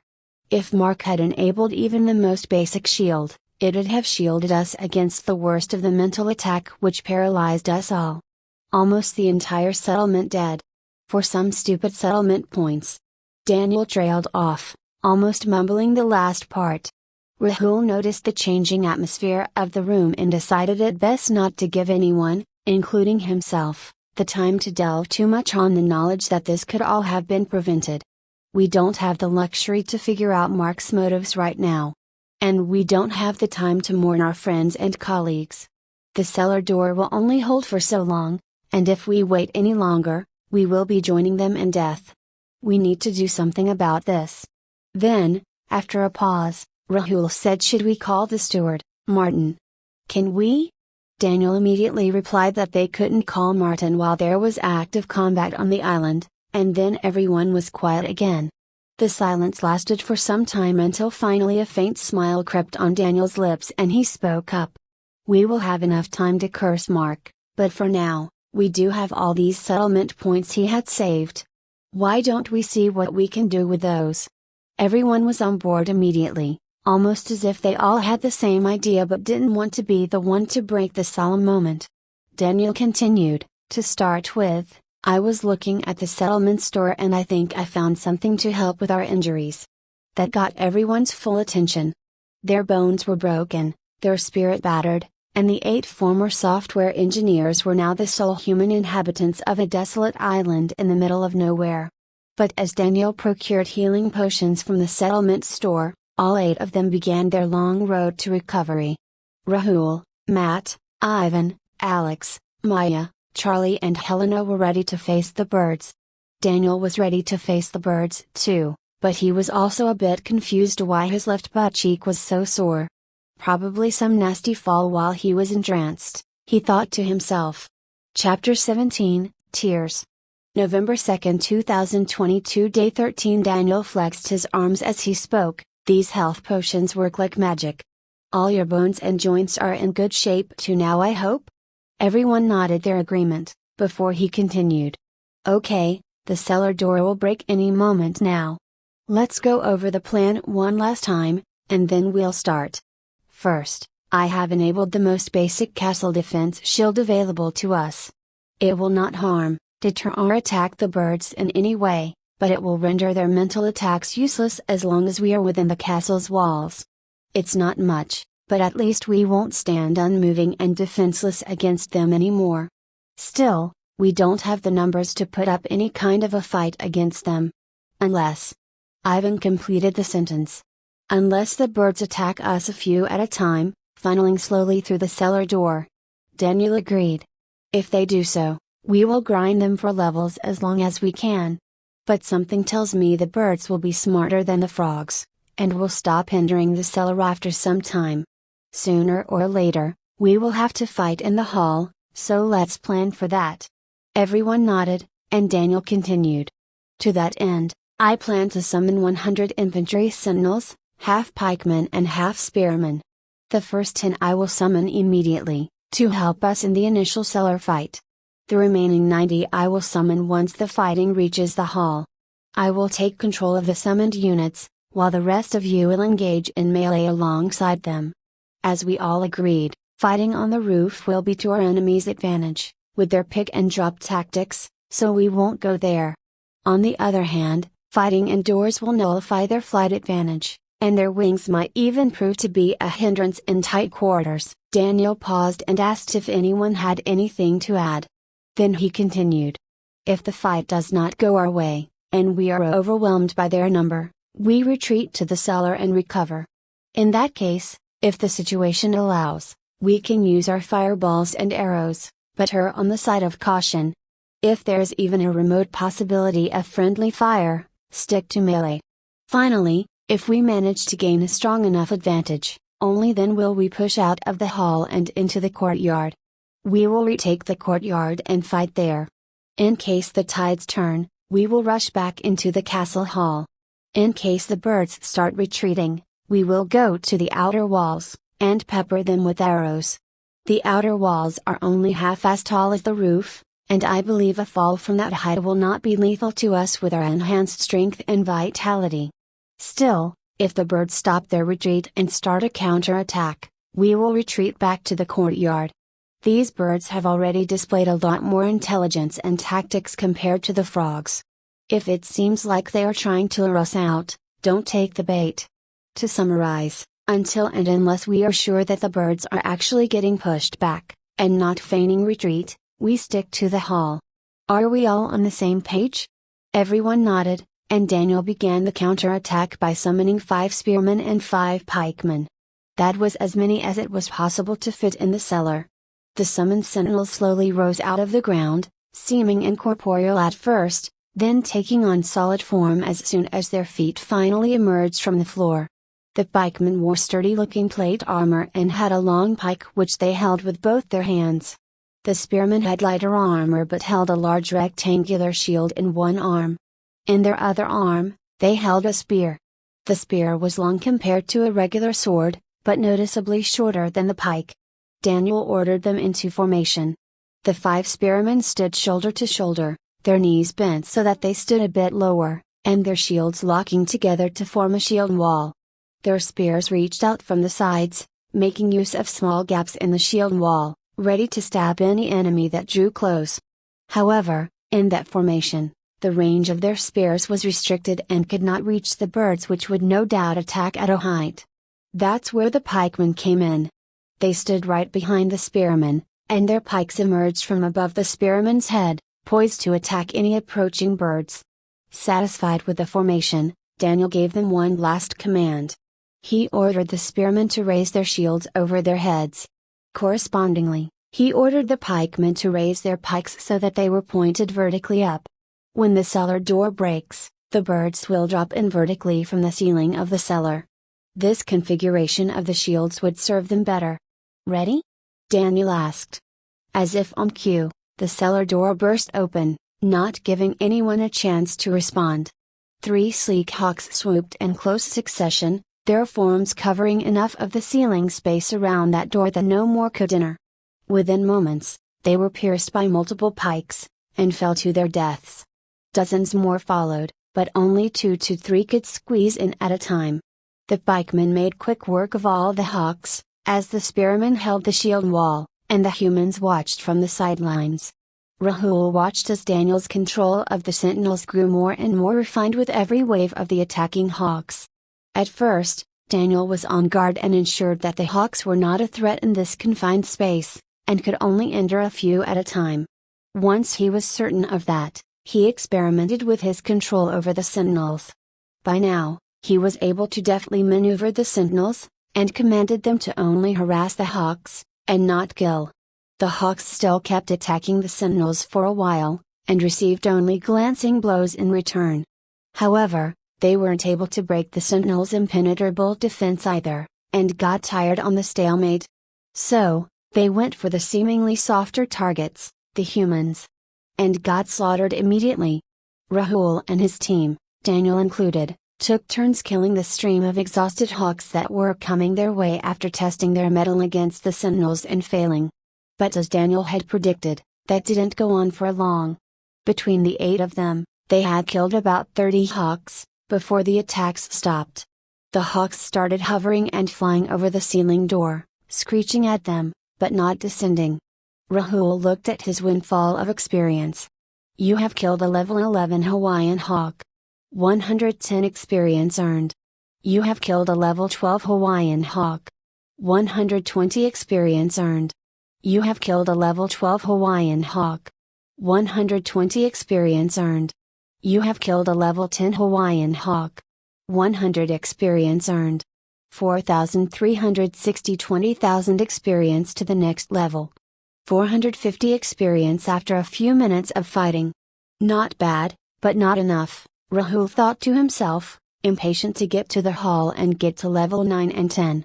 He didn't have to wait long, as Daniel immediately commanded the sentinels to climb out of the cellar, with the spearmen raising their shields and going first. The moment the first spearman set foot in the hall, he started getting attacked by hawks from all directions. He was taking a lot of damage every second, but soon more spearmen joined. They all stood holding up their shields and standing back to back, protecting each other's flanks. But the birds were attacking from every direction, and the shields couldn't protect them against every attack. So, by the time the first pikeman went up and started attacking, 2 spearmen had already been destroyed. The 2 destroyed sentinels dissolved back into the ground, but they had brought enough time and space for the pikemen to come out, and behind them came Rahul and all the others. As they fought the hawks and cleared out the space around the cellar door, Daniel stayed in the cellar below. He kept summoning more and more sentinels, and they kept pouring out of the cellar door. Daniel would have preferred to summon the sentinels directly in the hall, but they were highly unstable when they were in their incorporeal form. Even a glancing blow would be enough to disperse them, and the settlement points that were spent to recruit the sentinels would be wasted. Eventually, 100 sentinels stood in formation inside the castle hall, Daniel having replaced the 2 dead spearmen as well. A line of spearmen stood with their shields up, blocking any lethal attacks from the hawks, while taking the weak blows on their armor. Behind them stood the pikemen, slaughtering the hawks with their superior tactics and weapon reach. Behind the pikemen was the castle wall, ensuring that they couldn't be attacked from behind.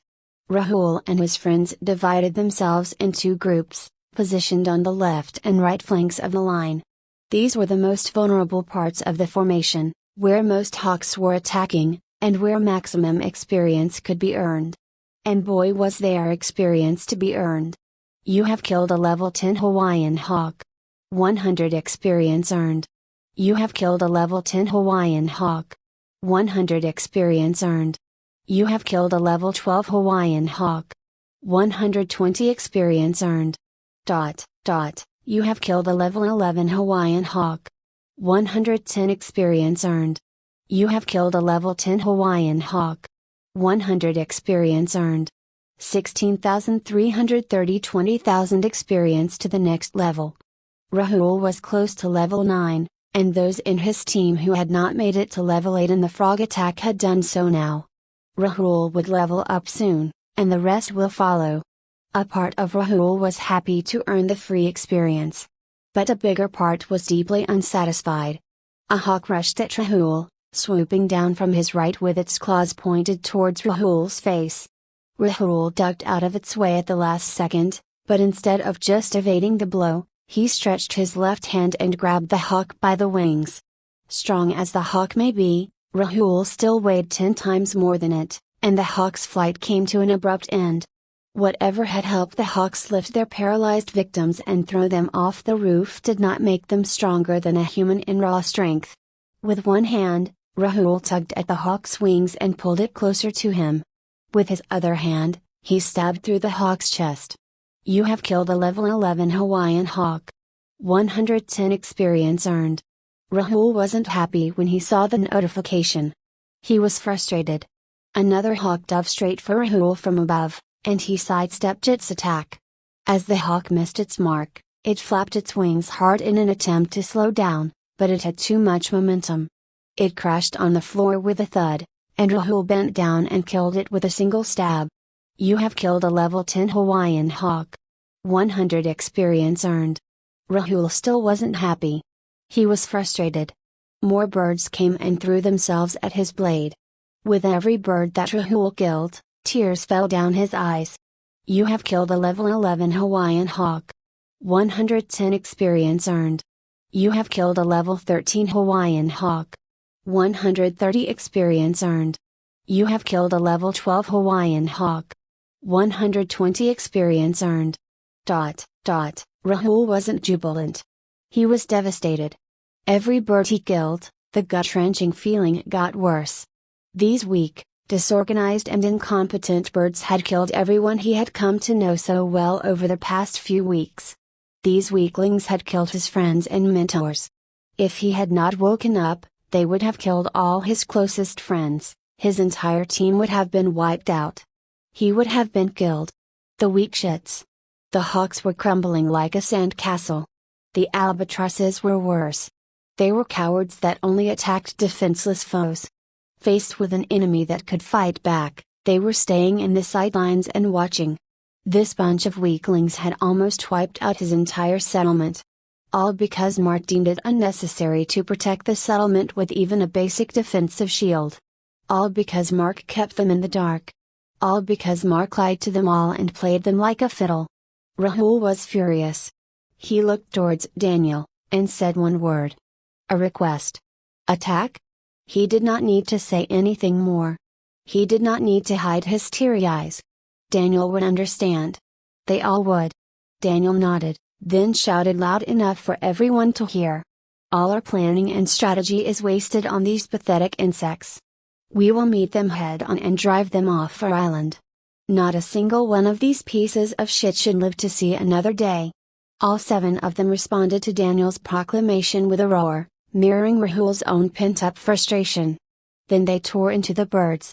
Chapter 18, Dynamite Fishing. November 2, 2022. Day 13. 3 hawks dove in and swooped at Rahul, attacking him from as many directions. Rahul dodged to his left, and the 2 hawks diving in from his front and right crashed into each other. The one attacking from his left rammed into his raised shield beak first. Just as the dazed hawk started falling to the floor, Rahul stabbed his knife into the hawk's chest, all the way to its heart. You have killed a level 10 Hawaiian hawk. 100 experience earned. The 2 hawks that crashed into each other were an entangled mess, and never got a chance to free themselves. Rahul's knife slashed across their necks with practiced ease, and 2 more notifications greeted him. You have killed a level 10 Hawaiian hawk. 100 experience earned. You have killed a level 10 Hawaiian hawk. 100 experience earned. In the meantime, a different hawk had carefully repositioned itself behind Rahul and dove into him in a fluid motion, launching a stealthy attack. Or so it thought. The motions, attack patterns and tactics of the hawks were predictable, choreographed and primitive. And every time Rahul was dealing with multiple enemies, some hawk will have the completely novel idea to try an unprecedented strategy, a strike from behind. Rahul had faced that exact same attack so many times that he had gotten a bit cocky. So, instead of dodging the blow or turning around and dealing with the attack head on, Rahul just sidestepped and moved his knife to stab at the spot where the nape of his neck was a moment before. He was rewarded with a notification as the hawk impaled itself on his knife. You have killed a level 11 Hawaiian hawk. 110 experience earned. Was it still cocky if it worked? It certainly felt very heroic. Rahul mused to himself, at the same time noticing that no more hawk attacks were forthcoming. That must have been the last of this swarm. Time to find another one. So, he looked around to find another swarm of hawks to target. On finding one of appropriate size, he blasted them with half a dozen fireballs, and readied himself.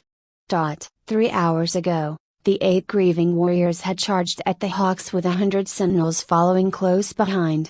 They wreaked havoc on the birds with their mindless fury, their strikes fueled by anger, their swings powerful enough to bisect the hawks into 2. However, the problem with that mindless fury soon became apparent.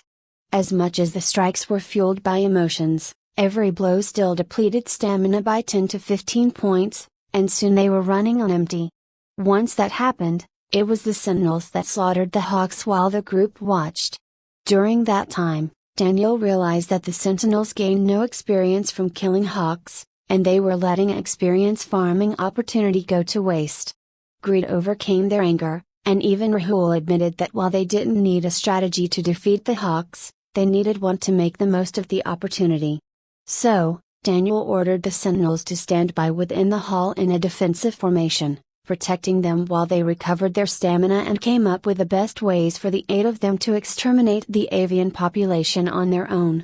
Once their stamina was recovered, the team experimented with various strategies. The one they finally settled on was one based on the principle of dynamite fishing, where an explosive is used to kill schools of fish to catch them easily and en masse. In this case, the hawks were the fishes, and fireballs did the job of dynamite. Unfortunately, the fireballs hurled by Rahul and his team weren't powerful enough to kill the birds without concerted effort by the whole team. That didn't mean the fireballs were useless. A few fireballs striking a swarm was enough to cause panic and drive the birds into a frenzy. In that frenzy, some hawks fled, but most attacked without thought or reservation. These attacks were exceptionally reckless, devoid of any coordination, and easily predictable. This was exactly what the team needed, as they could now easily kill the delirious birds without taking any substantial damage in return. And so, Rahul and his team started an endless loop: choose a swarm of hawks, hurl fireballs at them, kill any birds that retaliate, repeat. Before long, depending on their melee proficiency, they were all taking on entire swarms of hawks either solo or in groups of 2, raking in tons of experience. After a few more hours, even that seemingly endless loop came to an end. As Rahul cleaned up another swarm of hawks, he looked around and didn't find anything more than a few odd hawks flying about in isolation. He came to the regrettable realization that they had killed almost all the hawks they could, and the fight would have to move beyond the courtyard now. However, the wholesale slaughter of the hawks had done its job. In sharp contrast to what had happened within the hall just hours ago, this time Rahul's mood had improved with every hawk he killed. He was feeling a whole lot better now that the population of hawks had been culled to almost nothing. And there were other gains too. Rahul had advanced to level 9 and was more than halfway to level 10.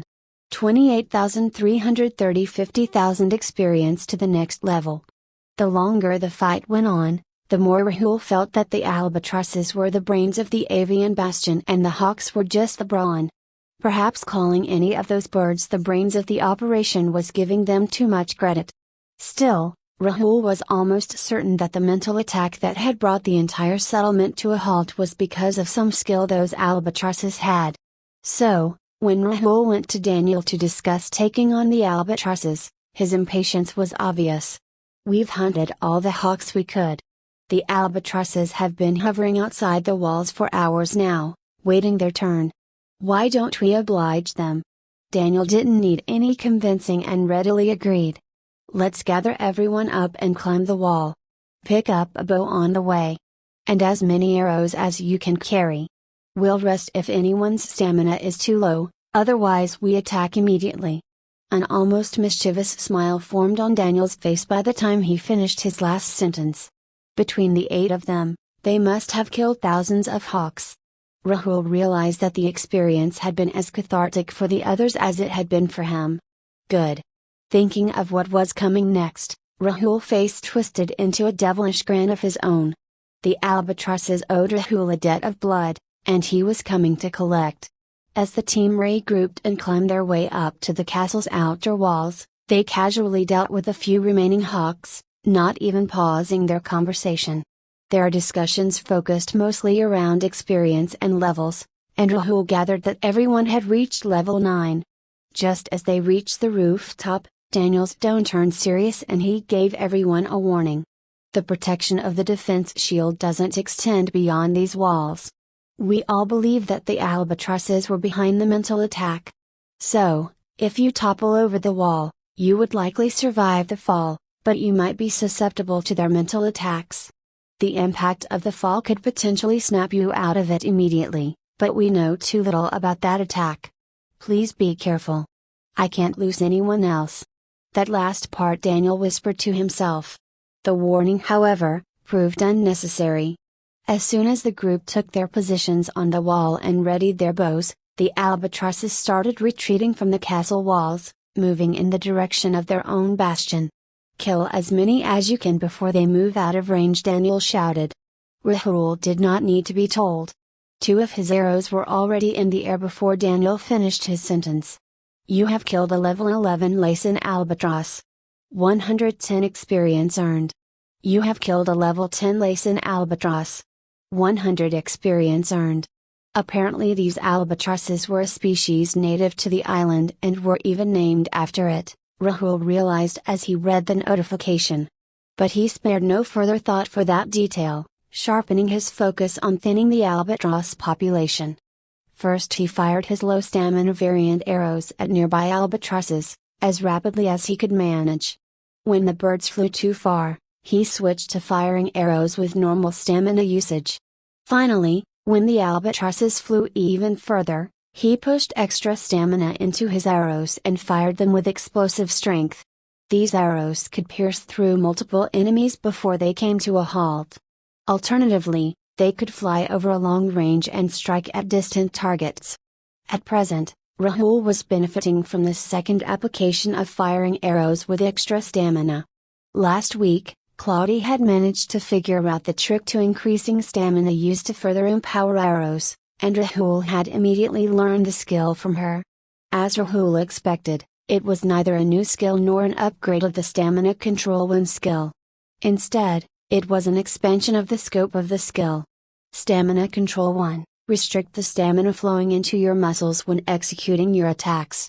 This weakens your attacks but reduces their stamina cost. Specializations. 1/unknown, trance, significantly reduce stamina use when attacking mechanically, relying only on muscle memory and abandoning any conscious thought. Change to, Stamina Control 1, exercise control over the stamina flowing into your muscles when executing your attacks. This can weaken or empower your attacks while reducing or increasing stamina cost respectively. Specializations. 1/unknown, cold trance, significantly reduce stamina use when attacking mechanically, relying only on muscle memory and abandoning any conscious thought. The skill description had moved away from specific mention of restricting stamina use, instead opting for more general wording, that is controlling stamina use. The specialization had also changed from trance to cold trance. Rahul guessed that the trance state he had entered was just one type of trance, one strongly connected with reduced stamina usage. There must also be a separate trance which probably involved a short burst of increased stamina usage instead, and now that he could increase his stamina use, he had the potential to enter that trance too. The trance name must have changed to reflect that potential. The memory of the skill expansion brought back the realization that Claudie was dead. Jeanette and Anand too. In fact, every single person who had trained Rahul, everyone who had helped him with his stats and skills, they were all gone. Rahul felt his anger return. And as these thoughts raged within Rahul's mind, some of that fury slipped into the arrows he fired at the butchers of his settlement. Somehow, the arrows flew a bit further, the aim was somewhat truer, and they impacted slightly harder. But before long, the birds flew well out of range, and no arrow could reach them. The entire retreat had taken place in a matter of minutes, and despite their best effort, they had managed to kill only a fraction of the albatrosses. At the same time, every one of them had given their all to the attacks, and were running low on stamina. So they all went back to the hall to rest and decide their next course of action. Once they were all seated comfortably on the floor, surrounded by the sentinels, Daniel shared an important revelation with the team. Just when the albatrosses started retreating back to their bastion, I got a system message notifying me that we can now disengage and end the attack on the Laysan Rookery. Laysan Rookery, that's apparently the name of the bastion we have been referring to as the Avian Bastion so far. I'm sure Mark knew that too, but for some reason decided to keep that to himself too. He let that sink in, and then continued. When I saw the notification, I wondered if there was a way to get more information about the battle and discovered it was indeed possible. Just think about battle overview, Rahul did, and was instantly greeted with a prompt. Battle overview, battle name, Laysan Bastion, Conquest of Laysan Rookery Bastion, Casus Belli, tutorial quest, consolidate your domain, victory reward, Laysan Rookery Bastion becomes available to be claimed by Laysan settlement, victory condition, defender surrenders or defender retreats from the island or a defender is annihilated, defeat condition, attacker is annihilated. Forfeit conditions, defender and attacker both fall back to their bastions and agree to disengage. Battle statistics, attacker strength, 108, 8 humans and 100 sentinels, attacker casualties, 163, 157 humans and 6 sentinels, defender strength, unknown, defender casualties, 5,831, actions available, disengage, The defenders have retreated to their bastion and sent a proposal for disengagement. Note, only the bastion representative can accept the disengagement proposal and forfeit the attack. The team spent the next few minutes going over the prompt, and Daniel waited patiently. It was Maya who spoke first. It appears that while the defender has an option to give up their bastion and make a run for their lives, the attackers on the other hand are committed. They can't flee. The only outcome for the attacker is to either outright win the battle, or get enough of an advantage to force the opponent to propose disengagement. Or fight till total annihilation. That explains a lot. Maya concluded after a pause. Daniel nodded and continued that thought. When the frogs attacked our settlement, we were the defenders. Mark must have got the option to disengage from the battle at some point, but he chose not to. That left the attackers with no choice but to keep fighting to the last frog. That explains some things, but there are still a lot of questions. What actually prevents the attacker from running away once they've initiated the battle? Why did the frogs attack us in the first place? How did Mark get a notification of the impending attack well in advance? Was the attack forced on the frogs by the system, or was it just an opportunistic strike like ours? Daniel waited a bit to see if anyone wanted to throw out some guesses, but soon realized that his team was getting impatient. Well, I guess these questions can wait. Let me ask the one that matters to us now. Do we disengage or do we fight? That question was rhetorical, of course, as Daniel already knew everyone's answer. It was time for another round of pest control on Laysan Island. Chapter 19, Restraint. November 2, 2022, Day 13. I think we should disengage, Ivan said to a visibly startled Daniel. He hadn't expected anyone to answer his rhetorical questions at all, much less propose disengagement. Rahul was a bit surprised too, but he knew Ivan, and chalked it up to his kind nature. That didn't make this any less irritating. Rahul had been itching to bring an end to these damn albatrosses' business for many hours now, but they always stayed out of the fight. Now was the chance to attack them at their own bastion, where they would have only two options: fight to their death or abandon the island. Still, he controlled his impatience and spoke politely. The albatrosses are in full retreat. Now is the time to strike, while we still hold the advantage. Don't you think so? Ivan's voice was a mix of pain and anger as he replied. No, I don't. Just 6 hours ago we marched from our castle to their nest. That decision led to almost the entire settlement getting wiped out. How can you suggest that we go attack them again knowing what happened the last time? Rahul understood where Ivan was coming from, but disagreed. His tone changed to match the urgency of Ivan's tone. Why not? When we attacked this morning, we were effectively blind. We didn't know what we were up against. We know now. Ivan immediately replied, do we really? Can you say for sure that the albatrosses don't have any more tricks up their sleeves? Actually, that's a moot point. As of now, we don't even have protection against their mental attack. Who's to say we won't end up entranced the moment we step out of the safety of our castle's shield in a foolish attempt to attack them? Rahul spotted an opening and seized it. Of course we're not planning to step out and blindly rush to their bastion immediately. We aren't mindless barbarians who will attack without any plans. Rahul felt a bit embarrassed as he made that argument. He had kind of hoped to attack right away, but Ivan didn't need to know that. Instead, he went on with his reassurances. We just need to come to an agreement on the question of whether or not to disengage. Once we decide to attack. If we decide to attack. We will come up with a detailed plan to deal with the albatrosses. And let's not forget these bad boys.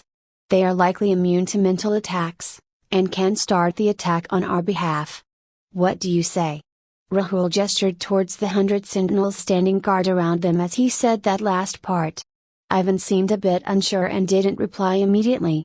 Daniel took that chance to join the conversation. It's as Rahul said. We will make a detailed plan and the focus will be on eliminating as much risk to our lives as possible.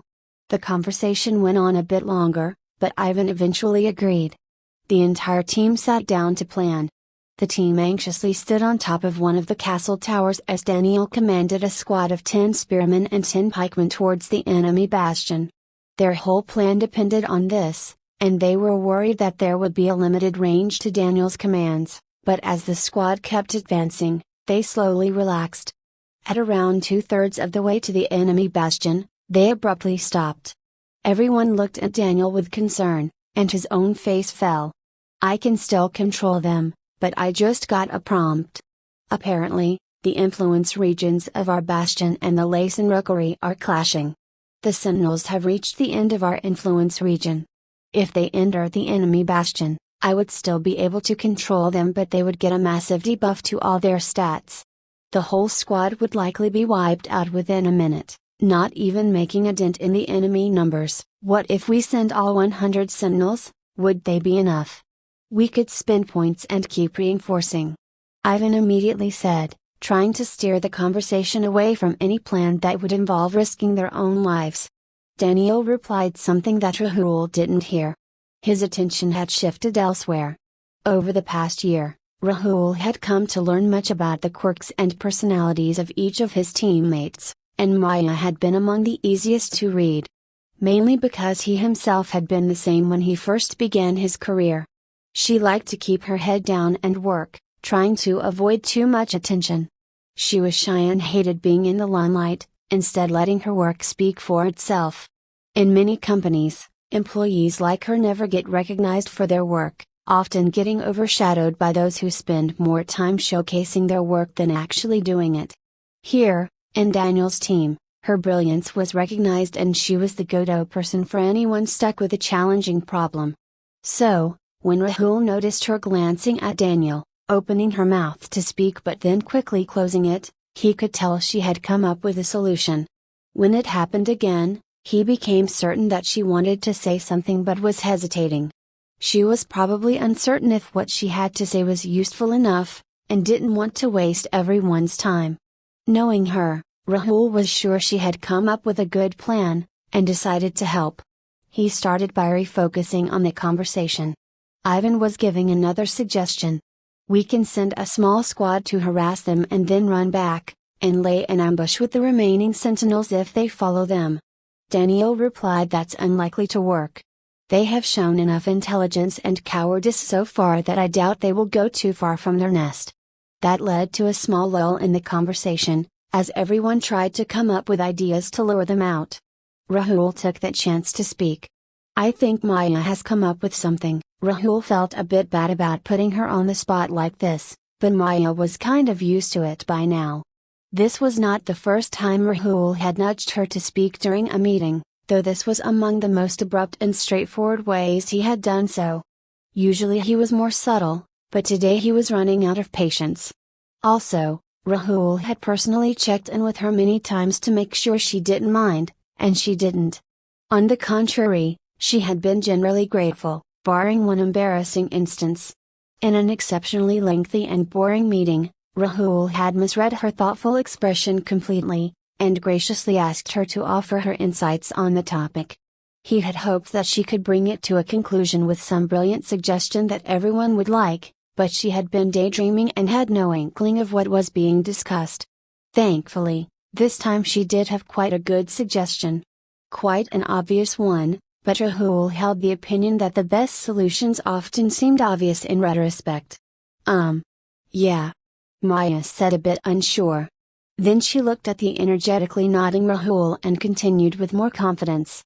"Daniel, we could purchase 100 ranged sentinels too, right? Why don't we use them? If we place them at the edge of our influence zone, the nest should be in their range, and no debuff would apply. The infantry sentinels can protect them from within the influence zone too." Then her tone changed to an unsure one again.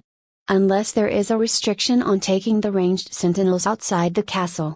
Or something else that I have missed." Daniel thought for only a second before he spoke. "No, now that I think about it, I don't believe there is any such restriction. Unless you count the one in my mind which kept me from realizing that archers could march out of the castle and attack too." Then he smiled and added, "Great work as usual, Maya." Maya replied happily with a smile of her own. "Thank you, Daniel, Then, she looked at Rahul and silently mouthed a thanks. Rahul could swear her cheeks had turned a little red just then. As he wondered about that, his gaze lingered at her a bit longer. He noticed, not for the first time, how cute Maya looked when she blushed.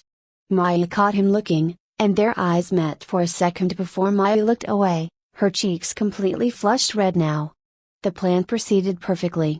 The 100 archer sentinels were decimating the albatross population while the infantry guarded them against any enemies that managed to come close enough to attack. Too perfectly, Rahul thought, as he alternated between looking at the battle stats menu and his own experience.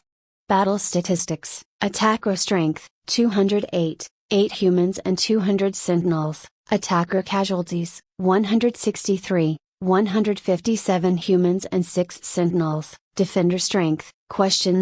Defender casualties, 8,892. Character overview: name Rahul Sharma, race human, F class N, a level 9 P.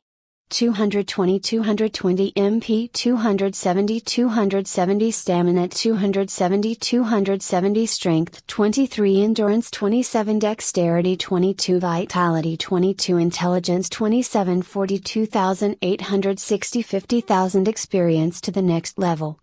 Rahul had earlier managed to kill over 100 albatrosses when they were retreating away from the castle walls, and was on the precipice of level 10. This was one of the reasons for his impatience when Ivan had proposed to end the battle. Now, as he watched the albatross casualties increase every minute while he stood idle, he was seething inside. He got neither the closure of avenging his fallen colleagues, nor the dopamine rush of gaining experience and levels. Every minute he waited, the albatross population on the island dwindled further and further. He needed to kill nearly 70 albatrosses if he wanted to make it to level 10. If he didn't do it before this battle ended, he had no idea when the next opportunity would come. At the same time, he didn't know what argument he could make to convince Ivan that leveling was worth putting their lives at risk. Ivan was right, the moment they stepped out of the castle gate, they could fall into a trance again. On the other hand, the albatrosses were much fewer as number now, and it was possible they could not manage that mental attack now. Yet, they had entranced 165 humans in the morning and now there were only 8 of them left. Maybe the remaining albatrosses were more than enough for the 8 of them. Rahul's thoughts shifted to how he woke up from the trance the first time around, wondering if he could do it again. The entire team didn't need to go out and risk their lives. He could go alone. But he had no idea what made him snap out of mental attack in the morning. There had to be a way. Rahul was woken from his internal debate by a gentle tap on his shoulder. It was Ivan. You have fought hard all day today, and were a level ahead of us to being with. You must be pretty close to level 10 now. You must feel like I robbed you of the opportunity of leveling up and choosing a class. In a way, I did, and I'm sorry. Ivan's apology felt genuine and Rahul replied with the same honesty. I'm only 7,000 XP short of level 10, so yeah, it does feel bad. But I know you only have our best interests at heart. Rahul paused a bit and considered if he meant his next words. Once he was sure he did, he spoke. So don't worry, I don't blame you. Some tension left Ivan's face and he thanked Rahul. Thanks, that's some weight off my shoulder. Sensing an opportunity to lighten the mood, Rahul jokingly said, So, I guess we're even now. Noticing Ivan's confused look, he clarified. The cellar thing, Ivan thought for a moment, before he realized what Rahul meant. Then, he laughed to spite himself. I guess we are. But kick my balls again and I'll make your wish you had stayed in your father's. Rahul nervously joined Ivan's laughter. Who spoke in mock offense? What? Are you the only one who can joke? Rahul visibly relaxed, and immediately quipped back. Of course not. Everyone knows about your dark sense of humor. That instantly changed Ivan's mood, who looked at Rahul with a somber expression as he spoke. About that. Let's find somewhere to sit. You lost the chance to level up because of me. The least I could do is tell you the real story of why I hate change. Oh. You mean that Oscar-worthy story of yours that changes with every new person who hears it is not true? Rahul sarcastically replied, but then regretted it immediately as he looked at Ivan's unamused face. He realized that this was important to Ivan, and felt guilty about his tone. Acting salty when someone else was being so sincere, that wasn't like him. Rahul realized he was a lot more miffed up about not getting to level up than he realized, and decided to keep his frustration under check. After a pause he spoke again, this time with complete sincerity. "I'm sorry. Let's go downstairs and find a couple of chairs. Daniel will have no difficulty dealing with the remaining albatrosses." For the next half an hour, Ivan spoke and Rahul listened intently, not interrupting him even once. After Ivan had finished narrating, Rahul stayed and talked for a bit longer. The battle had ended at some point, but no one interrupted them. It was almost an hour before the three went up to the roof and joined the rest. There was a lot to go over. And it was time to consult Martin. Interlude 2, Ivan the Terrible. There was nothing I could do. One of the kids somehow managed to catch hold of Mrs. Benson and tattled on you. The Benson family had decided not to go forward with the adoption at all. It was all I could do to convince them to take Alex at least, Anna said to a crestfallen Ivan.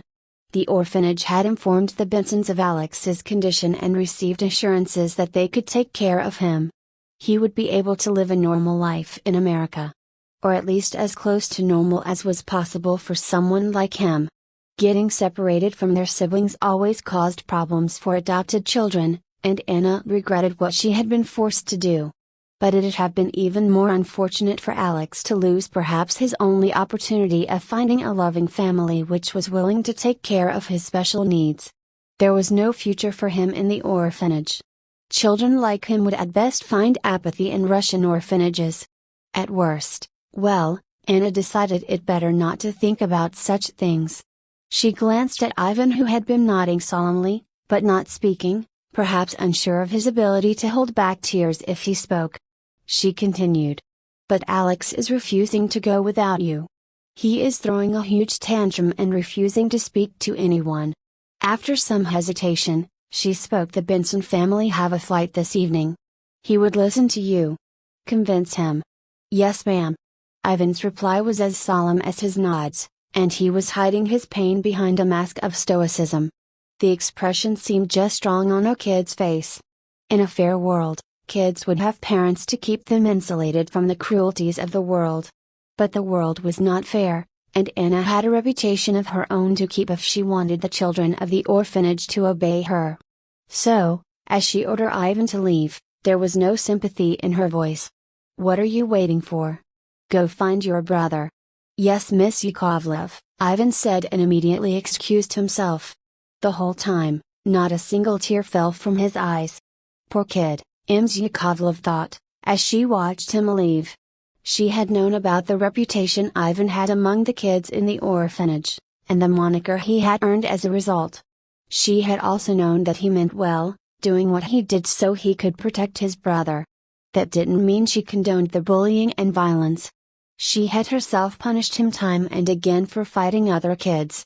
But never in her life had she expected that he would have to pay such a huge price for his actions. At least Alex would live a happy life with that kind family. They didn't have a cure for autism even in America, but that nice Mormon family would certainly give him a safe home and teach him how to cope with his condition. As Anna thought about the two brothers, her thoughts inevitably drifted to the past. Ivan and Alex had come to the orphanage last year after their parents died in a car crash and all their relatives refused to take the responsibility of raising a special child. Ivan was 7 and Alex was 5, and they both had a really hard time during their first days in the orphanage. The kids in the orphanages were always mean to each other, but towards someone different, they were vicious. The orphanage was short on both funds and staff, and there was only so much supervision they could afford. So, incidents happened. And one day, the bullying had gone too far, and Ivan had gone even further. One morning Alex had gone to the bathroom and hadn't returned for 15 minutes. Ivan was worried, and went to check. When he reached the bathroom, he saw 2 kids who had pinned Alex face down in the bathroom. A third guy was standing near Alex's face, holding a marker. He had scribbled abuses all over him. Ivan could read look written across his back. Simpleton. Alex had been crying all over the dirty, grimy floor of the bathroom. As the third guy noticed the furious Ivan, he unzipped his pants and pissed all over the floor. Then his feet stomped on Alex's face, rubbing it against the floor, staring into Ivan's face the whole time. "I hope your brother likes the taste of my pie." He never got to finish the sentence as a fist crashed into his face. That day, something snapped inside Ivan. The three kids were carried out of the orphanage on stretchers, and for many months, no one bullied Alex. And whenever they did, Ivan was ready to put fear into their hearts again. Long, Ivan had earned a morbid nickname, Ivan the Terrible. Ivan woke up screaming. Nightmare, same as usual. He looked at his phone to check the time. 5:22 a.m., realizing he wouldn't be getting any more sleep tonight. Ivan freshened up and went for his morning jog. The neighborhood was quiet so early in the morning. As he ran through the streets of Santa Clara, his home for the last 2 years, he still felt out of place. It hadn't been easy, but Ivan had made it. He had studied, he had done odd jobs. He had upskilled himself, he had got a real job. Eventually, he saved enough money so he could afford to go to America. But when he finally went to the address that the Benson family had registered with the orphanage, he found nothing. Just like their contact details, their address was fake.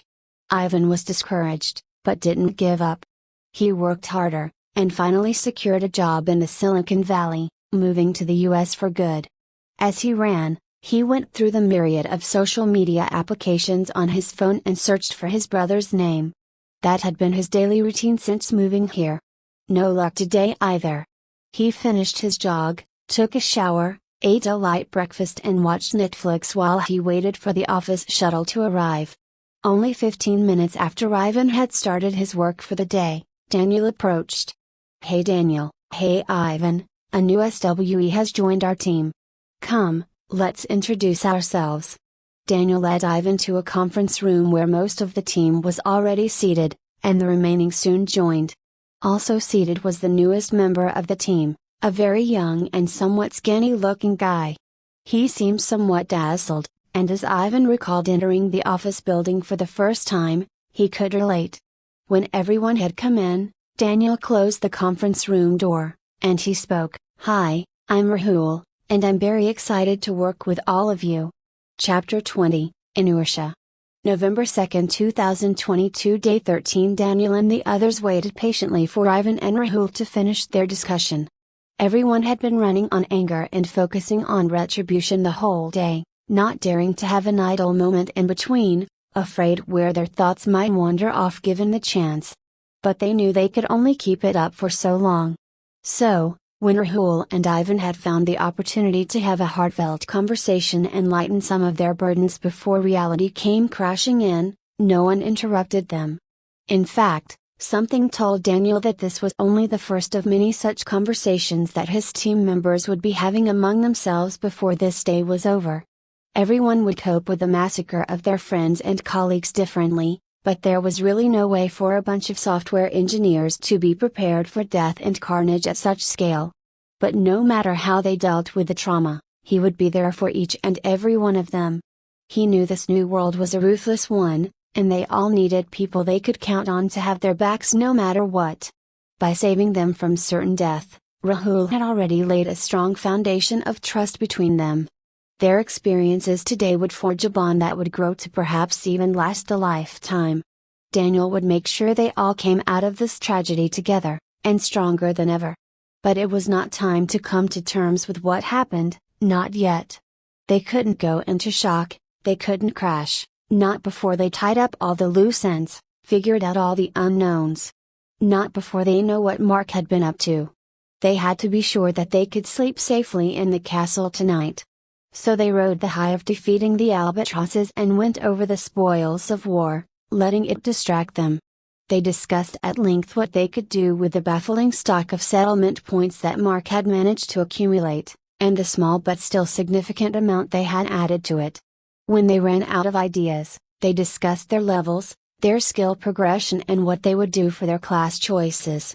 When that was done, They found other things to distract them. They knew they could outrun the pre-integration Usain Bolt easily now, but would they be able to beat him while skipping on one leg? They discussed anything and everything under the sun, because the alternate was just too horrible. 157 of their friends and colleagues had died. Really died. As in, they were dead, they would never come back. They would never meet their families again. The parents of many kids in San Francisco would never return from their company retreat. Many elderly would never see their sons and daughters again. Many would be without their spouses, their siblings. This could have happened to the 8 of them as well. They had barely survived. If Rahul had not saved Daniel, his son would have had to grow up without a father. No, Daniel wouldn't think about that. He knew it was only a matter of time, but he would do everything he could to prolong the inevitable. Rahul was speaking to Ivan as they climbed the stairs and started to emerge onto the roof. "Thanks for sharing this with me. I still feel bad for how we always make fun of your made-up origin story as you called it. If we knew, we would never have brushed it off so casually, leave alone laughed at your expense." Ivan's reply was emphatic. "For the last time, you don't need to feel bad about that. It's really okay. I know you don't see it, but the humor, dark as it may be, is my way of coping with everything that happened. The best thing you can do for me is not act awkward the next time I tell that absurd story. Honestly, I'd really appreciate it if you played along with the joke as usual." Rahul was still unsure, but as they walked towards their waiting team, he nodded at Ivan sincerely as he spoke. "Knowing that it's not a joke will make it a lot harder, but I'll play along if that's what you want." Then, as he noticed Helena's intent gaze focused on the little panda on Ivan's shoulder, his expression turned sympathetic as he wished him luck. Ivan was gonna need it. After all, nothing could separate girls from cute pandas. Or guys for that matter, Rahul admitted to himself.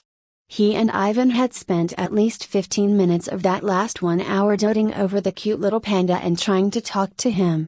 But that, like everything else that happened in that room in the last hour, would stay strictly in what they called need-to-know basis in the corp world. And no one needed to know.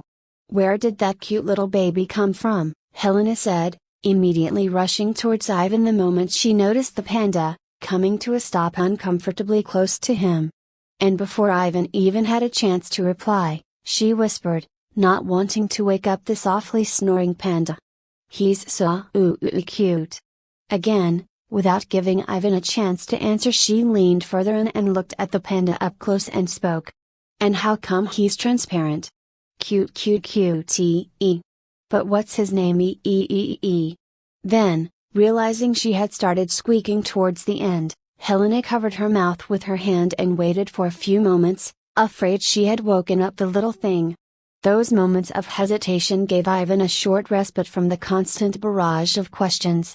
He made the most of the opportunity and took a very subtle step back, regaining some semblance of personal space. Then he spoke. "Everyone, meet Anusha. He appeared on my shoulder out of nowhere while I was talking to Rahul. We tried talking to him, but he didn't seem capable of speaking and most likely couldn't understand us either. He fell asleep soon, probably bored of our unintelligible blabbing. How self-aware of you, Ivan. I wish I had the liberty of falling asleep during your unintelligible blabbing in meetings," Helena quipped, in a visibly good mood. Then, with a visibly exaggerated sigh and mock disappointment all over her face, she asked. "But why did you name him Anusha?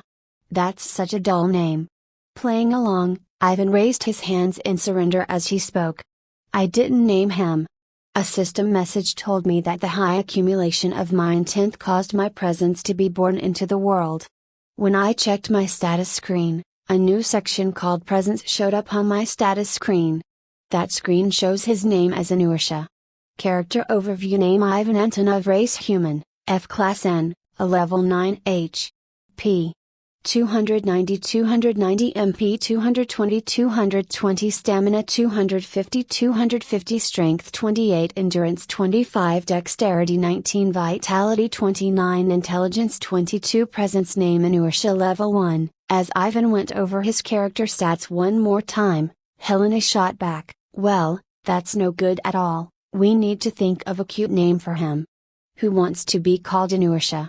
Ivan saw no point arguing and conceded. Okay. But we don't need to do that immediately, do we? Let's name him after Martin sheds some light on what presences are. Who knows, maybe he knows a way for Inursha to talk and then the little guy can choose his own name. That seemed to have placated Helena. Fine. But in the meantime, don't call him Inursha, or that name will end up sticking. Then, as she noticed the rest of the team crowding behind her, waiting their turn, Helena stepped aside magnanimously. Maya immediately took her place, and over the next few minutes, Ivan was accosted by the entire team one by one. Daniel had waited till the end to get his turn, and tried his best to look all businesslike while he inspected the panda, but he had fooled no one.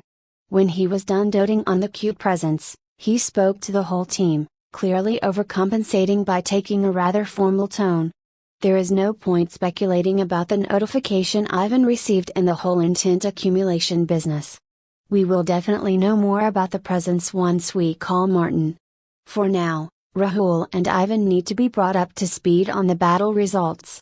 Then, focusing his attention at the two of them, he continued. Nothing noteworthy really happened after you left, and the battle reached its end within 15 minutes. Right after it ended, I got a series of notifications, some of which you two must have gotten too, in your capacity as council members. But I'll be thorough and go through each one of them, as I did with the rest of the team. Then, remembering something, Daniel added. Also, we figured out a way to project any notifications or status screens I have access to, so this won't take long. Battle Overview, Battle Name, Laysan Bastion, Conquest of Laysan Rookery Bastion, Casus Belli, Tutorial Quest, Consolidate your domain, Victory Reward, Laysan Rookery Bastion becomes available to be claimed by Laysan Settlement, Victory Condition, Defender surrenders or defender retreats from the island or a defender is annihilated, Defeat Condition, Attacker is annihilated, Forfeit Conditions, Defender and attacker both fall back to their bastions and agree to disengage. Battle Result, Laysan Bastion was victorious. Defender force was annihilated and Laysan Rookery Bastion can now be claimed by Laysan Bastion within 30 days. After that, the bastion will be available for anyone to claim. Daniel spoke as the battle overview screen hovered in front of him. As expected, we won. However, the Laysan Rookery Bastion didn't automatically fall to us. I believe it's simply a matter of walking to the nest and claiming the bastion, but I've still held it off for after we consult with Martin. Just in case. Battle Statistics, Attacker Strength, 208, 8 humans and 200 sentinels, Attacker Casualties, 163, 157 humans and 6 sentinels, Defender Strength, 11,355, Defender Casualties, 11,355. The screen changed to Battle Statistics, and Daniel continued speaking. There isn't much to note in the battle statistics. Our remaining strength consists of the 8 of us and the 200 sentinels. Our casualties add up to 163, 157 humans and 6 sentinels. There were a little over 11,000 birds and we annihilated them all. As for the rewards, battle rewards: Consolidate your domain quest advancement reward plus 1000 SP, 2311 level 10 hawks killed plus 231 SP, 1923 level 11 hawks killed plus 211 SP, 860 level 12 hawks killed plus 103 SP, 306 level 13 hawks killed plus 39 SP, 3661 level 10 albatrosses killed plus 366 SP, 2161 level 11 albatrosses killed plus 237 SP, 403 level 12 albatrosses killed plus 48 SP, 157 casualties minus 157 SP. Bastion representative died in battle minus 100 SP. Enemy bastion annihilated plus 100% to total reward total 3956 settlement points. The screen shifted and Daniel continued after a pause. It isn't much compared to what Mark had already managed to accumulate, but considering we only earn a 1000 settlement points a day, I'd say it's still quite a windfall. What's interesting is that out of the 3,956 points we gained, 2,000 is courtesy the quest objective we met. Makes me wonder what the reward might be for completing the whole quest. Daniel sounded wistful as he said the last part, and projected the quest update notification he received. Quest updated: consolidate your domain, eliminate, claim or subjugate every independent bastion in your settlement domain to upgrade the settlement from unranked to barony rank. Progress: 226 bastions eliminated. An unranked settlement can only be associated with a single bastion. At barony rank, a settlement can be associated with a single bastion called the barony capital and at most 100 other lesser bastions. Not much to see here, except that the progress has been updated to 2.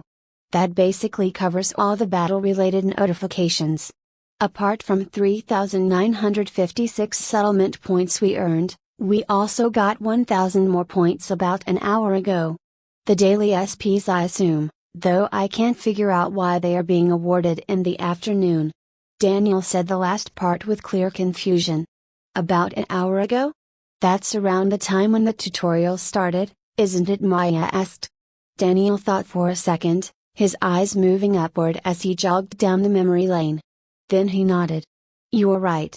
That explains it. We must be getting the 1000 SPs every 24 hours from the tutorial start. Now, let's look at all the expenditure. The Sentinels cost us just 1 point each to create, a total of 206 points. The defensive shield cost 250 points to set up, though it too, like the Sentinels, doesn't have any maintenance cost. We can keep both the Sentinels and the shields in perpetuity. Finally, the health potions were 50 points each, and apart from Rahul, we each took 1. That's another 350 points. After a pause, he said. All in all, we've added 4,956 SPs to the 23,000 mark left behind, and spent 806. As you can all see in the settlement details, that leaves us with 27,150 settlement points, and I believe it's time to call Martin. Unless you guys have anything else to discuss. They didn't, and so without further ado, Daniel paid the 1,000 SP and Martin appeared in front of them instantly. He immediately greeted them in a gleeful tone which was completely at odds with the contents of his statement. Wow, only 8 of you left. That's a surprise and a half. No matter, it's nice to see you guys again. Chapter 21, Martin Returns. November 2, 2022, Day 13. Wow, only 8 of you left. That's a surprise and a half. No matter, it's nice to see you guys again. For the second time in the day, Daniel was left speechless.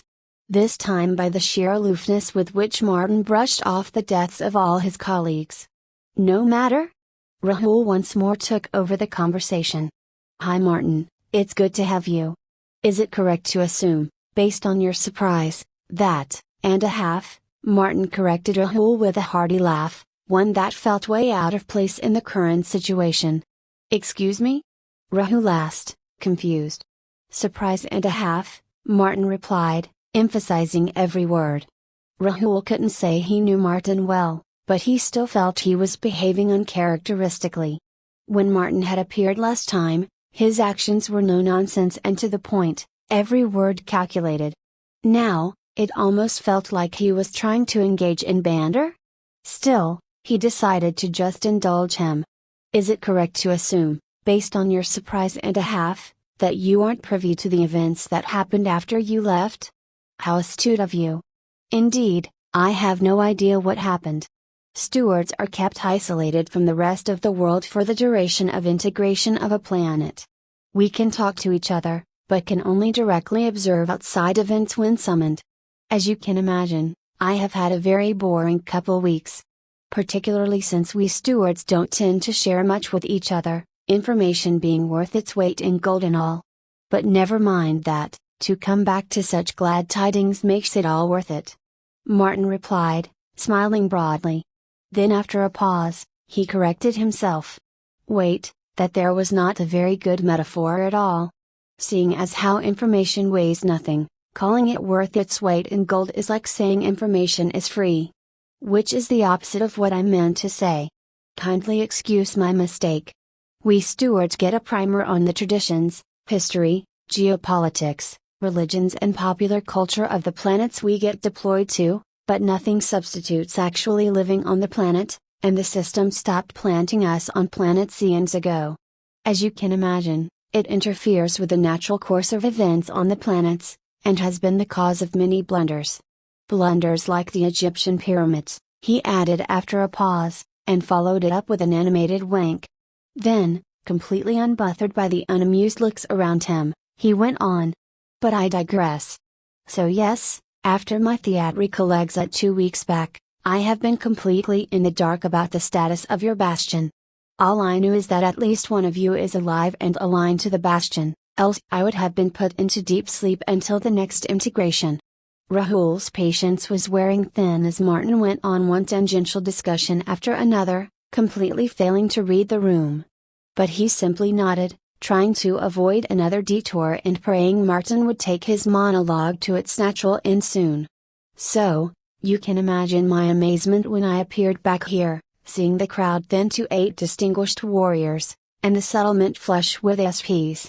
Honestly, based on the primer I got on how your civilization had crippled itself with idealistic concepts of rights, empathy and compassion, I assumed that yours was a planet that had, in the path of advancement, rejected the basic tenet of the multiverse. One that manifests on every planet and applies to every life form. Then after pausing and opening his arms wide for dramatic effect, Martin continued. Survival of the fittest, popularly known as the first law. Daniel had long recovered from his shock by now, and had honestly had enough of Martin's antics. He interrupted Martin before he could go on any further. His voice was filled with rage and disgust. What the hell are you going on about? I don't begrudge you your jolly mood, nor do I care what your problem with empathy is, but could you at least respect the dead? This is not time for theatrics or jokes. We have all lost friends today. Then, shaking his head in disapproval, Daniel muttered to himself. Thinning of the crowd. A confused expression had covered Martin's face as he paraphrased Daniel's words, trying to piece things together. Lost your friends today. Tragedy. Then, as the realization struck him, he reluctantly asked. So, you mean to say everyone died during an attack? Daniel replied, still angry. Of course. What did you think happened? Embarrassment replaced the confusion on Martin's face as he replied. Well, I thought you guys had killed everyone else.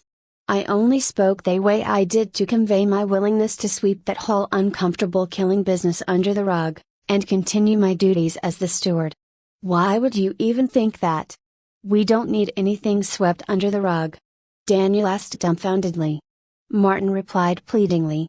I thought you had realized that this island only offered enough opportunities to adequately level 10 of you at the most, so the strongest among you banded together and killed the rest.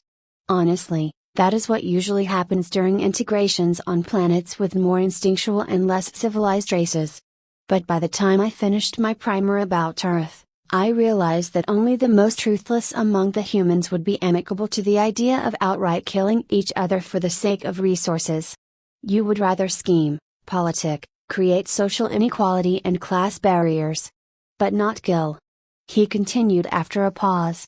When I got notified that the election to my assigned bastion had been unanimous, I decided not to suggest that ruthless path of leveling to you guys. Resigned to the fact that you would all want to survive together, I instead came up with the second best solution. The only strategy in which all of you could reach E grade before the tutorial was over. Spawning a dungeon, Rahul said. Yes. The dungeon will have a separate instance for each party that goes in, and will provide the same leveling opportunities to everyone, irrespective of whether the settlement had 5 people or 500. However, dungeons are an exception and most of the resources in the multiverse are exhaustible ones. And wasting such resources on the weak is considered an egregious idea almost universally. Daniel spoke again. So, according to you, growth in the multiverse is a zero-sum game and our success will always be at another's expense. I don't agree with you, but I can at least see where you're coming from. But by your own admission, you knew we were a cohesive settlement. I don't understand why did you jump to the assumption that we killed each other off when there were more reasonable explanations? Martins replied emphatically. No, there are no reasonable explanations. As I had already mentioned to you, the tutorials are supposed to be a cakewalk.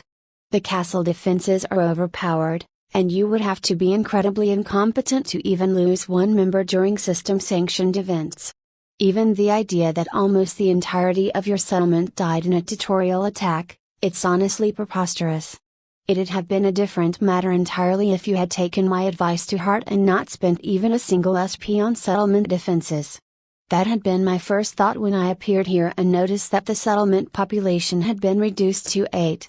I immediately checked the defenses in place on the bastion, but noticed a basic castle shield and 200 sentinels. That should have been more than enough. In fact, even half of the 200 sentinels that guard your castle at this moment can easily thwart any attack the tutorial can throw at you. That left only one explanation of the casualties: infighting and elimination of the weak. They all know what Martin said about the sentinels was true. They knew that the sentinels, under the direction of Daniel, had remotely annihilated all the albatrosses without taking a single casualty. Daniel explained. We didn't know about the sentinels. We didn't know about any of the castle defenses. Mark, the previous representative of our bastion, had kept us in the dark about it all. Actually, you'll understand things better if I go over the sequence of events in order. Over the next 10 minutes, they brought Martin up to speed on what all had happened in the past weeks. That must have been a terrible experience, and I am truly sorry for how I behaved. I also can't offer any real answers for why Mark did what he did. Anything I say will be conjecture. But please accept my sincerest apologies and regret for what happened. I know this does not excuse my behavior, but going through thousands of integrations, watching our wards die again and again, it develops a cold detachment in all the wardens. We act in calculating ways, and when I saw that there were only 8 of you left. Martin took a heavy breath before he continued. I'm ashamed to admit it, but I was honestly overcome with joy, as I assumed you had done it on purpose. That's why I acted the way I did. I saw a path to my own freedom. Rahul fired a series of questions in response, completely ignoring the apology in favor of the much more pressing revelations.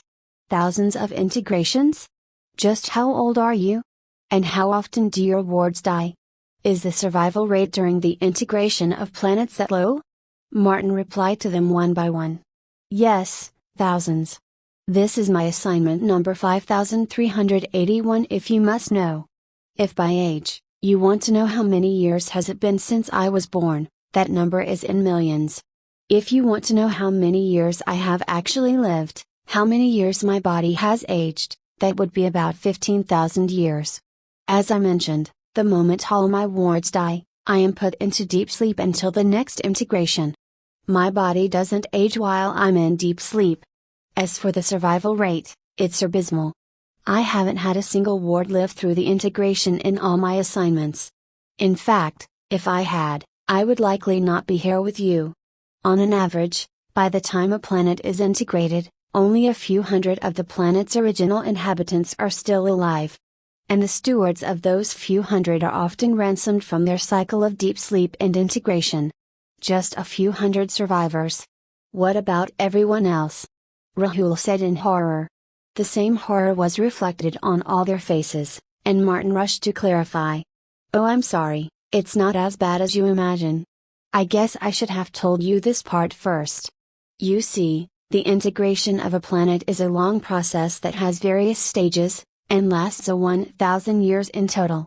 While there is a lot of violence, death and carnage in the first decade, a good fraction of the sentient population of the integrated planet survives and adjusts to the new normal, living their normal F-grade lifespan in peace. But on every planet, a small fraction of a % of the population evolves to E-grade and lives for centuries more. For Earth, that means millions of E-grade humans. The elite of the elite among those make it to D-grade and outlive the 1,000-year period of integration. Those are the few hundred survivors of the integration I was referring to earlier.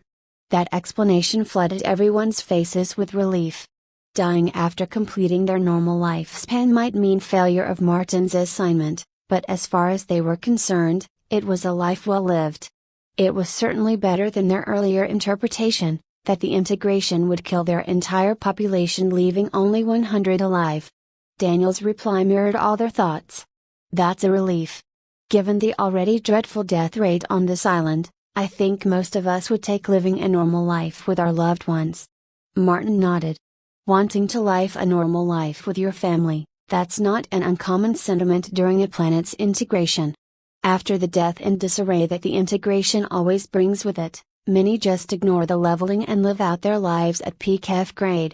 But many, more than you would imagine, pursue cultivation and try to advance to the peak.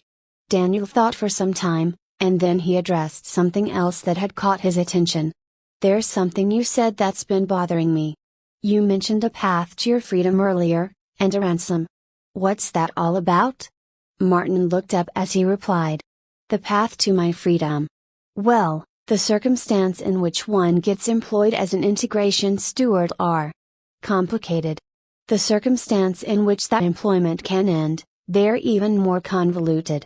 Neither detail is relevant to your situation.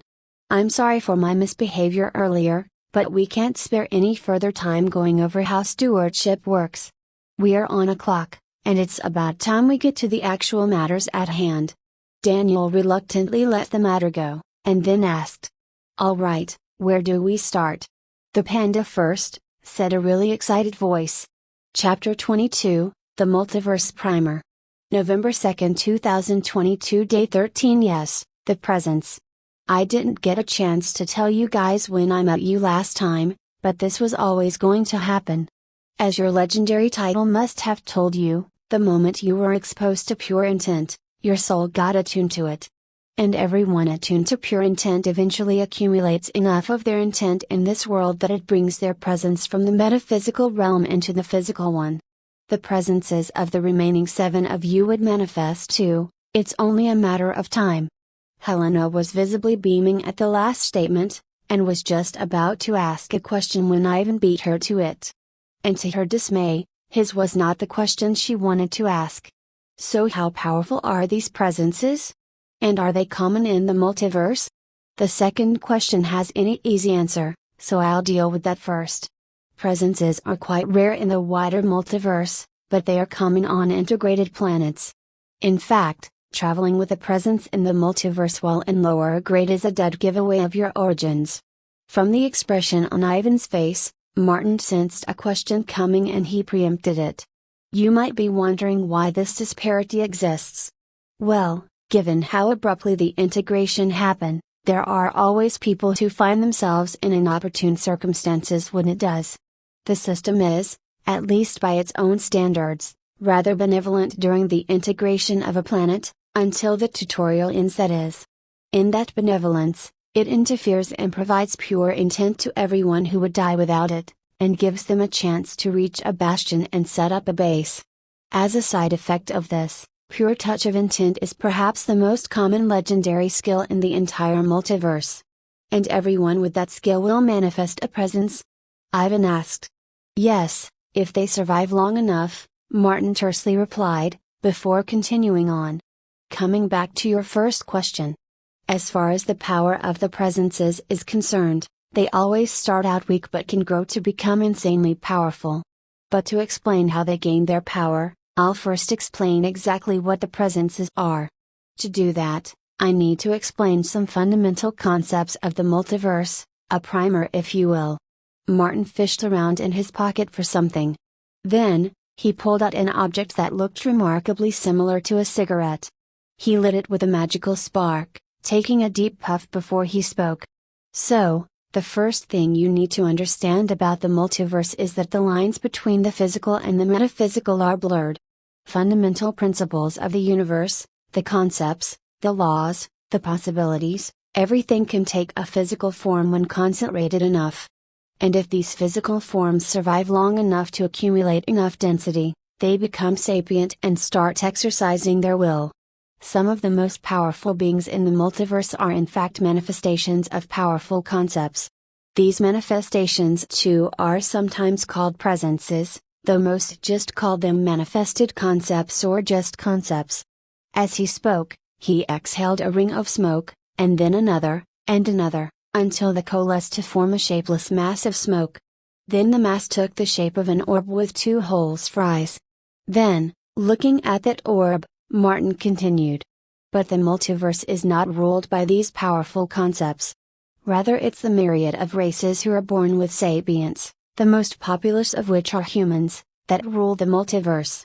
And when these concepts fight against the sapient races, the sapient always win. The reason for that is simple: the concepts are constrained to act in accordance to their nature, while the true sapients can exercise free will. Rahul began to ask a question, but Martin stopped him by raising one hand. And the whole time, he kept adding smoke to the floating orb. Let me give you an iconic example first, one that is often mentioned in children's textbooks on manifested concepts. The example talks about the manifestation of compassion which, despite having vast powers, had lived a miserable existence. Eventually it gave up on its sapience and returned to the metaphysical realm. Effectively, it had committed suicide. While it had lived, every act of war, all the suffering in the multiverse, everything had caused great regret and pain to the presence of compassion. The manifestation of compassion wanted to see a world free of war, but to stop wars, one needs to be strong enough to deter the warmongers. But it was against the nature of compassion to hold territories, to train armies, to wage war, and so it helplessly watched all the suffering in the world, until one day it could no longer bear it. As he said those words, the orb, which had started to look almost as corporeal as intent by now, dispersed into a puff of smoke that slowly blew away. The atmosphere had turned gloomy as the tale was narrated. A fragment of compassion lived within them all, and that fragment instinctually cried at the recollection. Martin let that feeling sink into everyone for a few more moments, before he got back on track. Coming to presences. Despite what it might seem like at first, they are not exactly manifestations of metaphysical concepts of the universe. They are in fact manifestations of your will, nature and disposition. But getting a true manifestation of your personality is something that only happens at the topmost grades. Instead, when your presence manifests for the first time, it starts as a simple concept which represents a defining and core tenet of your personality. Not unlike a manifested concept. But unlike manifested concepts, your presences will grow and evolve as you yourself grow and come to terms with your inner self, both in thought and in action. This evolution may happen independent of your grade evolutions. Noticing the lack of understanding on the faces of his audience, Martin gave an example. For example, depending on Ivan's personality, inertia may evolve into apathy, or stasis, or a dozen other concepts. As he evolves, his abilities will change, and some evolutions may be more desirable than the others. But no matter whether evolution brings about desirable traits or undesirable ones, it always brings the presence closer to your true self. And the closer your presence is to your true self, the stronger its ability to affect reality. Let's go a step further with inertia's example. In his current form, he will be able to slightly affect reality to cause a moving object to stay in motion, or a still object to stay still. If he evolves to stasis, he will be able to affect reality more strongly, but in different ways from early. As stasis, your presence would only be able to cause objects to come to a stop, or to stay still. If he becomes apathy instead, he would lose all ability to affect inanimate objects at all, instead being able to incite lethargy on sapience. Martin went on for a bit longer, and questions and answers were exchanged on the nuances of the powers of presences. Until Helena ran out of patience. I have a question too. Can we talk to him? And how do we even know the presence is a he? We can't talk to inertia. Not yet. But at his next evolution, inertia will be able to understand you guys and form simple sentences. As far as gender is concerned, the presences always have the same gender as that of their source. In case of inertia, he's male because Ivan is male. Helena winced at every use of the presences not name in Martin's reply, but no sooner had Martin finished his reply than Helena shot another question. Why does the presence look like a panda? Martin hesitantly replied. That's actually a question I can't fully answer, as no one knows for sure. The leading theory is that it's a mixture of factors, with two factors being more important than the others. The presence's source feelings on what form best represents his personality, and the feelings of those around him. What do you mean by those around him? Helena asked. Martin replied. Could be anything really. His friends, family, companions, or perhaps the entire planet. Many rich and powerful science have actually tried to game the system and get their presence to be in the form they want, but it rarely works. In short, everyone is just guessing and no one really knows. Before Helena could ask any more questions about the panda, Daniel interrupted. The system. What exactly is the system? Martin promptly replied. That's a good question. Another one that I can't fully answer, but I think what little I know would still be to your satisfaction. Martin took a puff of the magic cigarette as he prepared another long explanation. The system is a manifestation, and is arguably the most powerful entity in the universe. Unfortunately, no one really knows which concept the system is a manifestation of. But since it is one, it must act according to its nature. That has led to much speculation and many theories, each theory explaining a subset of the system's behavior but none explaining it completely. For completeness, Martin listed the most popular theories. The manifestation of order theory focuses on explaining why the system gives people levels to calibrate their attributes into discrete buckets. The manifestation of expansion theory is centered around the system's urge to integrate new universes into its domain. The manifestation of existence theory asserts that the system is so powerful because it manifests such a fundamental concept, and that the concept of existence in itself is generic enough to allow system to act freely, at least compared to other manifestations. While that didn't answer the question fully, it was still a lot to process for everyone. And they had questions. Lots of questions. Martin replied to a few before he raised his hands. I think we have spent enough time on the fundamentals of the universe. There is much else to learn, but we have only 15 more minutes. Let's not go off on tangents. We'll only discuss things of immediate use now. So Rahul took the opportunity to ask the one question had been bothering him the whole day. How did I wake up from the trance? Martin replied, yeah, I almost forget about that. I'll answer your question, but I needed to clarify a few things first. When you all went over your experience earlier, each of you mentioned having weird visions. Correct? Everyone nodded, and Martin continued. As you had rightly surmised, that was a mental attack. And while I can't be sure, your assumption that the albatrosses were the perpetrators of that attack is also quite likely correct.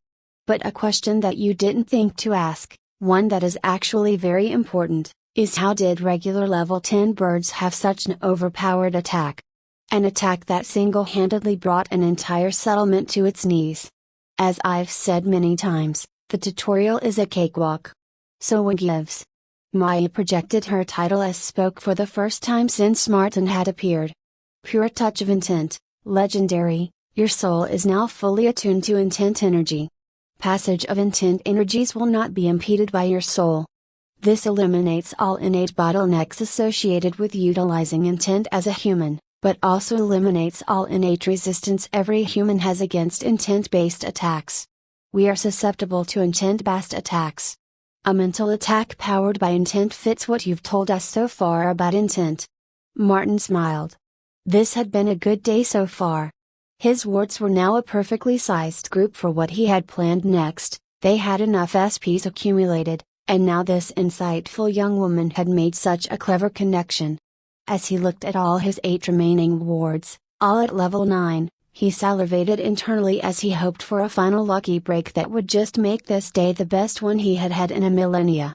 But he'd have to wait until they expanded the cavern for that. Martin broke free of his reverie and noticed the expectant look on everyone's faces.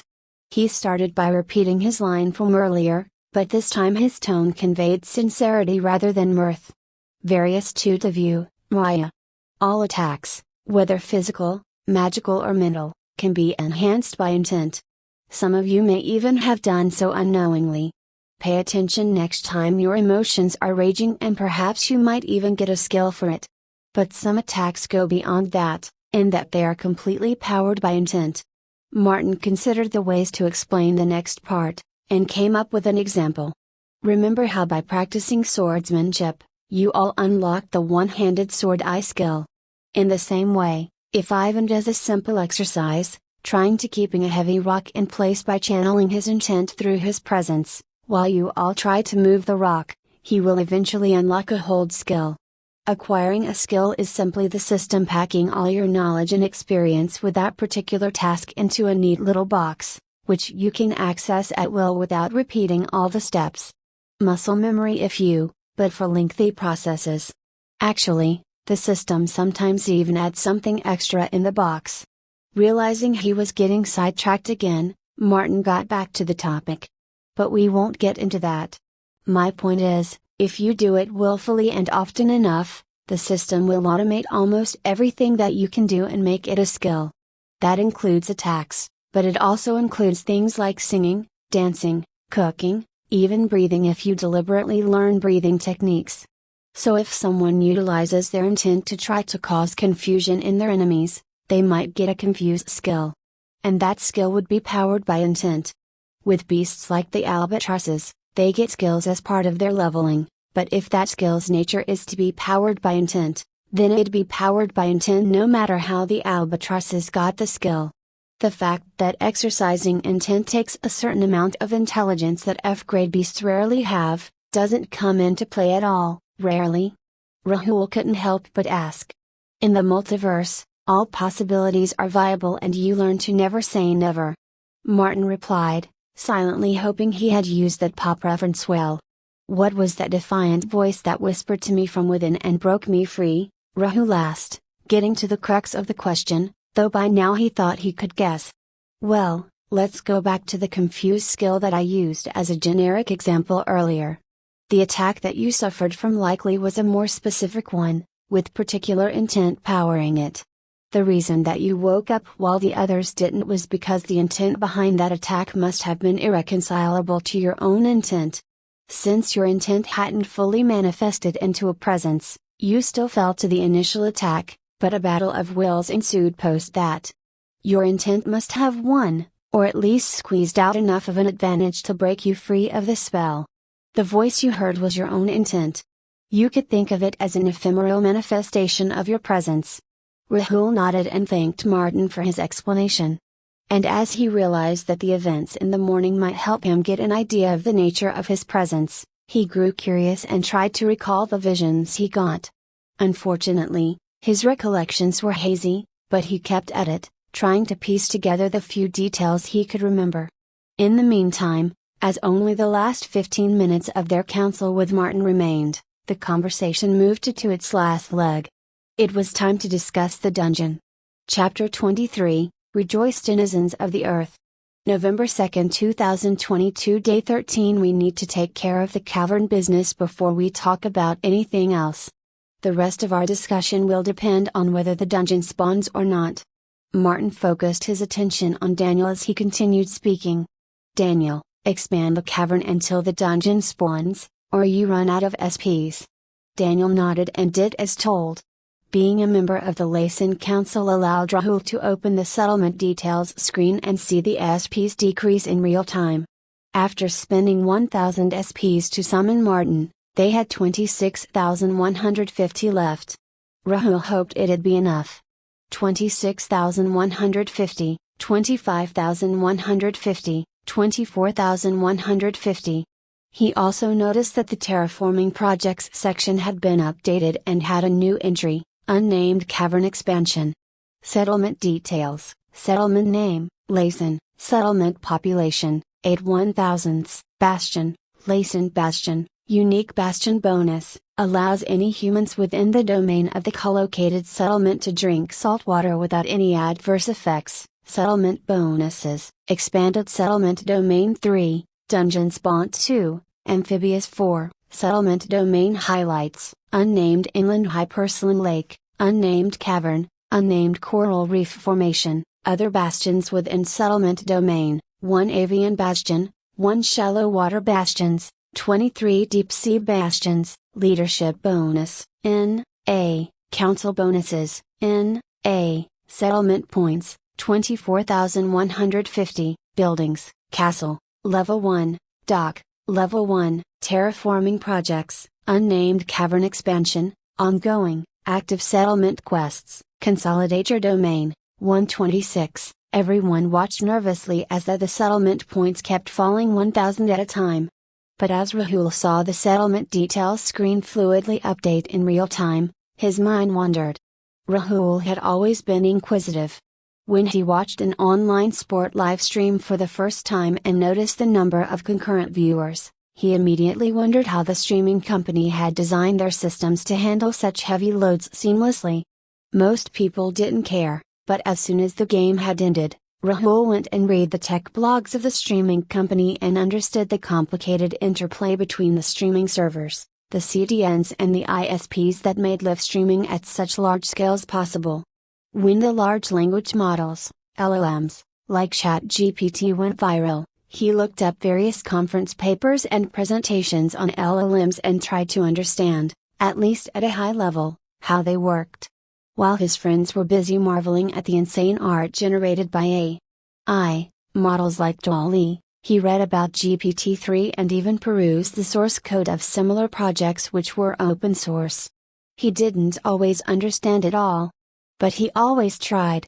So as Rahul saw the settlement details in front of him update in real time, he wondered exactly what mechanism powered it. And just what would be its limitations.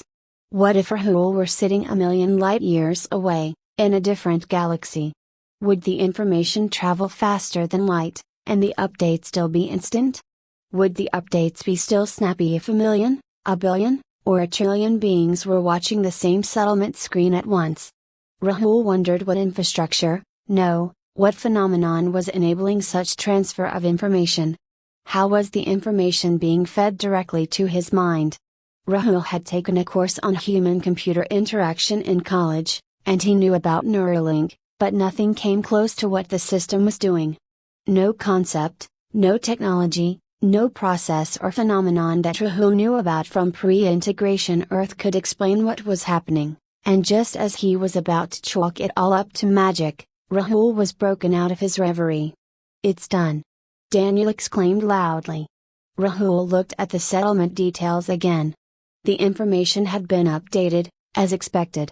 Settlement details, settlement name, Laysan, settlement population, 8/1000, Bastion, Laysan Bastion, unique Bastion bonus, allows any humans within the domain of the collocated settlement to drink salt water without any adverse effects. Settlement bonuses, expanded settlement domain 3, amphibious 4, settlement domain highlights, unnamed dungeon, unnamed inland hyperslan lake, unnamed cavern, unnamed coral reef formation, other bastions within settlement domain, 1 avian bastion, 1 shallow water bastions, 23 deep sea bastions, leadership bonus, N.A., council bonuses, N.A., settlement points, 8,150, buildings, castle, level 1, dock, level 1, terraforming projects, unnamed cavern expansion, completed, active settlement quests, consolidate your domain, 126, the dungeon spawn 2 bonus had been removed, and a new entry had been added to the settlement domain highlights, unnamed dungeon. The terraforming project had been marked completed too. No terraforming the dungeon, Rahul guessed. Finally, he looked at the remaining SPs. 8,150, for some reason, Rahul had expected the dungeon to spawn only at the last possible moment, as the SPs went from 1,500 to 500. Instead, the dungeon had spawned with 8,150 points to spare. But Rahul wasn't happy. This was worse. It meant that spawning the dungeon had taken only 19,000 SPs. Mark had 23,000 SPs saved up when he had died. If Mark had actually invested the points he had saved up into expanding the cavern, they would have spawned the dungeon before they ever attacked the avian bastion. At the very least, they could have explored the dungeon, leveled up, and then attacked the avians. But as these intrusive thoughts forced their into Rahul's mind, the what-ifs and should-haves, he deliberately cleared his head. He would not to go down that rabbit hole. The dungeon had spawned and they had SPs to spare. This was good news, and he joined the others as they congratulated each other. But time was at a premium, and soon Martin interrupted the merrymaking. "Daniel, you must have got a prompt to decide the location of the dungeon entrance. The dungeon isn't truly spawned until its entrance is created. From the events earlier today, I think it'll only be apartment to place that entrance in the castle cellar. It's a nice defensible place, and more importantly, it looked like Daniel was about to protest, and Martin raised his hands and continued to speak. Let me finish. More importantly, it's a place where you all painfully broke each other's bones so you could wake up, fight back, and escape almost certain death. Such events weave powerful strings of fate and turn a place from mundane to significant. That significance might lead to nothing, but it also might be the difference between a normal dungeon and a special dungeon. If we're very lucky, we might be blessed with a tiered dungeon. I don't have time to explain, just trust me on this." Noticing the incomprehension of everyone's faces, Martin added one last line. "You'll see soon enough. Please do the honors, Daniel." Daniel reluctantly did as he was told, and they were all greeted with a minor earthquake, and two notifications. One a standard dull notification that they had expected, and the other a very long system notification that spoke directly into their ears. An notification no one had expected at all. None save Martin, who had a disturbing manic grin plastered across his face. "Congratulations! A tier dungeon has spawned in your settlement." This first notification was a brief and innocuous one. The second one, in contrast, was the definition of grandiose. System message: rejoice denizens of the earth. The threads of fate have woven themselves tightly around your planet, opening many perilous new paths and closing the simplest one, the path of safety through obscurity and mediocrity. Only time will tell what implications that will carry, and whether your planet will excel or perish. A tier dungeon has spawned on your planet. Such a dungeon is among the most valuable resource in the multiverse, and can offer great rewards to any that are strong enough to best it. By their very nature, tier dungeons are a gift that keeps on giving. But by its mere presence, the dungeon has painted a target on your planet. Forces of the multiverse will be watching you. Given this momentous event, it's imperative that the integration process of this planet be augmented. To that end, 3 trials will be held. An immediate trial to ascertain the control of the dungeon, a second trial in a year's time for control over the planet, and a final trial in 10 years for control over the newly integrated galaxy. The first trial will start in 24 hours and will last 10 days. To enable this trial, the tutorial is being expedited and will end in 24 hours. All the remaining tutorial events will be accommodated within the remaining time. You will also notice that your settlement store has a new purchase option, World Congress Token, priced at 1,000,000 settlement points.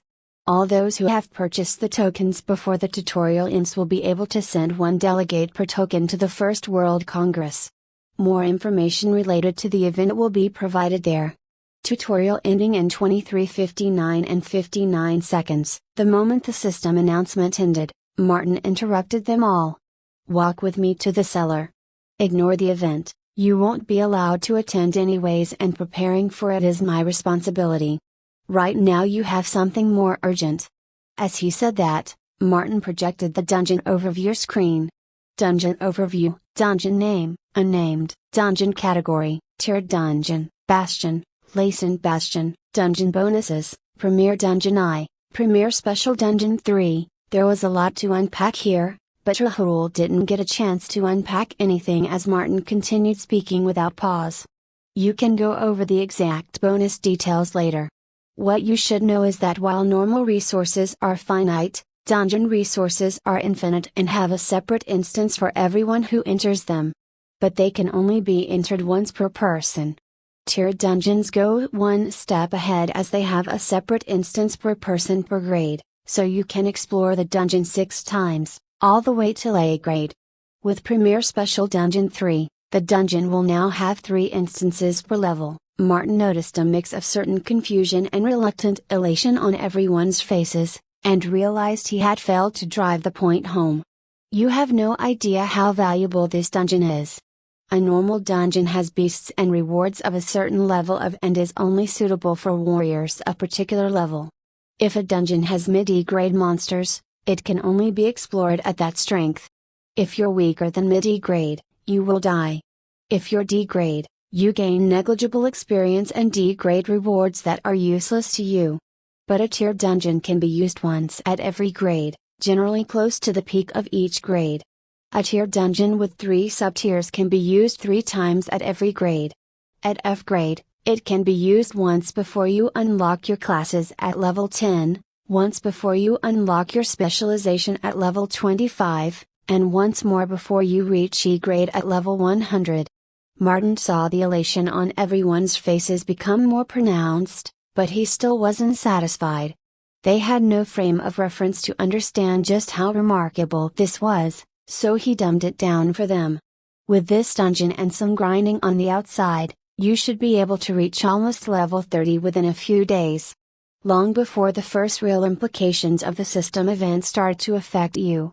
That evoked just the reaction he was looking for, as they all stared at him with their jaws dropped. But they were out of time, and Martin couldn't afford to act haughty. So, as they reached the cellar, he got to the final points. The original class choices I had suggested for all 8 of you are still the most appropriate, but if you discover anything that makes you want to choose otherwise, go ahead. Your path is your own to walk and your instincts should be your best guide. By the time we meet tomorrow, you'd all have made your class choices. Before you enter the dungeon, allocate all your unused points by prioritizing a few focus areas and balancing all the other stats so they are all at least 20. Rahul had something to ask, but sensing the tone of Martin's voice, he knew that there would be no more conversation. Just like the last time, Martin was in his information dumping mode.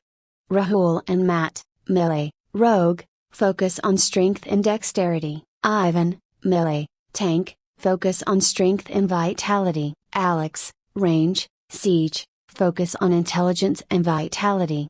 Try to combine magic, intent and arrows to make exploding arrows. Charlie and Helena, ranged, archery, focus on endurance and dexterity. Daniel, mage, enhancements. And Raya, mage, elemental, focus on intelligence. I am only giving you general pointers about most relevant attributes for your classes. These will not earn you better class choices or titles or anything else like that. All class choices will be available to everyone and there are no hidden or superior classes, so don't obsess over that. The dungeon will be very dangerous and you need to be at your best, so focus on that. Don't hoard stat points. Allocate them the moment you get them. Any imbalance you end up with will be easy to sort out later, but only if you're alive to do it. Don't do anything foolish and don't die. Also, the maximum party size is 5. And since there are 8 of you, it'd be best to enter the dungeon in 2 groups of 4 each. Don't worry about the World Congress, this dungeon gives me a lot of leverage, and I'll trade some favors and squeeze out information on what happened in the event. You'll not be permitted to attend anyways. Don't worry about defending the castle for the tutorial event either, order the sentinels to take care of that. Hire the siege sentinels as well if you're worried, you have the SPs to spare. Then, in a single breath, Martin babbled his last few instructions. Summon me tomorrow 3 hours after the Congress event ends, or if you fail to find the end time, summon me 8 hours after it has started. I'd have discovered everything there is to know about it by then. Before that, clear the first sub-tier of the dungeon. Make sure to get the maximum score possible. If you have time after you're back, attack some nearby bastions and grind to get as close as you can to level 24, but no further. Once you've conferred with me, you will attack the dungeon again tomorrow. The second sub-tier. Don't forget you can only enter the dungeon only once per sub-tier. Then, just as Martin's body started to fade away, he realized he himself had forgotten something important. He had forgotten to teach them the inspect skill. As he disappeared, he could only utter 3 words, and hoped they would be able to make them count. For Inspect Focus, Chapter 24, Dungeon Troubles. November 2, 2022, Day 13. Matt had kept his attention focused on Ivan for more than half an hour now. Half an hour after everyone else had gotten the skill, that is. He was just slowing them all down, as usual, he thought. Just as he was about to give up, a prompt appeared. Ivan Antonov, human, level 9, finally, he thought, as he looked at the skill notification. You have gained a skill, Basic Inspect I, observe the name, class and level of opponents your own level or less. I've got the skill, he called out with relief to the group waiting for him. Well, that should be it for all the preparation, Daniel said, as he mentally checked the last item on his to-do list, and went over it one last time. Purchase siege sentinels and position the sentinels to defend the castle. Upgrade the castle shield. Pack food, water, equipment and other supplies. Divide ourselves into teams. Everyone learns the inspect skill. Upgrading the castle shield and getting the siege sentinels had probably been overkill, but Daniel felt the expenditure was worth the peace of mind the extra defenses gave him. At 20 apiece, the 5 siege sentinels had cost 100 SPs, and the castle shield upgrade cost 1000 SPs. With the remaining SPs, Daniel had purchased 2 each of health, mana and stamina potions for each of them. After all, until they picked a class, they were all generalists, and they could always share the potions with each other. The potions cost 50 SPs each, and the 48 bottles had set them back by another 2400 SPs. That left them with 4650 SPs.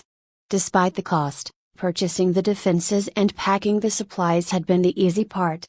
The team distribution on the other hand had not been easy. They did not have an even distribution of classes, and only one tank, Ivan.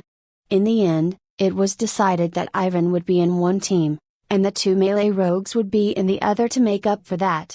The 2 mages were easily divided, leaving only the remaining 3 ranged fighters who picked the remaining 3 spots. But the last item on the list was what took the most time. In his usual fashion, Martin had departed with a long-winded monologue, and only at the last second mentioned that there was an inspect skill that they could learn, in not so many words. Luckily, they had been able to decode his terse message, and tried to learn that skill. After a few hours of staring at each other, hours that were awkward and frustrating in equal measure, they had all gotten the skill one by one. Satisfied with the preparations, Daniel spoke. Before we head out, if there are any concerns about the team distribution, we should address them now. No one spoke, so Daniel continued. Martin did not mention anything about what to expect within the dungeon, so we're going in blind. Now is the last chance, distribute your free stats, if you haven't already. Then, he waited a few more moments before speaking again. You know how much I hate giving motivational speeches. I've always seen you all as driven adults who know how to do your jobs and don't need any pushing. But what we're going to do today isn't something we had ever trained or prepared for. So, please remember one thing. Despite what Martin said, you don't need to get the maximum points from the dungeon crawl. This is real life, not a game. If you are in too much danger, run towards the door, or choose the exit option, or whatever mechanism the dungeon has for quitting. Just save your lives. Then after a pause, he continued. I don't like the fact that we're splitting, but I'm confident leaving half of you in care of Rahul. He might be among the youngest in our team, but he has proven himself capable time and again in this new world. You're all in good hands. Then, he looked directly at Rahul as he spoke. You guys can go first. Lead your team well, take no undue risks, trust your judgment, and make sure to bring them all back alive. Rahul nodded and replied tersely and confidently. I will. Then he walked towards the dungeon entrance, Matt, Charlie and Maya in tow, as Daniel and the others wished them luck. A few moments passed, and all 4 suddenly disappeared. Daniel waited for a few moments before he too walked towards the dark dungeon entrance that seemed to be pulling at all the light around it. Do you wish to enter the unnamed dungeon? Daniel chose yes, and was prompted to invite up to 4 teammates to join him. He sent the invite to Ivan, Alex and Helena, which they all accepted, and then they too disappeared, leaving the Laysan island deserted once more. Deserted except for the 205 sentinels guarding it, and the hundreds of thousands of beasts from nearby bastions greedily eyeing it. The moment all his teammates accepted the invite to the dungeon, Rahul saw the room around him disappear, instantly replaced by darkness. That darkness in turn fled as quickly as it had come, giving way to an expansive mangrove forest. After checking for any immediate threats, and verifying that Matt, Charlie and Maya were all nearby, Rahul took in his surroundings. Starting with a deep breath, Rahul smelled the air. It was thick with a scent of salt and decay. He then felt the ground, and found it soft and spongy beneath his feet. Looking around, he noticed that they were on a large patch of land which was dry in some places and muddy in others. And surrounding that land in all directions were endless swamps. Endless swamps and trees. Tall and twisted trees, with their roots like gnarled hands reaching up from the ground. The trees and the shrubs grew everywhere, on the dry patches of land, on the deep swamps and on the marshy areas in between. Their overgrown root networks provided the only means of moving through the mangroves. For a moment, Rahul felt he had been transported to the Sundarbans, a mangrove forest in the Bay of Bengal, one he had visited as a child. But the thought lasted only that moment. The Sundarbans had been alive with the sound of birds and insects. This forest felt dead, the air felt stale and there were no sounds of life. It was at best a pale imitation of the real thing. Or maybe the dungeon wasn't trying to emulate a forest from his planet at all. Maybe it was something else entirely. Rahul stopped his train of thoughts as he noticed Charlie very slowly waving his hands to draw attention. As Rahul and everyone else looked in his direction, Charlie raised a single finger to his lips, and then motioned with his other hands towards a piece of log submerged in the mud, no more than 10 feet from Maya. No, not a log, Rahul realized with horror, as he looked closer and noticed the faint and rhythmic ripples on the surface. Scales. That was a crocodile, and the ripples were probably its breathing. As Rahul paid more attention, he noticed its closed eyes. Either it was truly asleep, or still lying in ambush, unaware it had been spotted. Whatever the case may be, they all stood absolutely still. Despite all the increase in their strength, even a pre-integration crocodile would easily snap their necks. And Rahul had no idea how much stronger that crocodile would have gotten with levels. As that thought occurred to him, Rahul mentally face-palmed himself, and used the inspect skill. Unnamed, saltwater crocodile, level 6, that confirmed their suspicion that it was a crocodile. And while Rahul was fully aware that even a level 1 crocodile would be deadly, he still felt level 6 was far better than level 9. Small blessings. Rahul's train of thought was broken again as Charlie motioned again, this time gesturing to the bow on his back. Rahul understood the signal, and so did everyone else. Among them, only Charlie was supposed to choose the ranged class, but for now that mattered little, since they were all capable with bows after the frog attack. Just as Maya was about to unsling her bow, Charlie motioned for her to stop. Then, he gestured towards the shield on his back. Maya nodded, and slowly pulled out her shield instead, and held it in front of her, crouching so that it covered almost her entire body. That shield would help in case they couldn't finish the job with the first volley of arrows.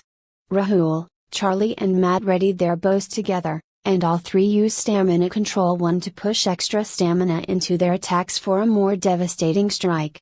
Then, as Charlie quietly mouthed 3, 2, 1, they all released at once. Out of the 3 arrows, one hit the crocodile right in the middle of a scale and it bounced off, leaving a significant dent but not otherwise harming the crocodile. The second arrow hit between 2 scales and penetrated so deep into the crocodile's torso that only the arrow's tail was visible outside. The third, Rahul's arrow, flew tantalizingly close to the reptile's closed eye, but missed its target by just an inch. However, that mattered little as it too found a gap between 2 scales, and penetrated deep into the crocodile head. An arrow through its brain proved too much for the crocodile as it died instantly, and all 3 got kill notifications. Rahul looked at the one he got. You have killed a level 6 saltwater crocodile. 52 experience earned. Maya didn't get any notification, but as she saw the unmoving crocodile and noticed her teammates relax, she dropped her shield. Then she collapsed to her knees right where she stood, shaking and breathing heavily. Frogs on steroids and birds with magic were dangerous, but nothing compared to the primal fear that a true predator evoked. And they had invaded the natural habitat of that predator. Maya was terrified. Rahul and the others carefully walked towards her, alert for any other beast lying in wait. While Matt and Charlie stood guard, Rahul spoke reassuringly to her, and when she was ready, he gave her a hand as she got up. She wasn't entirely fine, and this wasn't the end of their conversation, but they both knew they had to hurry and find a safer place to rest and recuperate. Noticing Maya getting up, Charlie pointed to a nearby clearing, with no trees or any other suspicious objects, and they all carefully walked there. Once they had reached it, Rahul asked the others how much experience they got. Matt had got 7 experience, and Charlie just 1, for a total of 60 experience distributed between the 3 of them based on damage done. Rahul sighed. It seems that the system gives equal XP whether we kill a level 6 frog or a level 6 crocodile. At this rate, leveling in this dungeon would not be worth the risk at all. If we keep fighting crocodiles, sooner or later one of them would get a bite in, and we will lose a limb. The healing potions can mend broken bones, but will they attach severed limbs? Rahul left the question hanging, as they looked around the mangroves with concerned expressions. Things could have gone way worse, but this was still a discouraging start. And that was before Rahul noticed that Maya had turned deathly still, pale as a ghost, and very cold. The events of the day had finally caught up to her. The trauma of losing almost all of her colleagues and friends, the fact that Mark had betrayed them all, and now getting attacked by a crocodile. One couldn't just run from grief, not forever. And they had been running since the morning. Now the time had come to pay the piper. That was a terrible start to their dungeon crawl, Daniel thought, as he, Helena and Ivan worked together to pry the crocodile's mouth open.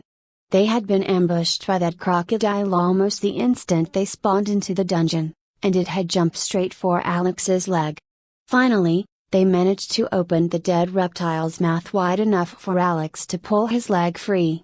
The moment his leg hit the ground, Alex downed a healing potion. Daniel and Helena spoke reassuringly to him as his leg visibly healed, while Ivan tried to pull his axe free from the ground below the crocodile's carcass. If he hadn't acted in time, Alex might have lost his leg. As he looked at his skill notification, Ivan recalled the series of events. You have gained a skill, Unstoppable Eye. By channeling your presence of inertia into a moving object, you make it harder for any obstacles to stop it.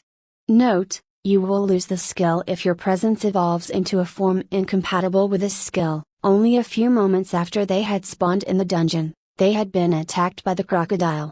It had been hidden only a few feet from Alex, and had immediately snapped towards his leg. It was only because of his increased strength that Alex's leg hadn't immediately snapped in two. The instant the attack happened, they had all rushed towards the reptile with their weapons. Their sword swings only managed to dent the crocodile's scales, and the unfazed beast started to drag Alex into the swamp. Acting on instinct, Alex swung at the crocodile with his axe instead, and while that attack broke the reptile's scales and dug into its flesh, it caused only shallow wounds, and the crocodile kept retreating. Ivan swung with his entire strength a few more times, but to the same result. If this had gone on much longer, Alex might have permanently lost his leg. Or died. The shallow cuts were not doing the job. So when Ivan swung next, he pushed his entire will into the axe, commanding it to keep going. And it did. The axe went right through the crocodile's torso, and only stopped after the entire axe head was embedded in the ground. Ivan's recollection was interrupted as he noticed the others pulling Alex to his feet, and Alex gingerly putting weight on his healed leg. As Alex started walking, Ivan visibly relaxed and finally looked at the kill notification. You have killed a level 6 saltwater crocodile. 58 experience earned. Soon, they spotted a safe-looking clearing, and walked towards it, supporting Alex as they did. While they walked, Ivan conferred with Helena and Daniel and found out that they had received only 1 XP each for the kill. So, the system awards 60 XP for killing a level 6 beast, irrespective of whether it's a frog or a crocodile. They were all thinking the same thing, and Daniel put a voice to their thoughts. If this crocodile is any indication, then leveling in this dungeon is going to be much slower than outside. And way more dangerous too. They needed to come up with a plan. If they would have to fight a life and death battle for every 60 XP, then they would be dead before they ever hit level 10, leave alone the level 30 that Martin had lured them with. This dungeon crawl was going to be a lot harder than they had expected. Daniel's only hope was that their rewards would be commensurate with their troubles. Chapter 25, Agony and Ardor. November 2, 2022, Day 13. I don't want to be here. I want my mom. I want my dad. I want to go home. Maya was in tears, inconsolable, and Rahul wasn't sure what to do. Maya had gone into shock. They had tried to talk to her. Rahul had tried to talk to her. To reason with her. They tried and tried for what felt like forever, but she wouldn't move, wouldn't speak. She just looked straight ahead with a cold empty gaze. Eventually, they all gave up. They weren't experts and they didn't know what to do. Their technology was gone. They didn't have any internet to tell them what to do. Not like the dungeon would have Wi-Fi. So they just sat around her, made sure she was safe, and waited. And time passed, until suddenly something changed. She started speaking. Not sentences, just singular words. Names. She started recalling the names of the ones who had died. And she spoke them aloud. Not all 159 names, not everyone who had died. But too many. For someone who had been so shy and reserved, Rahul did not expect Maya to know so many people. But she had known them. Too many of them. And one by one, she spoke their names. At first, she spoke quickly, one name escaping her tongue after another. But then she slowed down. Going silent for long periods. Until another name left her lips. Just like that. Another name. Another person who had died. A real living person, just like them. Just like that. And as Maya spoke the names out loud, Rahul remembered. They all did. The events of the day. And the culmination of it all after Martin had left. After Martin had left, Daniel forbade them all from looking at the bodies of the fallen.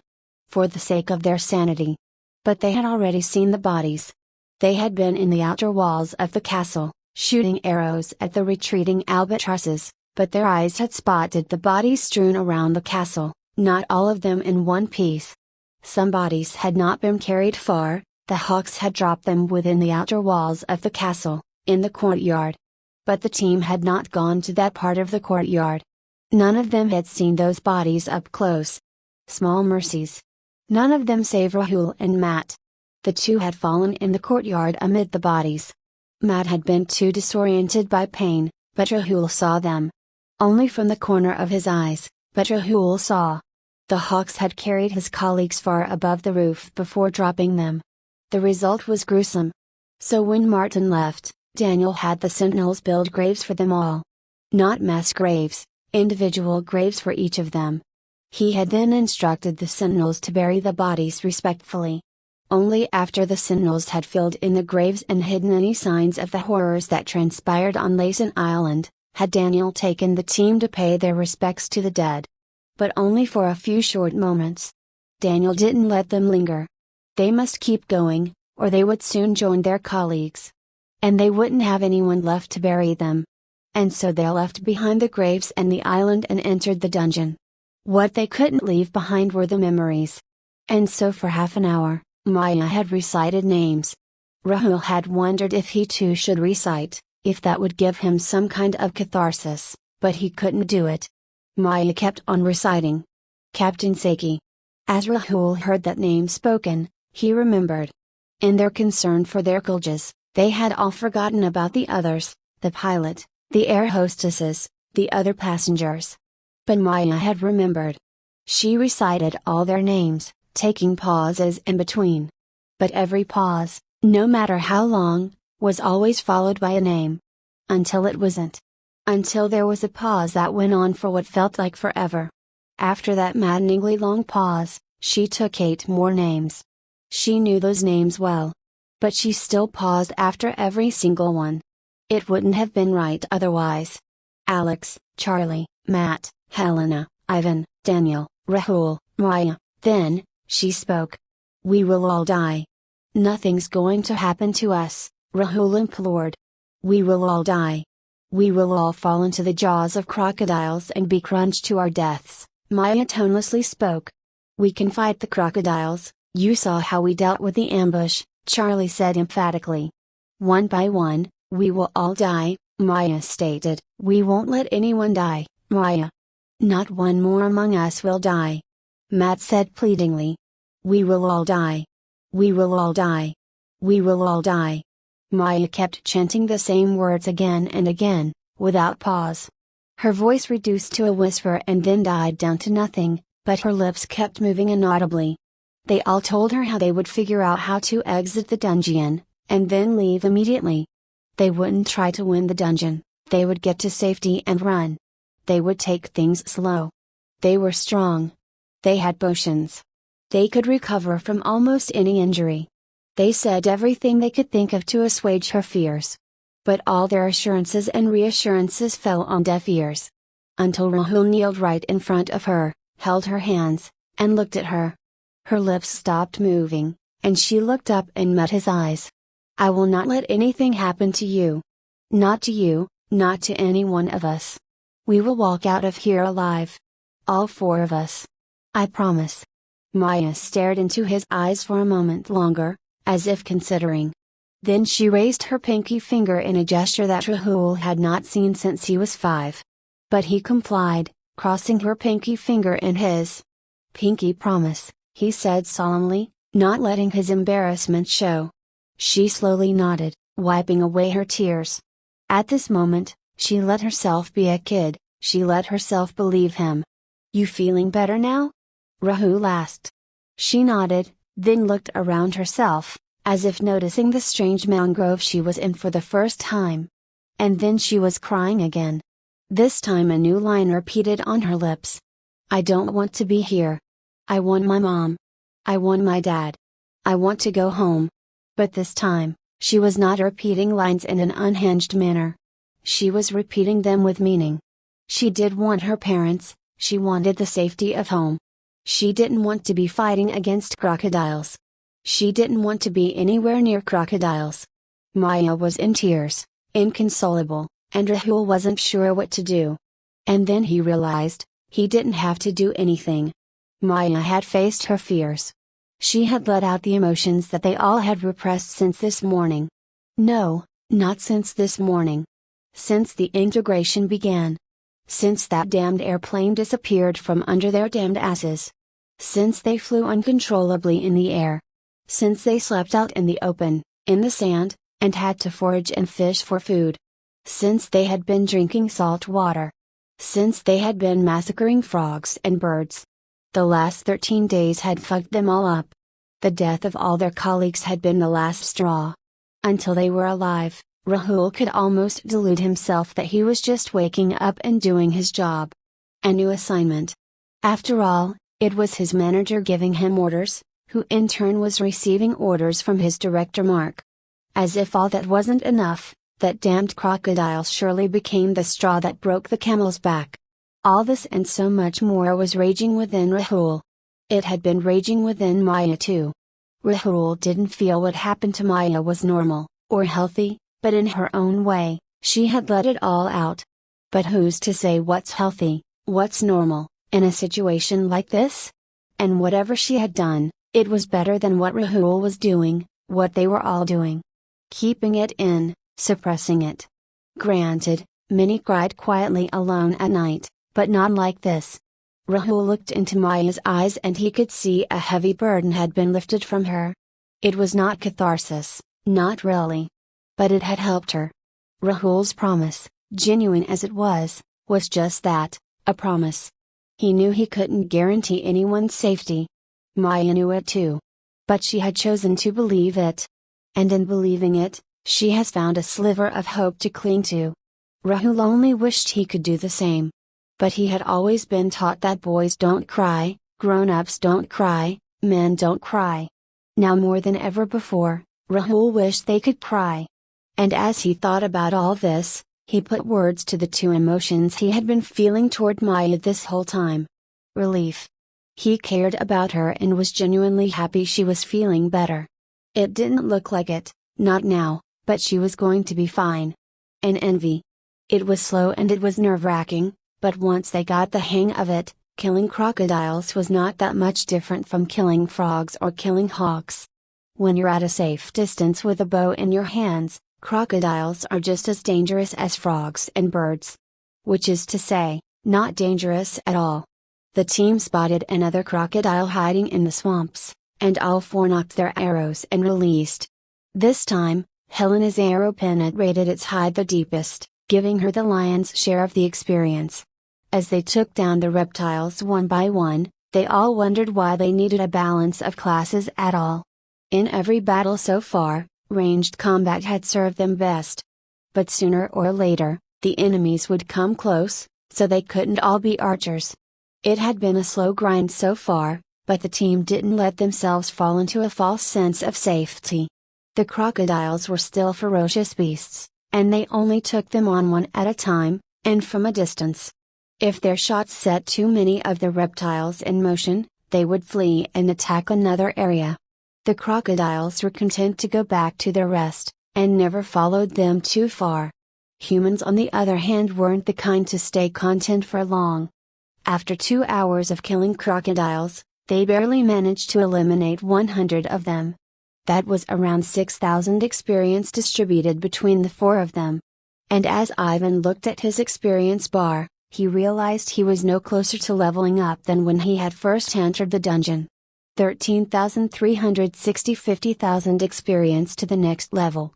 So, as the group ran towards the next float of crocodiles, Ivan held up his hands to stop everyone, then spoke. I have managed to get barely over 1,500 experience after 2 hours of killing the reptiles. I'm sure it's more or less the same for all of you. At this rate, it'll take days to get to level 10 in class selection. And we have just been running the circumference of the same patch of land that we spawned in. We have no idea how to exit the dungeon, no idea what dungeon points Martin had asked us to get, and no idea what other beasts live here. We need to step up. What do you propose? Daniel replied, not entirely opposed to a change of pace. We need to up the ante, one step at a time. For starters, let's take 2 crocodiles at a time, and not flee the moment we get the attention of more than one crocodile. Ivan said. I don't think there's any harm going 2 at a time. We have been consistently getting the crocodiles with our first volley anyways. As for not fleeing, we'll wait till the crocodiles step into dry land before we run. Is that a good enough compromise? That works. Ivan nodded. With that, they continued their run toward their next target. I and Helena will take this one, you and Alex take that one, Ivan said, and they all knocked their arrows. 4 arrows flew, and both crocodiles died instantly. All 4 humans knocked their arrows again with a hint of a smile on their faces. Ivan and Daniel called dibs on 2 crocodiles and soon 4 arrows flew again. Only 1 crocodile died. The remaining one was pelted with a volley of 4 arrows the next instant, and this time it too died. Half a dozen crocodiles had started stirring by now, and the group fired with more urgency, calling dibs and killing most pairs of crocodiles in the first volley. A minute passed, and close to 20 crocodiles were dead. But by now, the crocodiles had actively started moving toward them. This was the point where they would usually have started retreating, with 8 to 10 kills under their belt. Then they would run until they lost the crocodiles and then look for another appropriate spot to hunt. Not this time. This time they kept firing, and then notifications kept coming in. In less than half a minute, the first crocodiles set foot on dry land, but they were moving leisurely and were still a good 80 feet away. Ivan and Daniel exchanged glances and nodded. Calling out which crocodile they would target next was taking too long. You take the right, "I'll take the left," Ivan said. And then the volley of arrows continued, alongside the sweet chimes of notifications. When the crocodiles were 30 feet away, they suddenly picked up their pace, and without exchanging a word, all four humans knew it was time to run. And as they did, there was a smile on all four faces. As he ran, Ivan spoke again. "We got 21. What about you?" Daniel replied, with mock defeat on his face. "We got 20. Then, Ivan turned around and noticed that most crocodiles had given up the chase and counted only 15 following them in the distance. Daniel looked back too, curious what Ivan was thinking. "They are few and far enough from us. There's still a chance for you to catch up." Daniel grinned widely as he replied, "Why not?" And they all turned around and readied their arrows again. 9 volleys and less than a minute later, all 15 crocodiles were dead.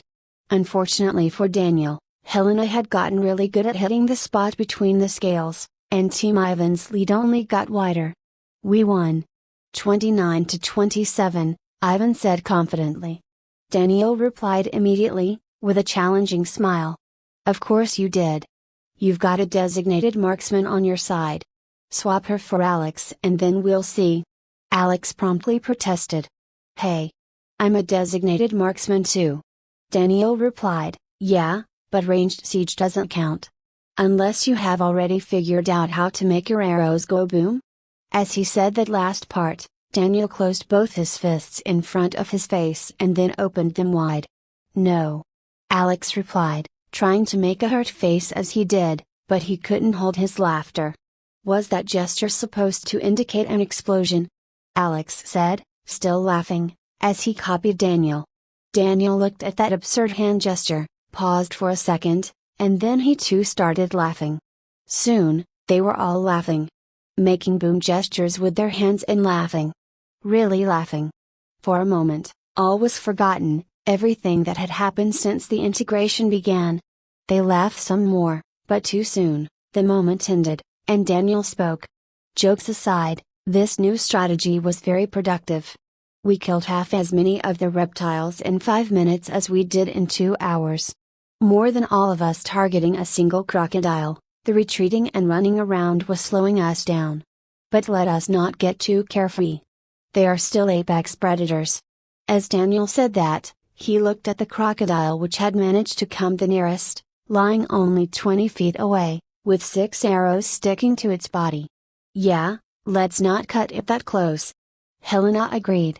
"We won't," Ivan agreed, then looking back in the direction they ran from, spoke again. "Why don't we go back to the same spot and clear up some more of the crocodiles? If any stragglers are going back, we can pick them off too." Not seeing any problems with the plan, Daniel agreed. "Okay, we can go back there, but move slowly and carefully, and keep a watch out for any crocodiles lying in ambush." And they did keep a watch out. Not just now, but every time they had been running, retreating and repositioning in the past 2 hours. Because while the crocodiles in the swamp were dangerous, the ones lying in wait in their ostensibly safe paths were the ones to watch out for. Thankfully, despite their excitement and ardor, the 4 adventurers, yes adventurers, 'cause that's what they were now, had their eyes and ears open while they ran back. 2 crocodiles lay hidden in their path, the 2 that had chosen not to return to their swamp but wait for their prey to make this journey again. Those 2 didn't even have a chance to move a muscle before the arrows penetrated deep into their hide and killed them, their ambush foiled before it even had a chance to begin. Chapter 26, Ingenuity and Avarice. November 2, 2022. Day 13. Rahul and the others had given Maya as much time and space as she needed and had taken turns scouting their surroundings. They were on a dry patch of land, almost an island, in the middle of vast swamps. These swamps were all filled with crocodiles, and Rahul and his team had counted at least 15 floats of crocodiles. Yes, floats. Matt had helpfully informed Rahul what a group of crocodiles was called. Each float had between 50 to 100 crocodiles, for a total of some 1,000 crocodiles surrounding the island. They had used Inspect on the crocodiles and found their levels lying between 5 to 9. As Daniel had suspected, And Martin had foolishly forgotten to mention, this instance of the dungeon only had opponents up to level 9. That was the maximum level at which the humans were permitted to enter the dungeon, so it made sense. A part of Rahul hoped that the level cap didn't change as the 4 of them advanced in levels, though another part of him wished for higher level enemies so he would gain more XP. But that was all a concern for later. Beyond their immediate surroundings, Rahul had noticed multiple other similar dry patches of land off in the distance, easily accessible to them via the sturdy outwardly protruding roots of mangrove trees. Easily accessible, except for the threat posed by the aforementioned crocodiles, that is. So far, the crocodiles had been content to bathe in the sunlight and just laze about in their swamps, but as Rahul saw the sun getting closer to the horizon and the afternoon turning into evening, he was worried. If the crocodiles were to actively hunt for them, they would have nowhere to run, and if they attacked under the cover of night, the group wouldn't even see them coming. Deciding they didn't have any more time to wait, Rahul nudged Maya. "Are you feeling better now? We need to find someplace safe for the night. If the crocodiles attack at night, we won't see them coming, and by the time we spot them, we won't have anywhere to run. We can't defend such an open position either." Maya had stopped crying a while ago, but she had asked to be left alone for some time. Her eyes were still red from earlier, but she nodded sagely. "I understand. Thank you for your patience, all of you. I'm ready to move, I won't be a burden anymore." That last part was met with immediate resistance as all 3 men vehemently disagreed. "Don't say that, you aren't a burden at all. Please don't think that way." Those were Rahul's words, but Matt and Charlie voiced similar thoughts. Maya was a bit taken aback by the sudden jumble of words as the 3 had spoken together, but she got the gist of it, and raised her hands in surrender before she spoke, and started getting up. Okay. Got the message loud and clear, I'm not a burden. I just wanted to be a little dramatic. She mumbled that last part to herself, but in all seriousness, she was feeling better. The way her 3 colleagues, no, friends, had fussed over her all this time, coupled with their strong reaction to her remark about being a burden, finally managed to lift Maya's spirit just as she rose to her feet. Once she was standing, they all noticed a small and subtle smile tugging at her lips. Everyone's mood visibly improved. "Where to?" Charlie excitedly asked Rahul. Rahul replied. "We need to explore the other dry patches and hope one of them has some non-open space we can use. Something like a cave would be ideal, but any kind of physical feature would be better than open plains. All this we must do before the sun goes down," Charlie spoke, with less excitement this time. "We'll need to kill a lot of crocodiles to pave a path to any of those islands. Fighting even one had been, well, quite traumatic." Rahul tried to instill confidence in his voice as he replied. "Yeah, but we will have to contend with those crocodiles, one way or another, no matter what strategy we come up with. They're everywhere and we can't possibly ignore them.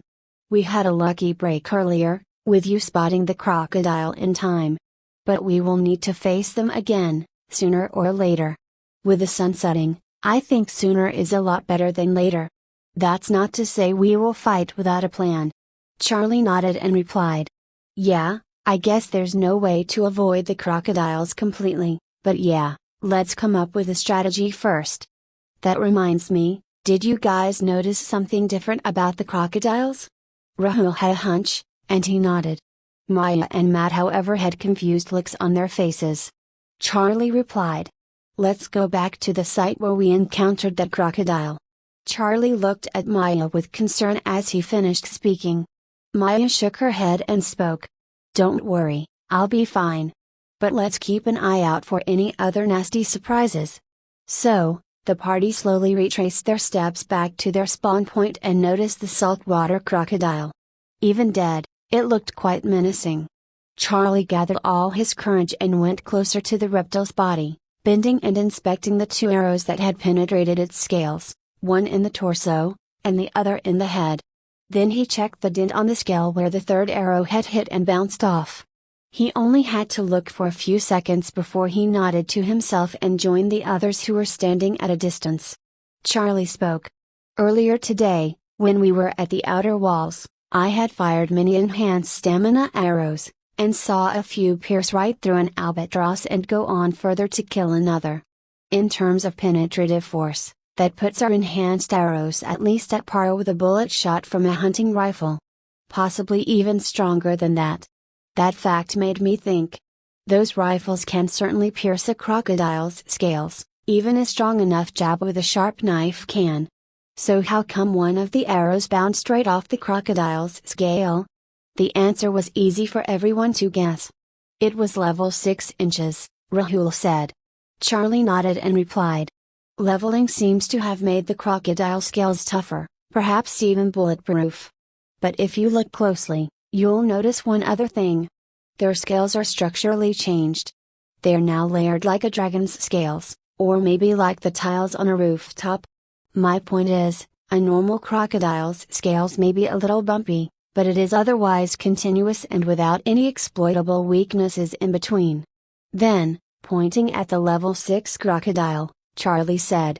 This one has individual scales layered across its body, with gaps in between. The arrows embedded in its body both entered through that gap between scales. It might even be possible to pluck off individual scales. Perhaps we can even reassemble them into scale armor, though I definitely am not going to do that. Just the thought made the other three squeamish, and they unilaterally shook their heads to refuse as well. Charlie continued unperturbed. If these were pre-integration crocodiles, we might have been able to one-shot them with arrows to their head. At level 6, their scales are strong enough to deflect the arrows, but not if it hits the gap.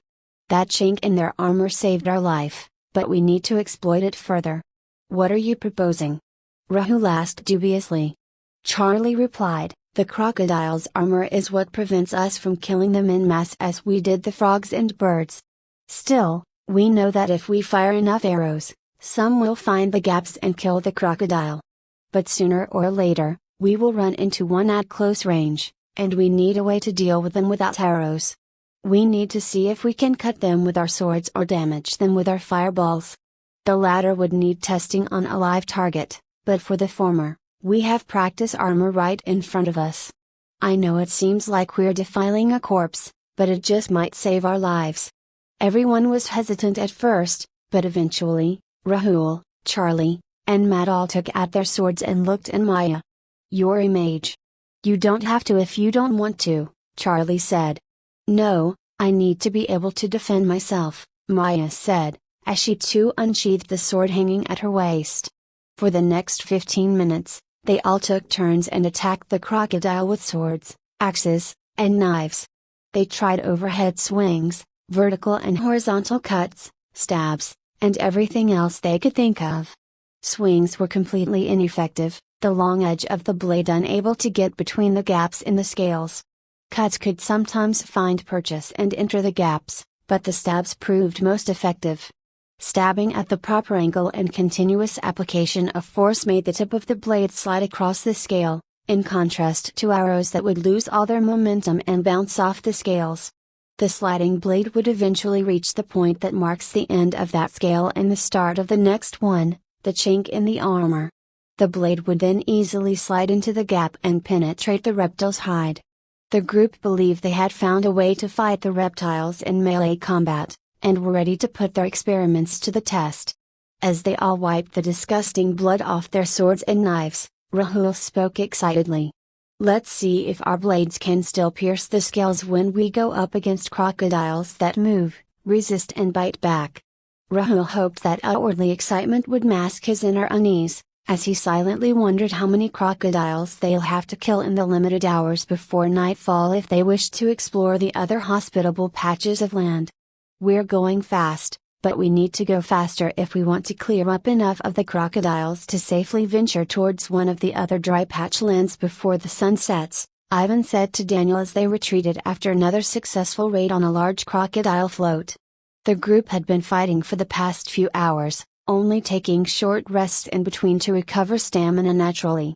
They had opted to save the stamina potions for emergencies. In this entire time, they had managed to eliminate 4 of the smaller floats and harassed many of the others. But now as evening approached, they had a decision to make. Daniel spoke. Even at the pace we're going, we should be able to completely clear the east and head in that direction before sunset.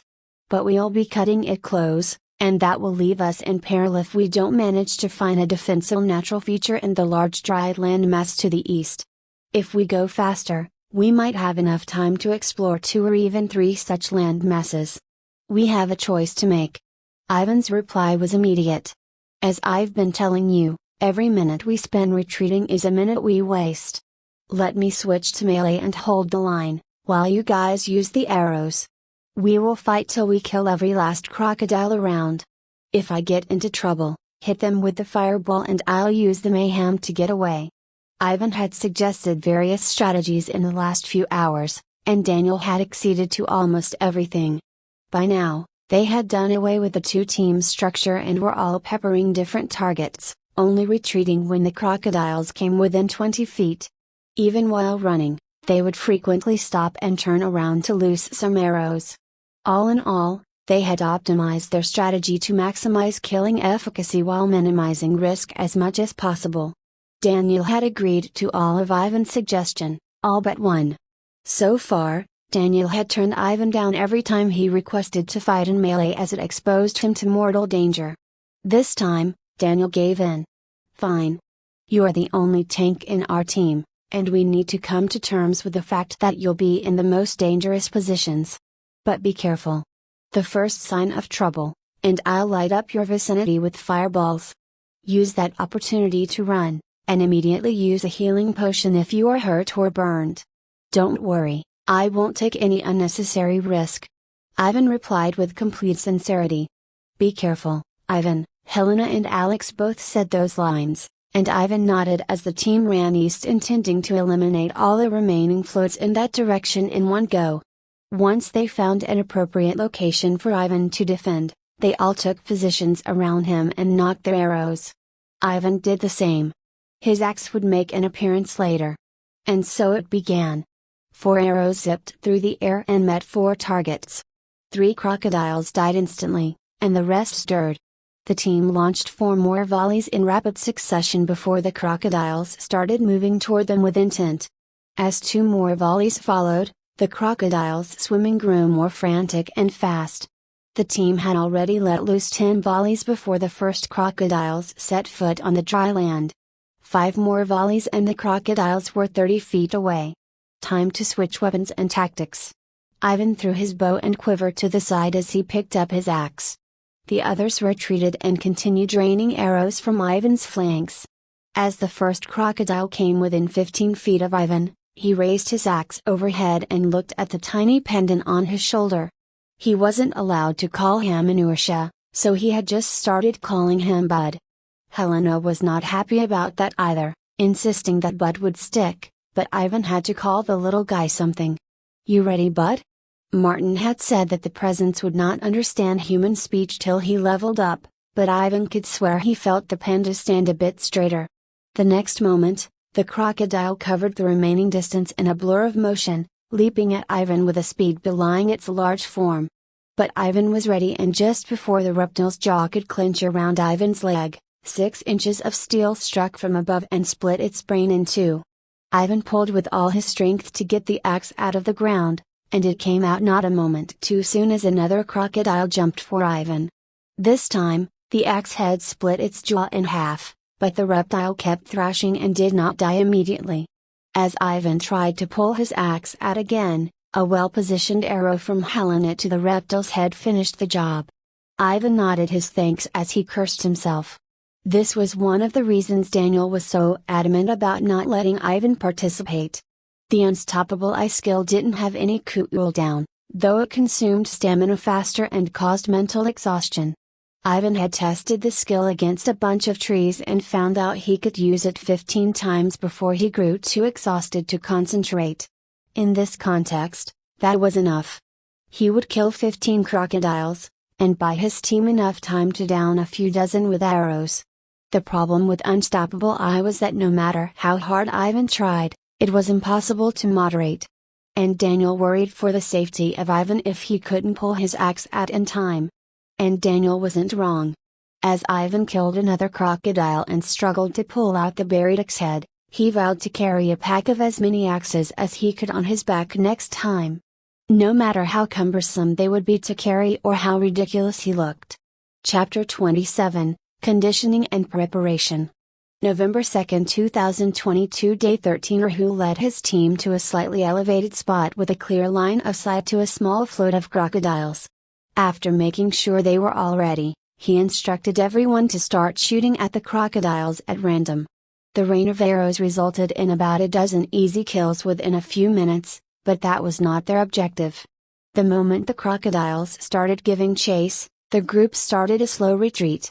The true goal was to lure and isolate a single crocodile for real combat practice, albeit in a controlled environment. The group's retreat was a slow and steady one, involving walking backward while continuing to fire.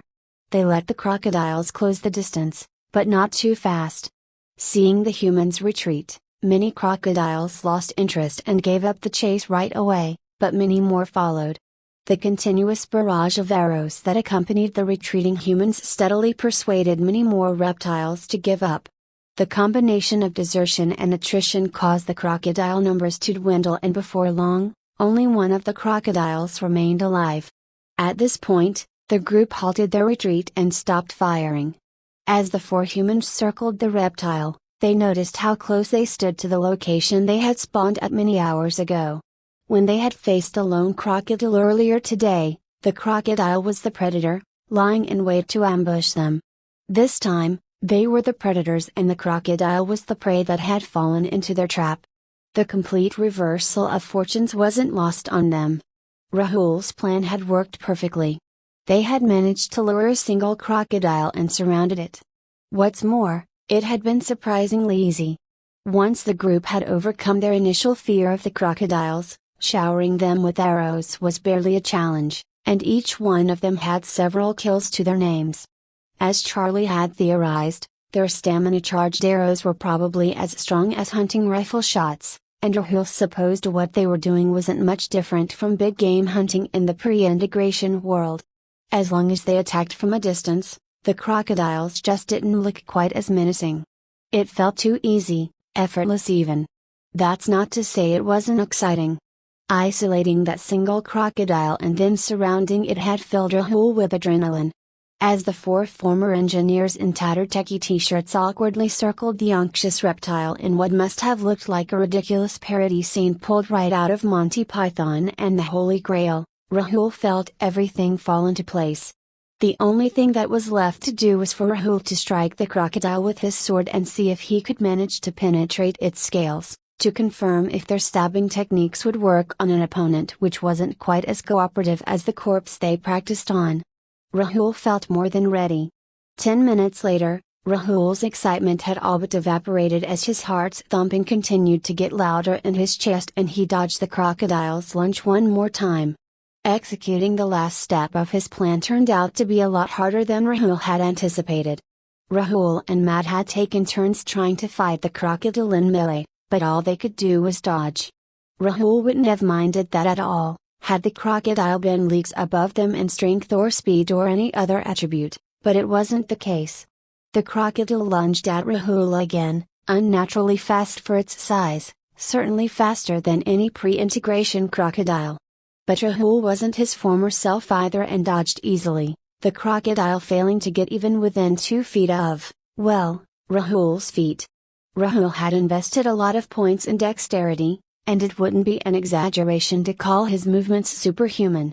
Minutes of effortless dodging and watching the crocodile fail to get anywhere near him should have filled Rahul with confidence. And on some level, it had. But that knowledge or confidence didn't seem to make any difference. And every time Rahul moved to avoid the crocodile's lunge, he did so as if his life depended on it. He would dodge as far as he could, and way further than was by any means necessary. Granted, the crocodile looked terrifying up close, but Rahul had killed many of its brethren with his arrows, and even tested his blade against a corpse. Things were different in melee, but his conscious brain knew he was surrounded by 3 friends who could kill the reptile in an instant. He knew he wasn't really at any risk of mortal injury. But his primal brain simply won't listen to reason. Rahul's instinct had not kept pace with his growth since the integration of the planet, and it shouted at Rahul to run for his life. No matter how hard he tried, his conscious brain simply could not override the impulse to flee. In the vain hope to gain a bit more confidence, Rahul looked at his stats, for the 10th time in as many minutes. Character overview: name Rahul Sharma, race human, F class N, a level 9 P. 220 MP 270 stamina 270 strength 28 endurance 27 dexterity 27 vitality 22 intelligence 27. Rahul had saved the 10 free points from his last 2 level ups, and as per Martin's instruction, he had invested them just before he entered the dungeon, dividing them equally between strength and dexterity. Rahul was still getting used to what it meant to have 28 strength and didn't really know how much stronger he was compared to 2 weeks ago when he had started with 7 strength. But the little he understood was enough to tell him that he could get out of any deadly situation involving the crocodile in front of him. He likely couldn't pry the crocodile's mouth open if it caught hold of his leg, not without killing it first, Rahul conceded, but he could get out of any other situation. Moreover, he had friends around to help, and could rely on his high dexterity to ensure he won't get into such a bad spot in the first place. And in contrast to his strength, Rahul actually had got a chance to experiment with his dexterity in the last 10 minutes. He was sure he could strike the crocodile while avoiding getting anything more than a glancing blow in return. Rahul kept staring at his stats. He knew all that to be true. At least his conscious mind did. But even as these thoughts went through the back of his mind, his instincts made him evade another attack by the crocodile. Rahul was no expert swordsman.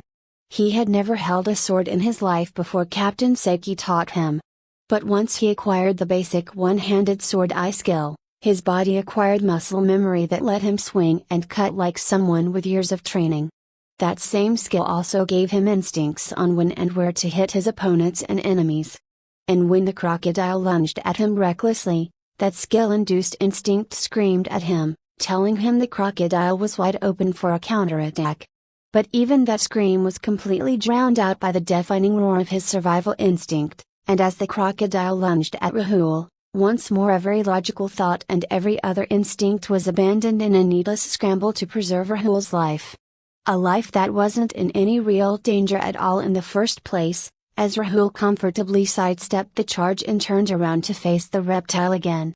His mind unclouded and he immediately knew that the quick sidestep had bought him enough time to close in on the crocodile from behind and stab it. The crocodile's tail was strong, but Rahul knew he would survive taking even a full-strength blow from it, not that it would come to that, as he could easily dodge. He knew all that, but Rahul's hand still didn't move an inch, and he continued to hold the sword limply.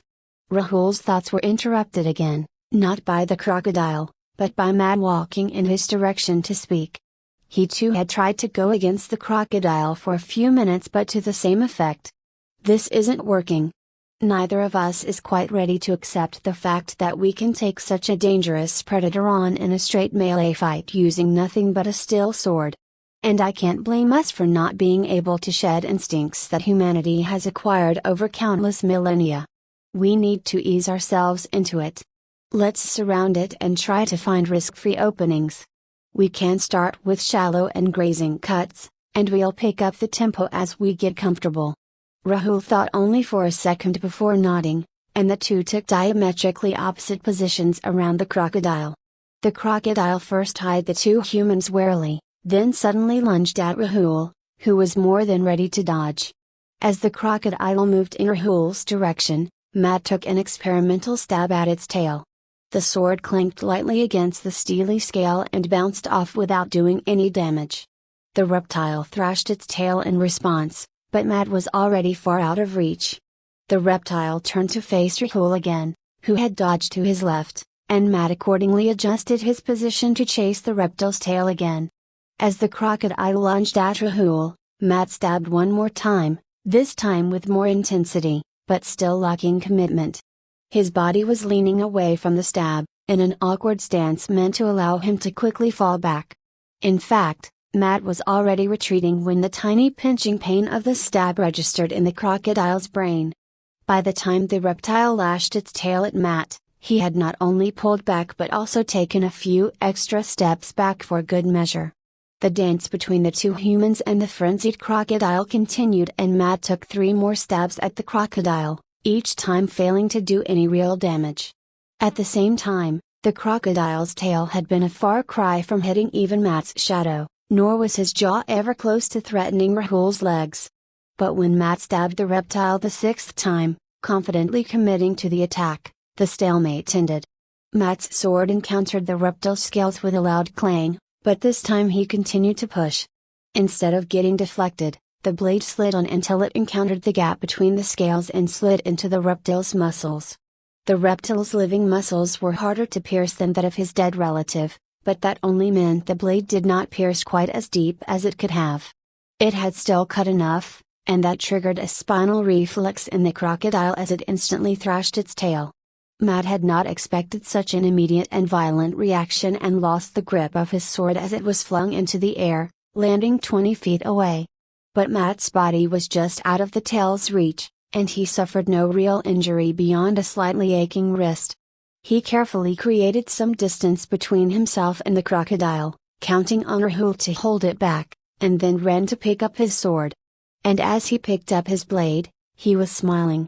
The tip of the sword was red. He had managed to draw blood. As he rejoined the fight, he was greeted with the full attention of a furious crocodile that had switched targets. No problem at all, Matt thought, as he took a defensive stance. This just meant it was Rahul's turn to take a stab at the problem. But as Matt looked at the sun, he realized they had at most 2 hours before it set. That wiped a bit of the smile from his face, until the crocodile lunged at him and he refocused his attention on the fight at hand. That was the last one, Daniel said, putting down his bow and taking a swig from his water canteen.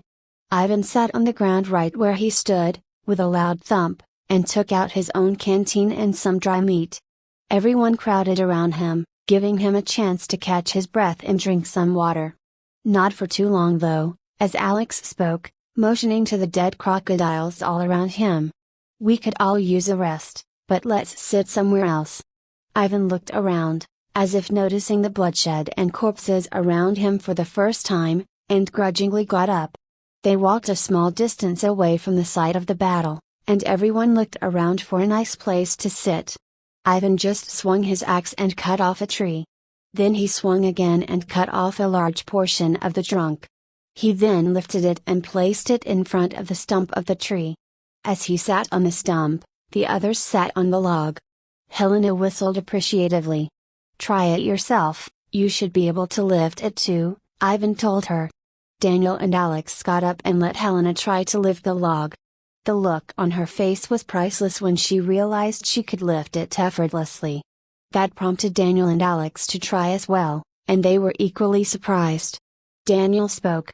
"I have noticed my muscles, all our muscles really, getting more prominent and visibly toned over the last 2 weeks. But none of us are hulking beasts by any means. Where is all this strength coming from?" Ivan replied. "Definitely not just from the muscles. Each of us can easily lift more than the strongest and bulkiest power lifters of all time ever could.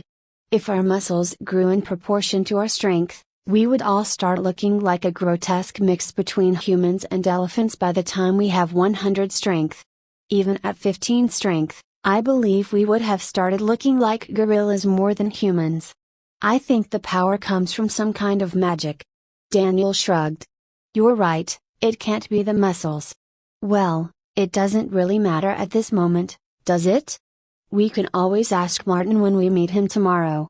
For now, let's rest and recover our stamina." After a pause, he continued. "The moment we are recovered, we'll cross the swamps. Thanks to the roots, we won't need to walk through the water, mud and sludge, but those roots would restrict our movement too, and retreat would be slow. We have cleared this area of reptiles, but crocodiles from afar might still decide to target us while we're vulnerable in their national habitat. We will shoot them, but if any get close, you're our last line of defense." Daniel looked at Ivan as he spoke the last line, and Ivan nodded sincerely, Then they all sat quietly, checked their windfall of experience, ate the rations, and recovered their energy for the impending eastward march in search of a defensible position. They had made good time clearing the remaining eastern crocodile floats, and now had an hour or two before sunset. They could probably afford the rest, and they most certainly could use it, saving the stamina potions for later. Chapter 28, Battle Trance and Dungeon Quest. November 2, 2022. Day 13, you have killed a level 9 saltwater crocodile. 47 experience earned. 10 minutes and uncountable stabs later, Matt and Rahul were greeted with the above notification, splitting the 90 XP almost equally between them.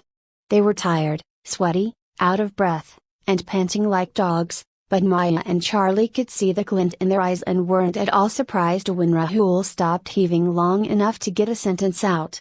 Let's lure in the crocodiles again. More gasping for breath. To this time, as so, 5 minutes later, the same scene repeated, this time with Maya and Rahul circling one crocodile and Matt and Charlie circling the second. Maya and Charlie weren't going to be in the thick of battle, but with just 4 of them, they all needed to get to a minimum level of competence, enough to be able to fend for themselves in an emergency. At the very least, they shouldn't freeze up if a crocodile lunged at them out of nowhere. So they all practiced together, progressively increasing the number of crocodiles they lured in. Before long, both Rahul and Matt were confident going head to head with a single crocodile alone, and soon they were juggling 2 crocodiles each. Maya and Charlie were taking longer, but no one rushed them.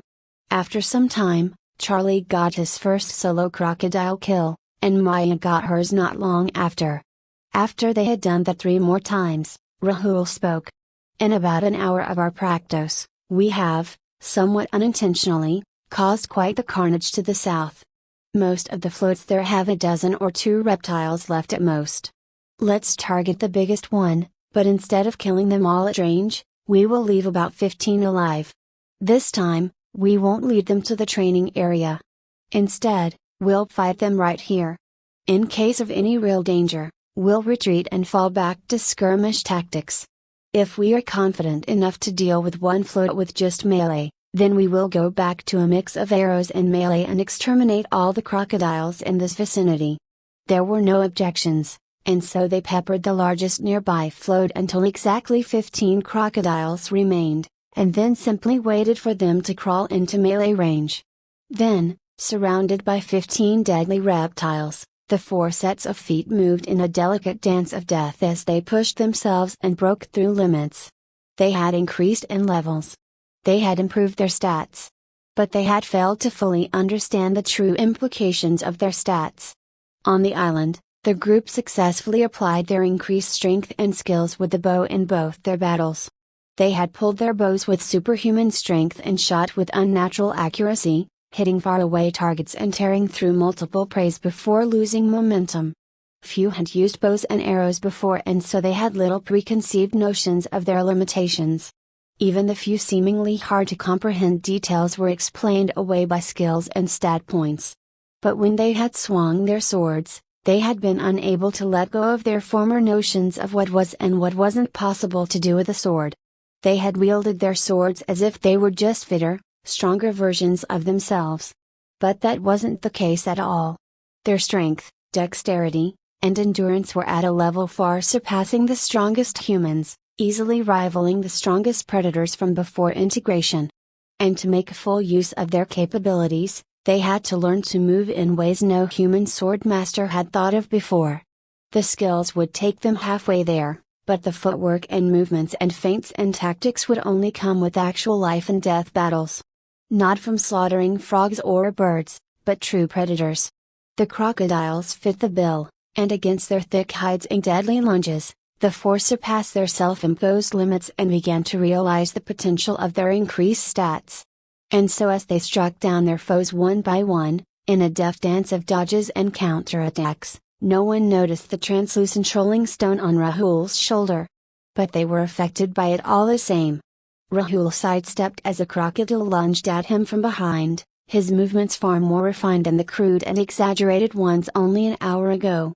Back then, He had been afraid and his dodges had created more than a foot of distance between himself and the attacking reptile.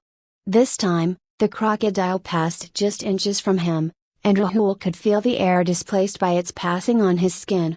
As a result, when the crocodile landed, it wasn't many feet away from him. It was just to Rahul's front and right, and its tail was well within his sword's range. However, in another contrast to what happened earlier this morning as Rahul and Matt fought a long crocodile together, Rahul did not attack the crocodile's tail. His body was a blur as in a single movement Rahul switched to a two-handed reversed grip holding the sword upside down, took a step closer to the reptile's head, raised his hands, and then stabbed his sword downward with all his strength and enhanced stamina. The blade met the crocodile's scale, but the vertical angle of attack was not suitable to find a gap between the scales. Not that it mattered, as the stamina-infused stab shattered the reptile's scales and penetrated right through its brain. You have killed a level 8 saltwater crocodile. 80 experience earned. Rahul pulled his sword free and rolled away from an approaching crocodile. He cursed at the wasted movement which led him way too far from his next target, but didn't waste any more time groveling about it. He quickly checked his stamina. It was at 139,270, that single attack had cost him 29 stamina, more than a tenth of his total stores.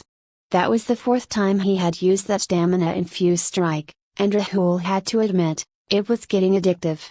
While he had only used that strike when he had a clear opening to attack the crocodile's heads and had gotten immediate kill notifications every time, he still felt the stamina cost wasn't justified. But it was so much faster, it saved him so much effort, and it was so damn addictive.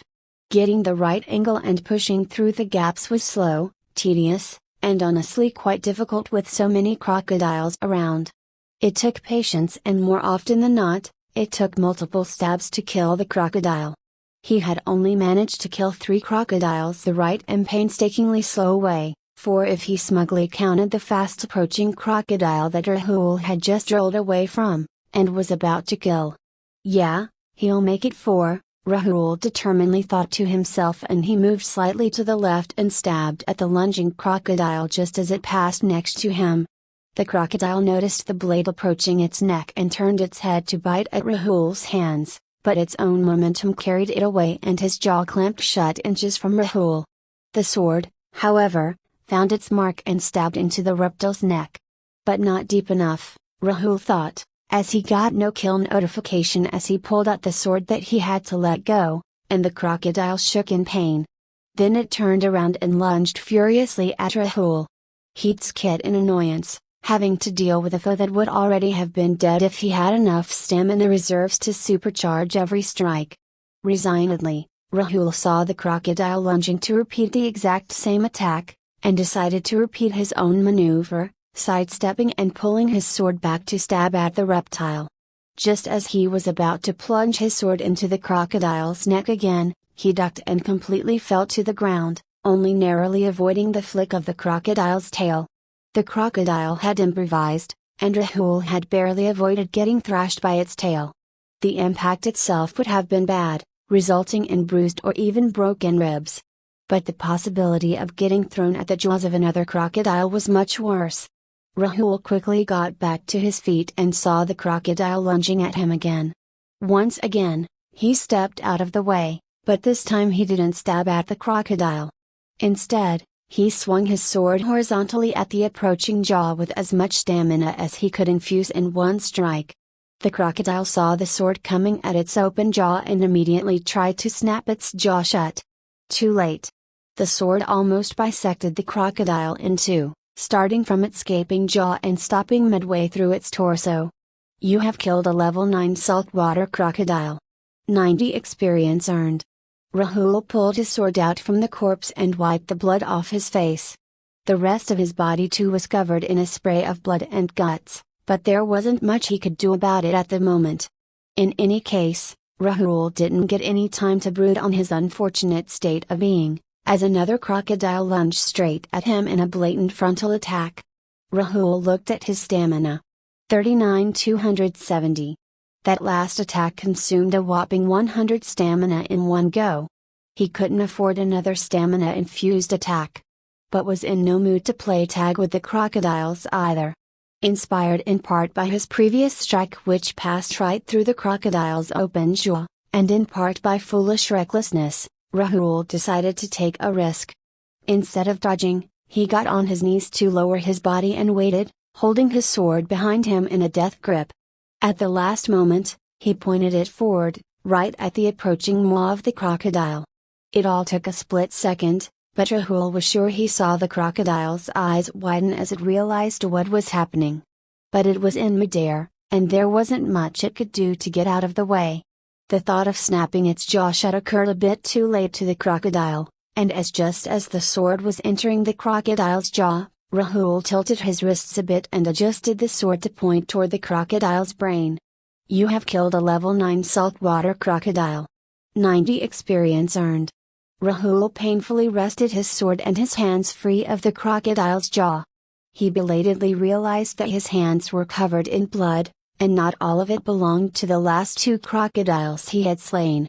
As he looked at the bloody jagged lines of flesh on both his hands, the lines where his skin was cut open by scraping against the crocodile's teeth, the sheer stupidity of his attack dawned on Rahul. The realization was followed by a dull pain at first, but as Rahul looked around and slowly regained his senses, the adrenaline started wearing off, and the pain came for real. Rahul tried to hold back his scream of pain, but he couldn't. So he screamed. That shook the others awake from their battle trance too. As Rahul saw the number of crocodiles surrounding them, he called for an immediate retreat.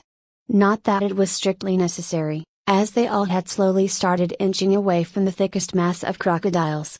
Then, once everyone was clear, they all ran as one towards the center of the dry land.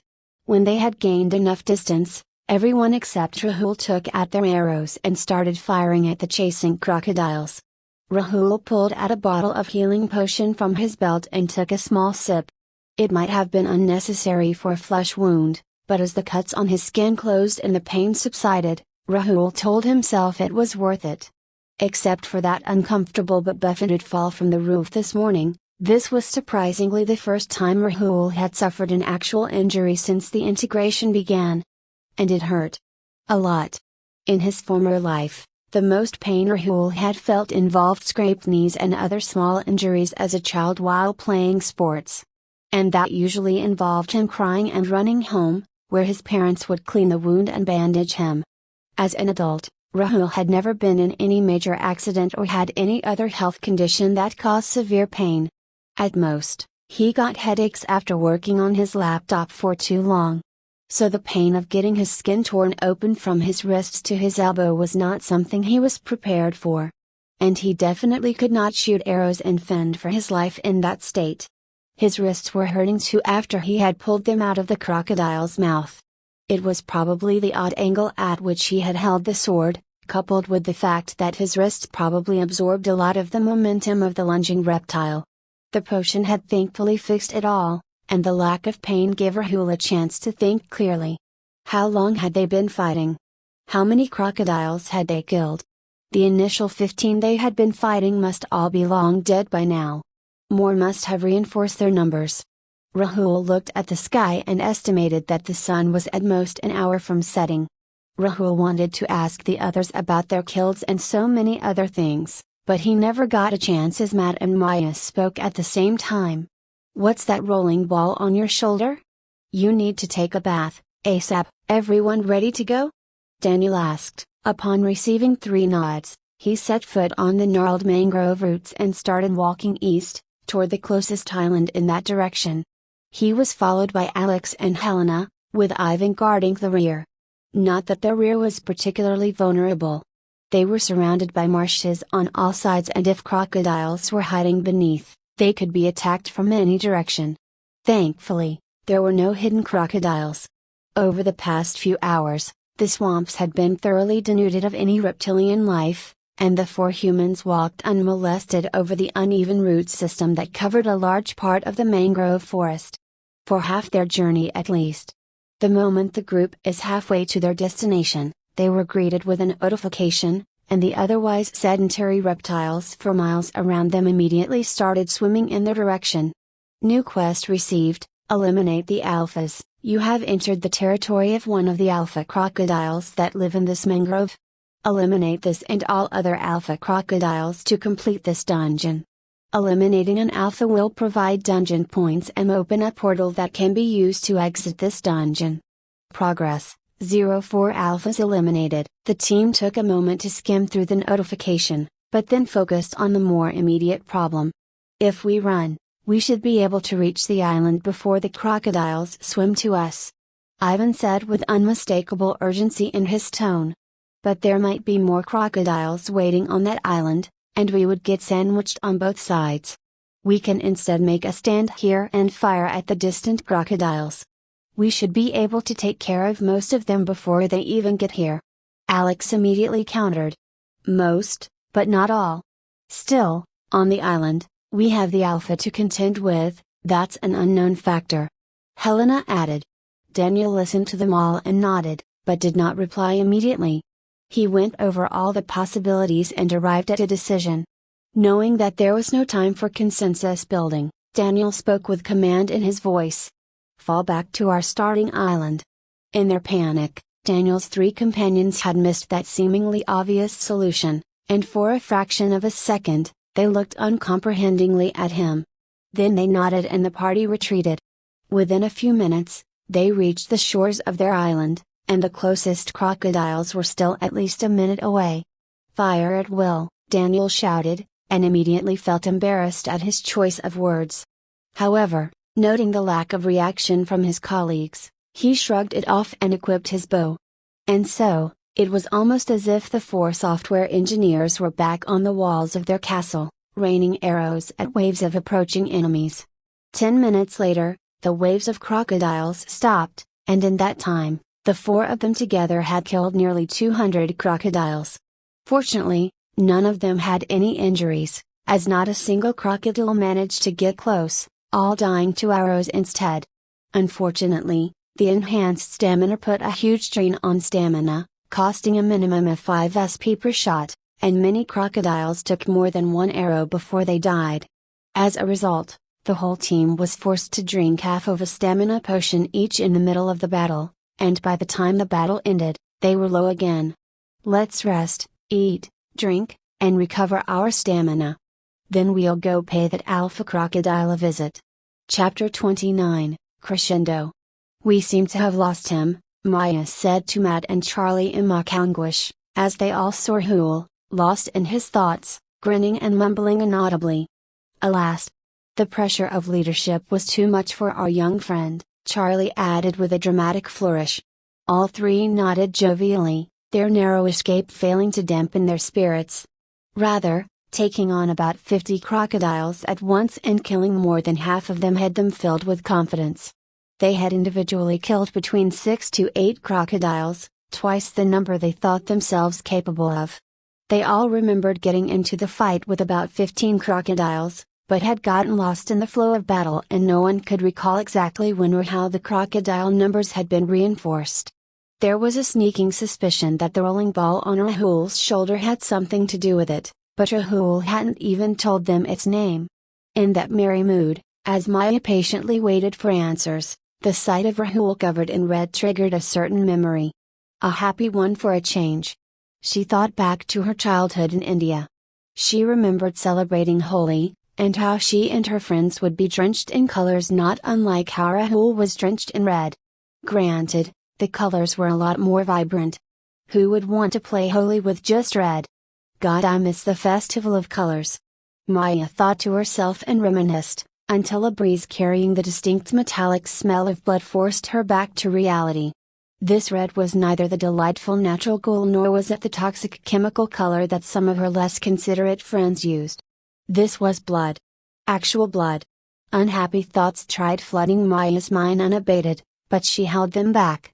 Not again, she resolved to herself. The sun was setting, and they were all out of time. Because of me. I'll be strong now. I have to be. So reassuring herself, Maya deliberately looked back at the smiling idiot in front of her. That helped soothe her nerves. How long is he going to gloat to himself? I want to know about the presents. I need to know exactly what he did to get such a dull-looking one, so I won't repeat his mistake. My presence has to be a unicorn. Maya didn't have to wait long, as Rahul spoke a few seconds later. Just not the words Maya was expecting. Give me a minute. I'll be right back. So saying, he ran towards the marshes, carrying a smile that had changed from an idiotic-looking grin to a disturbingly gleeful one. Sometimes Rahul looks rather scary. Well, maybe he just felt an intense urge to take a bath. I can't blame him, that blood is disgusting, but will that muddy swamp water even help? Maya had to reconsider once Rahul slung his bow and nocked an arrow. Okay. Definitely not taking a bath. Maya shot confused glances at her remaining companions, but they just shrugged off Rahul's antics. After Rahul killed a few crocodiles but gave no signs of returning, they casually strolled in his direction. Then, suddenly and without any apparent cause, Rahul stopped shooting and went absolutely still. Now I'm really concerned. This time, there was no joviality in Maya's thoughts. No word passed between the three friends, but they all picked up their pace till they were running full speed toward Rahul, worry evident on their faces. Looking at his dilapidated state would have evoked a visceral reaction from Rahul on any other day, but today he didn't even notice. Rahul's undivided attention was on his stats screen, and he spared no thoughts for the bloody rags adorning his body. Character overview: name Rahul Sharma, race human, F class N, a level 9 P. 220 MP, 270 stamina 40, 270 strength 28, endurance 27, dexterity 27, vitality 22, intelligence 27, presence. Name Ramadan, level 1. Rahul's mind was a whirlwind of thoughts. I finally got it. My own presence. It's just a rolling rock though. I would have preferred a wolf or a dragon. That's okay. Ivan's panda may be cuter, but momentum sounds more powerful than inertia. Yeah, I'm sure he's a lot stronger. It's pretty good that I was the second in our group to get a presence. Must mean I'm pretty good with intent magic or something. I wonder what all I can do with momentum. Thought. Will he make me faster? Maybe I can. The gush of excitement had turned Rahul's thought rather juvenile, and Rahul half thought and half mumbled, completely aloof of his patiently waiting friends. That went on for a while, but eventually the energy faded, and just as Rahul was about to address his friends, he remembered something else. His friends would have to wait just a bit longer. Earlier today, when he was talking to Ivan, Rahul remembered having been just 7,000 XP short of level 10. 7,140 to be exact. And Rahul could swear, between the dozen or so trips they took to isolate crocodiles, and this one last attack, he must have killed close to 100 crocodiles. 49,580, 50,000 experience to the next level. As he had expected, he was almost there, just 420 XP to go. Rahul's eyes gleamed with madness and excitement, and his smile turned hungry. When Rahul had come to the US and joined his dream company, the sense of accomplishment had driven him to contentment and he had lost his competitive streak. The integration had brought some of it back, and now that he was on the precipice of level 10, the hunger was back in full. He couldn't wait. Rahul checked his remaining stamina. 40 points. Enough for 8 arrows. That'll have to do. Too impatient to give a helpful explanation, Rahul tersely spoke to the waiting group. Give me a minute. I'll be right back. Then he ran back to the area they had just fled. Rahul reached the location of their fight and counted the bodies. As expected, they had killed more than 30 crocodiles. More importantly, he saw many stragglers who still hadn't returned to their floats. I'll need to find the higher level ones. 2 level 9s and 3 level 8s should get me to 420 XP. Rahul caught sight of a relatively large reptile, leisurely crawling back toward the water. A perfect candidate. He immediately nocked an arrow and fired. You have killed a level 9 saltwater crocodile. 90 experience earned. Exactly the start I needed. He fired at the next crocodile he spotted, but the first arrow bounced off without doing any damage. The second one hit the mark. You have killed a level 7 saltwater crocodile. 70 experience earned.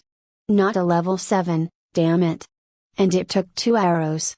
That was a setback, a little bad luck, but he would overcome it. 25 stamina remaining. He could fire 5 more stamina enhanced shots before he would have to rest. 260 XP in 5 shots was doable. Rahul spotted another large crocodile, but the first shot missed again.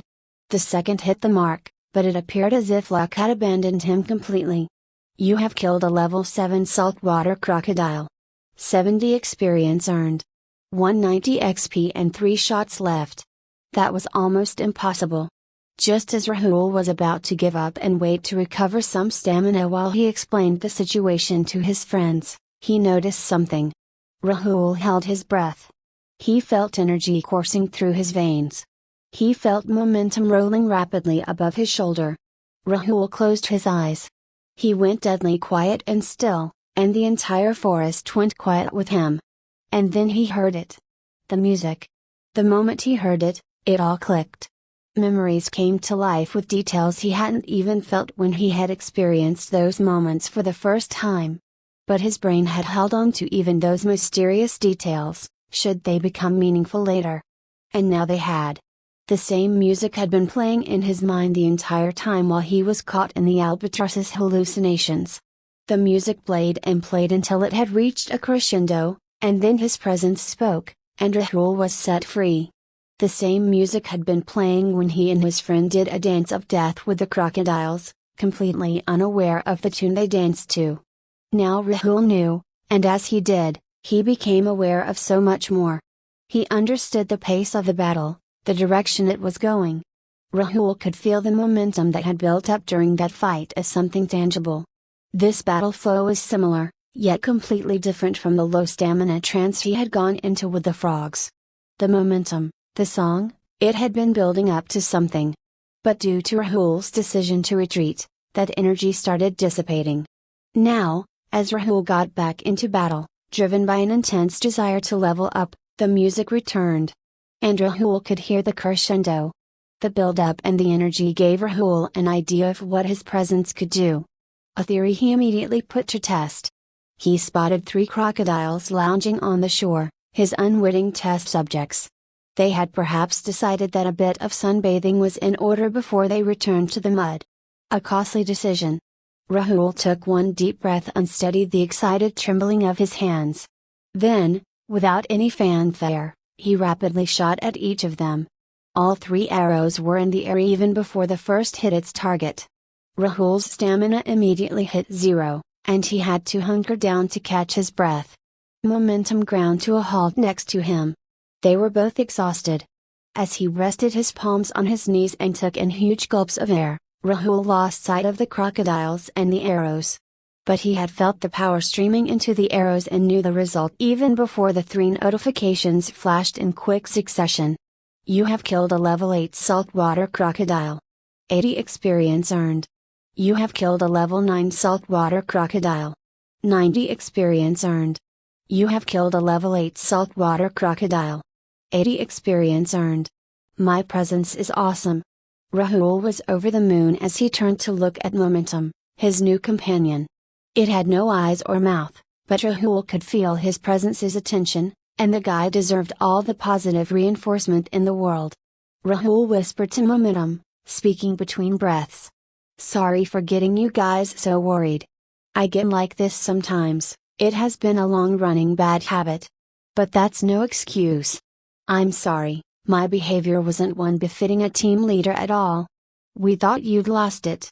But I guess you're fine, so it's okay. You have to tell us what actually happened though. And tell us about your presence, Matt said to Rahul. Before Rahul could reply, Matt added one last thing. And find yourself a better designation than team leader. It sounds weird, Rahul smiled and replied. Okay, one at a time. I ran off to kill those crocodiles because I was just a few kills short of level 10. I almost ran out of stamina, since I ended up killing mostly low-level crocodiles. But it all worked out in the end and I'm level 10 now. Then he pointed to his presence and smiled wider. This is Momentum, and he's awesome and op. Finally he ruffled his hair and shrugged. Well, what about Captain? Captain Rahul sounds better. All three made nauseated faces at that last suggestion, and then congratulated him and crowded around Momentum. Though regrettably, he didn't receive as many alls as Anusha had. Rahul face-palmed as Maya reminded him that the inspect skill would have told him the level of crocodiles before he shot at them. Then everyone started pestering him about what class choices he had and what Momentum could do. I haven't taken a look at the class choices. I was totally spent and needed to recover first. And about Momentum, it'll be easier to explain his powers the next time we fight. For now, I'm still a bit tired, so let us all sit down first. Daniel and team spent half an hour having food and discussing everything under the sun, until they fully recovered their stamina. Then he led them over the marshes again, which they crossed apprehensively, remembering what happened the last time. However, this time the crossing was uneventful, and when they finally set foot on the island, they found it deserted. Daniel spoke. I saw many crocodiles leaving the marshes around this island to join the previous attack. The rest must be guarding the Alpha. We need to find it. Let's circle the island first. The Alpha is unlikely to be inland. In case we don't find it, we can move toward the center of the island knowing that our flanks are safe. No one had any objections, and so they circled the island. But there was no sign of the Alpha. Towards the middle then? Ivan asked. Yes, Daniel replied, as he led them into the island, watching the setting sun. The waves of attacking crocodiles and the following rest had cost them a lot of time. But it had brought everyone that much closer to a level up, and resting had let them keep 1.5 bottles of stamina potion per person. Reserves that would prove vital in case they got into a prolonged fight. Daniel just hoped to find the Alpha soon. Chapter 30, Class Selection. November 2, 2022, Day 13. The four friends were sitting in a circle on a relatively clean patch of land, as Rahul went through his pending prompts. You have advanced to level 10. 6,100,000 experience to the next level. You have been awarded 5 free stat points. Nothing out of the ordinary here. The next prompt was the one they had been waiting for. You are eligible for class section. Do you wish to see your class choices now?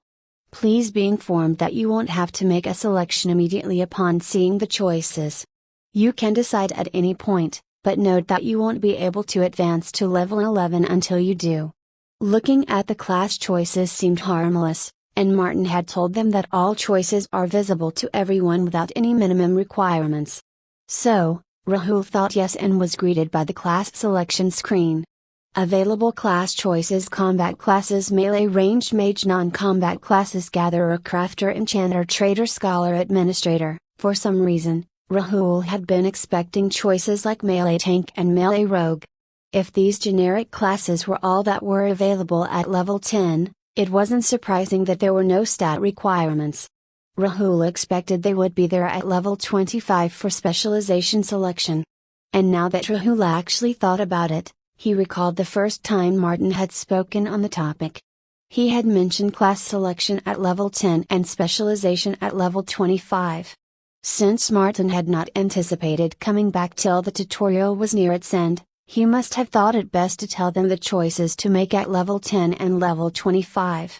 Rahul had somehow misinterpreted that. Well, doesn't really matter. The non-combat choices seemed to be rather generic too, though they seemed quite useful. No specializations there either, but Rahul would love to have some of those classes in his settlement. A crafter and an enchanter could probably make them some very neat blades. Would an alchemist fall under crafter category too? It'd be nice to have someone brew potions so they don't have to buy it with SPs. An administrator might have a skill to boost the daily SP gain, so he'll be useful too. The possibilities with non-combat classes were many, and Rahul was tempted to look into the scholar class. Then, Rahul abruptly remembered his 3 patiently waiting friends, and spoke. Well, unless any of you are looking for non-combat classes, there are only 3 choices. Then he projected the prompt for everyone to see. Daniel had taught him how? In the typical system style, All he had to do was wish for the screen to be visible to everyone around him, and the universe would magically make the rest happen. Maya, Charlie, and Matt looked at the screen thoughtfully. They clearly wanted to discuss things, but Rahul preempted them. Look at the sky, we don't have much time before sunset. How much stamina do you guys have? Receiving numbers between 20 and 50 in response, Rahul made up his mind. If we're to have any chance of finding a place to stay before nightfall, we need to drink up our stamina potions and get moving. Let's take small sips and recover around 80% of our stamina. I'll make my class selection too, then we can get moving. Everyone looked at the sun that would set in less than an hour, and nodded. As others drank the stamina potions, Rahul made his choice. You have chosen the combat class melee. Would you like to look at the modifiers for the melee class? Yes, Rahul thought excitedly. He hadn't expected any modifiers. Melee class modifiers: stat modifiers plus 10% to all stats while in melee combat. Minus 10% to all stats when using ranged weapons. Minus 10% to all stats when using magic. This effect does not apply when using spells of physical enhancement category on self. XP modifiers: no modifier to XP gained via melee damage. Minus 50% to all XP gained via ranged damage. Minus 50% to all XP gained via magic damage. Action modifiers: acquiring or upgrading melee skills will now award experience. XP for already acquired skills will be awarded retroactively. Stat allotment: 1 stat point will be automatically allotted to strength at every level. This is in addition to the 5 free points. Wow, that's a lot, and Martin never mentioned any of this. The plus 10% stat modifier is great, though the negative ones should have been 10% too. The XP modifiers on the other hand are just bad. No extra XP for melee, but we get a penalty for ranged and damage. It all seems a bit unfair. Free XP for my skills is welcome, but the extra strength point is my favorite. Having delivered that verdict, Ritu opened the next stack of notifications, wondering how much XP will he be awarded in total for all the skills he had learned. You have been awarded 10,000 XP for basic one-handed sword I. You have been awarded 10,000 XP for basic small weapons I. You have been awarded 10,000 XP for stamina control I. You have been awarded 100,000 XP for discovering a hidden specialization, cold trance, of stamina control I. You have been awarded 10,000 XP for unlocking a standard expansion of stamina control I. Fuck. 10,000 experience for his basic skills was good, but what's with the stamina control skill?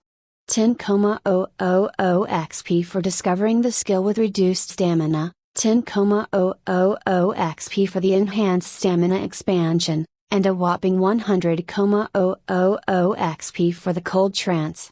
Just wow. Next, he opened the level up notification and froze. It was too good to be true. Was he reading correctly? Could he let himself believe? You have advanced to level 11. 40,000 100,000 experience to the next level. Your strength has increased from 28 to 29. You have been awarded 5 free stat points. He double and triple checked to be sure, and then breathed out a huge sigh of relief. He projected the series of notifications to his friends, watching them grow impatient with questions, until he showed them the notification for level 11. They all stared at it for a few seconds, and then their faces were flooded with the same relief. Rahul nodded to them. Each of them had been worried about the same thing. How would they ever even get to level 25? The experience requirements for every level had been growing exponentially, at least doubling every level. It had gone from 100 XP at level 1 to 100,000 XP at level 10. Each new level took more experience than all the levels before it combined. In contrast, the XP reward at every level had grown linearly. From 10 XP for killing a level 1 beast to 100 XP for a level 10. Advancement from level 1 to 2 required killing 10 beasts, level 10 to 11 required 1,000. If the level requirements had continued to double, It'd have soon gotten out of hand. Rahul had calculated 1 million kills for level 20 to 21, and had started doubting Martin's assertion that they would be level 25 in no time. Rahul knew that rate of growth was not sustainable, and had been hoping it'll slow down eventually. Reality had gone beyond his expectations, and level 11 and level 12 had identical XP requirements. He now greedily wished they would remain the same and only increase every 10 levels or so. He knew his friends had arrived at a similar conclusion. No time for discussion or celebration, Rahul said, feeling bad about how often he had interrupted everyone today. Pull out your bows. This will be the last opportunity for some of you to get dex-free experience with it. Let's all get to level 10. In the meantime, I'll see if the crocodile scales can handle 43 strength stabs. That said, Rahul put all 10 of his free points into strength, taking it to 39. It made for a rather lopsided build, but Rahul was certain this is what the situation called for. He would fix the imbalance with subsequent levels. With a 10% boost afforded by his class, the 39 plus 3.9 strength stabs should be as strong as the stamina-infused attacks, without the exorbitant costs. Rahul looked at the half-empty stamina potion in his hands. He could replenish his stamina to about 80 to 90% 3 more times before the 2 bottles ran out. Rahul wished they had taken more stamina potions instead of the mana ones, but decided not to lament that decision. We'll go anti-clockwise along the island and keep fighting until we run out of crocodiles to kill or all of you reach level 10. Use whatever combination of arrows, swords, and fireballs work best for you. Just remember we have limited time and stamina potion uses. Once we have our classes, we'll decide whether or not to go to other islands. Something tells me that after reaching level 10, the 4 of us would be more than a match for any threat that sneaks up on us at night. In any case, we can set the entire mangroves on fire and see if that doesn't help with the dark. Having so spoken, Rahul dismissed the matter of the setting sun entirely from his mind and ran ahead of the others to test out his newly acquired monstrous strength. Chapter 30, Class Selection.